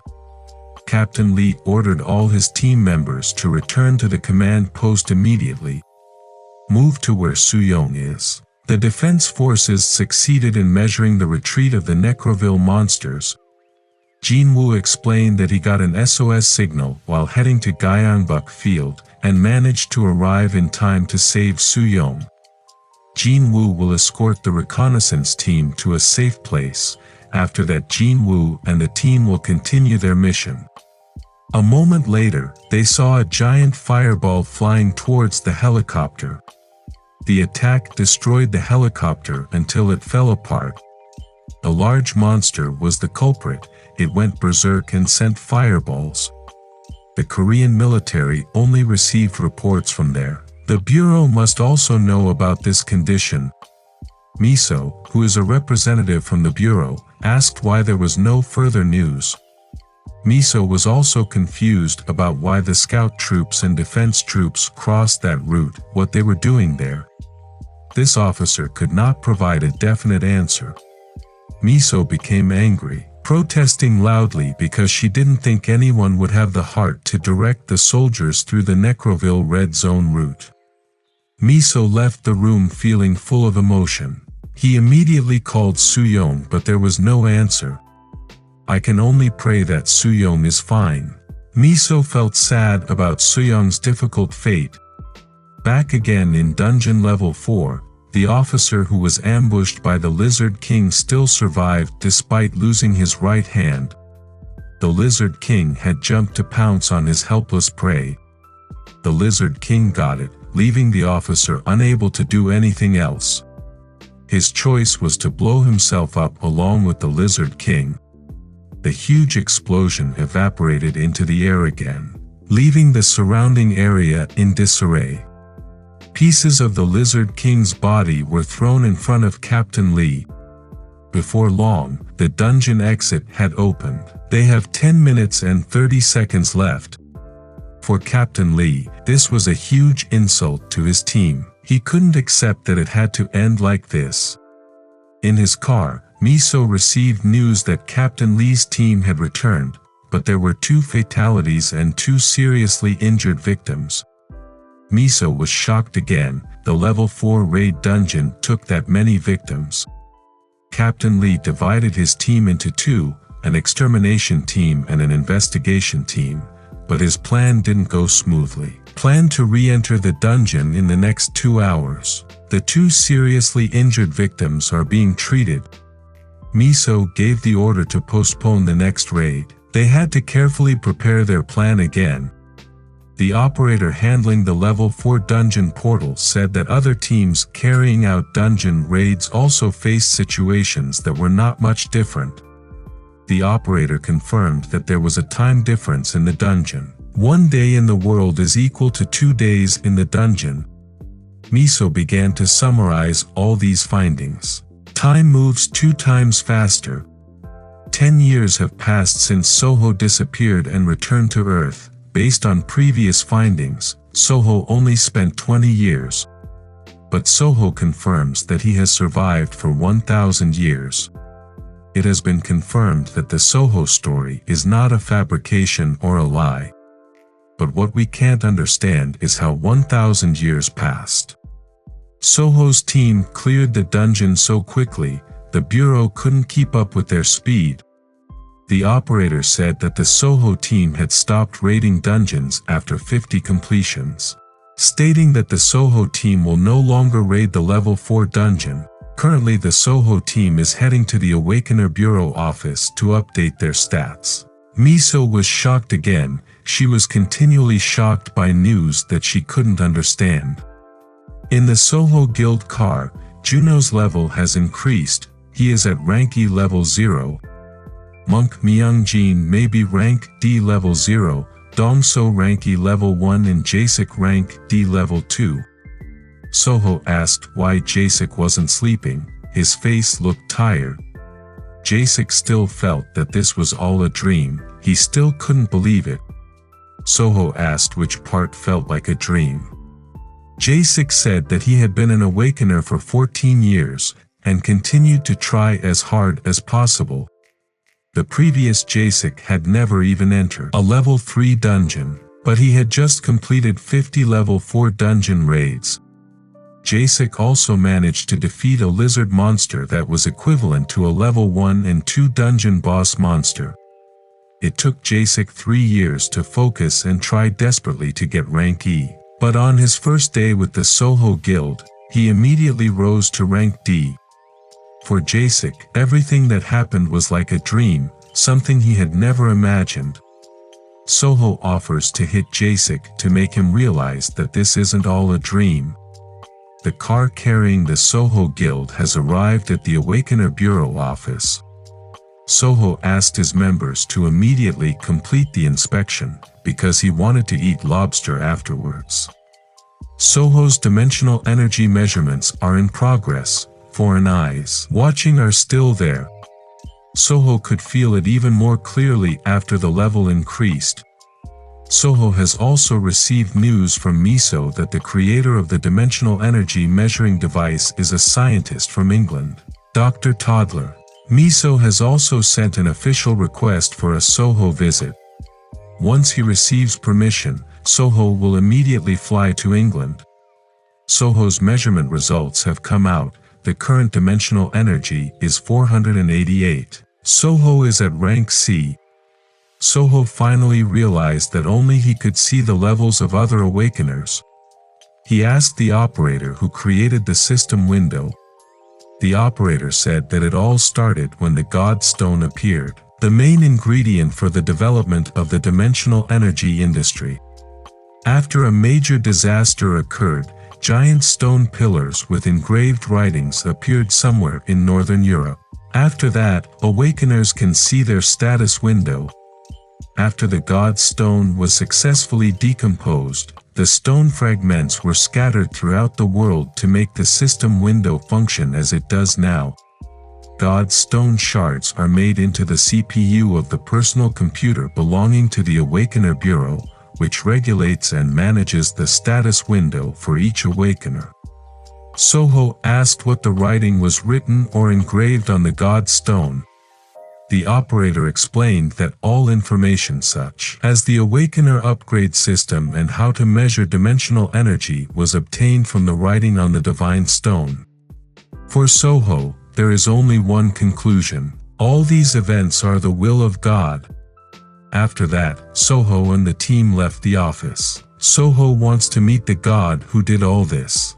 Dong-so stated that they would meet the God when they died. Soho continued to ask, if someone fired a nuclear bomb to eradicate monsters during a dungeon break, would that person become a high-level awakener?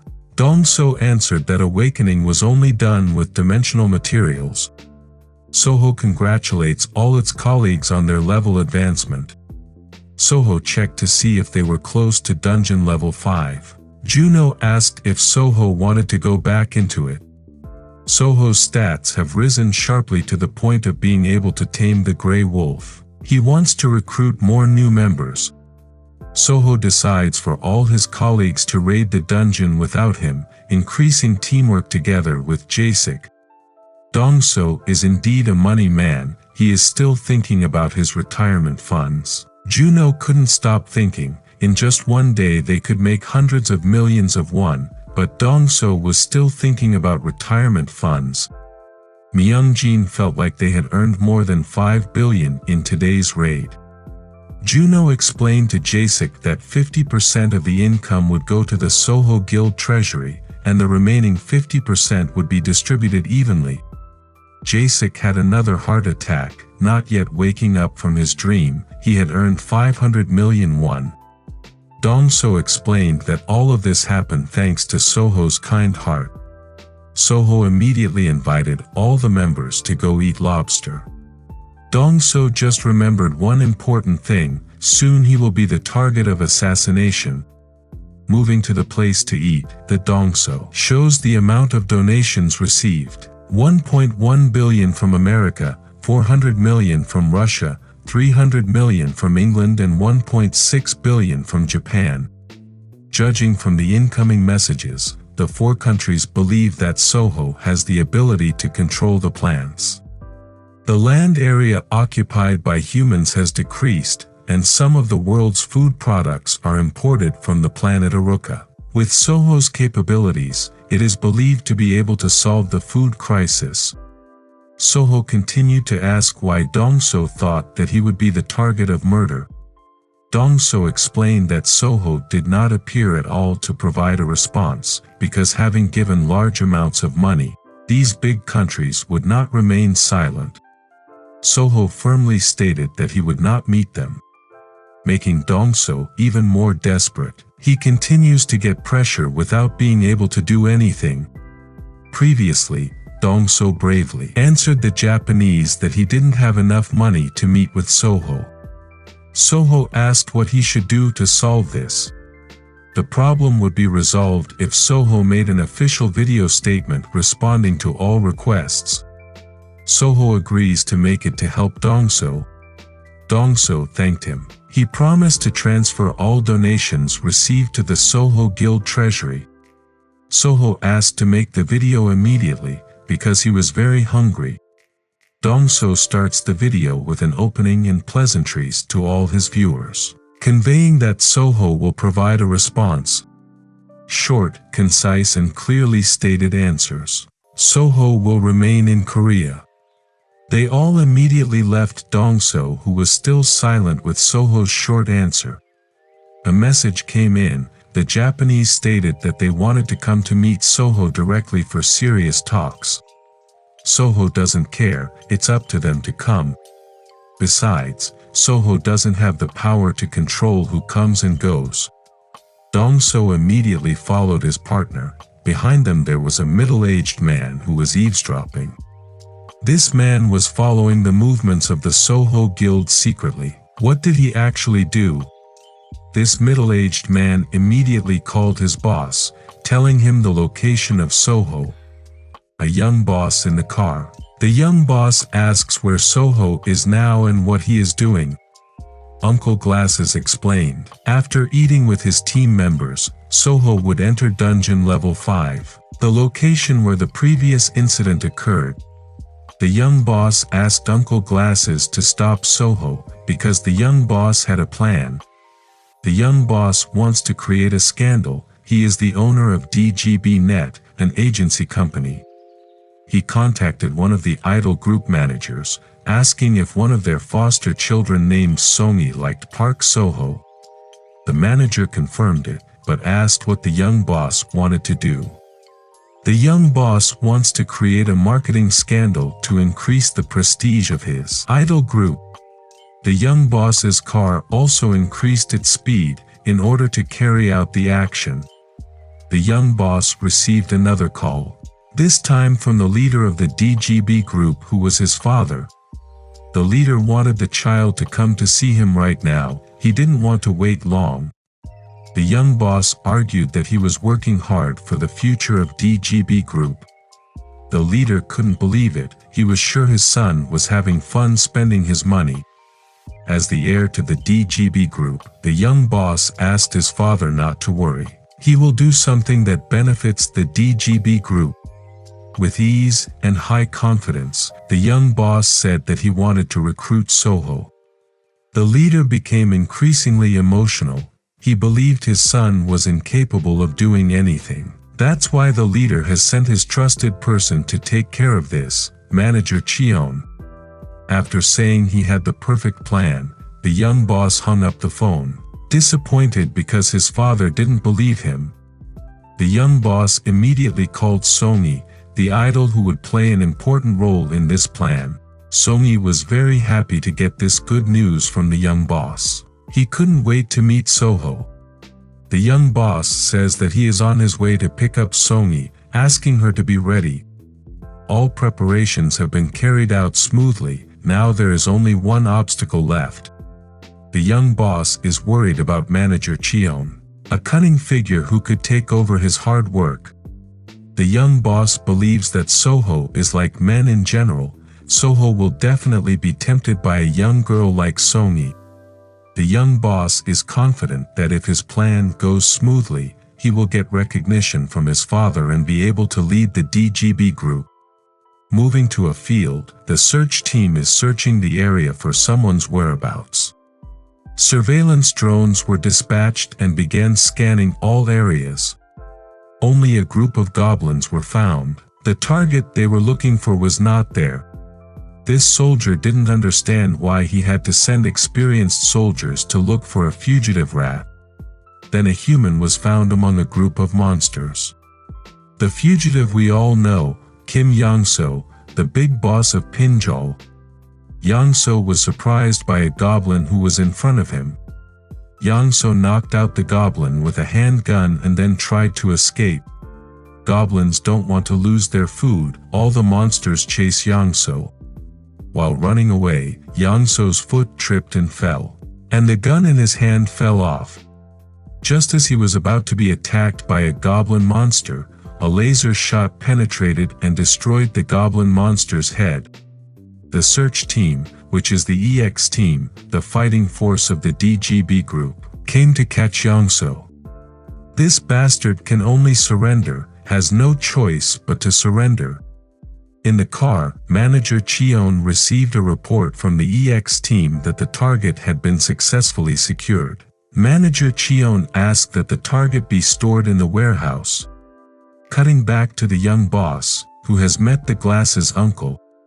The young boss is emotional because Uncle Glasses let Soho enter the dungeon without waiting for him to arrive. Shortly before Soho entered the dungeon, Uncle Glasses had tried to ask for his time. Glasses' uncle introduced himself as a representative of the DGB group. Soho ignored him and entered the dungeon without saying a word. The young boss could accept Glasses' uncle's excuse. The young boss asked how long it would take for Park Soho to come out. Previously there were 2 people coming in which took up to 4 days and 11 hours. The young boss surrendered, plus this was a level 5 dungeon. Soho could fail and die in the dungeon. Moving into the dungeon, Soho has cleared out a lot of orc warriors. The status window opens. Soho gets 4,997 achievement points. It takes 5,000 points to open a beast farm. Soho was 3 points short, then he felt there were still monsters alive. Soho immediately scanned the collection of monster corpses, and found one monster that was still alive. Soho had jumped up and was ready to swing his axe. Soho hit so hard, he got 23 achievement points. The system immediately asked if Soho wanted to open a beast farm. Soho immediately chose to try this new thing. Next, Soho was asked to determine the location of the beast farm. Of course, the location is the Soho Guild area. The next notification displays the status of the beast farm level 1. Capacity 100 animals, 24 beasts have been tamed, including 22 gray wolves, 1 pigeon and 1 hybrid. Soho is curious whether the hybrid in question is Bekgu. A group of orc warriors have invaded Soho again, which is where Soho is still focused on his status window. He was asked to give a summons order. Soho understood, so he immediately called all his partners. Summon familiars. All the animals that had been tamed by Soho came out and attacked the group of orc warriors, including doves in the air.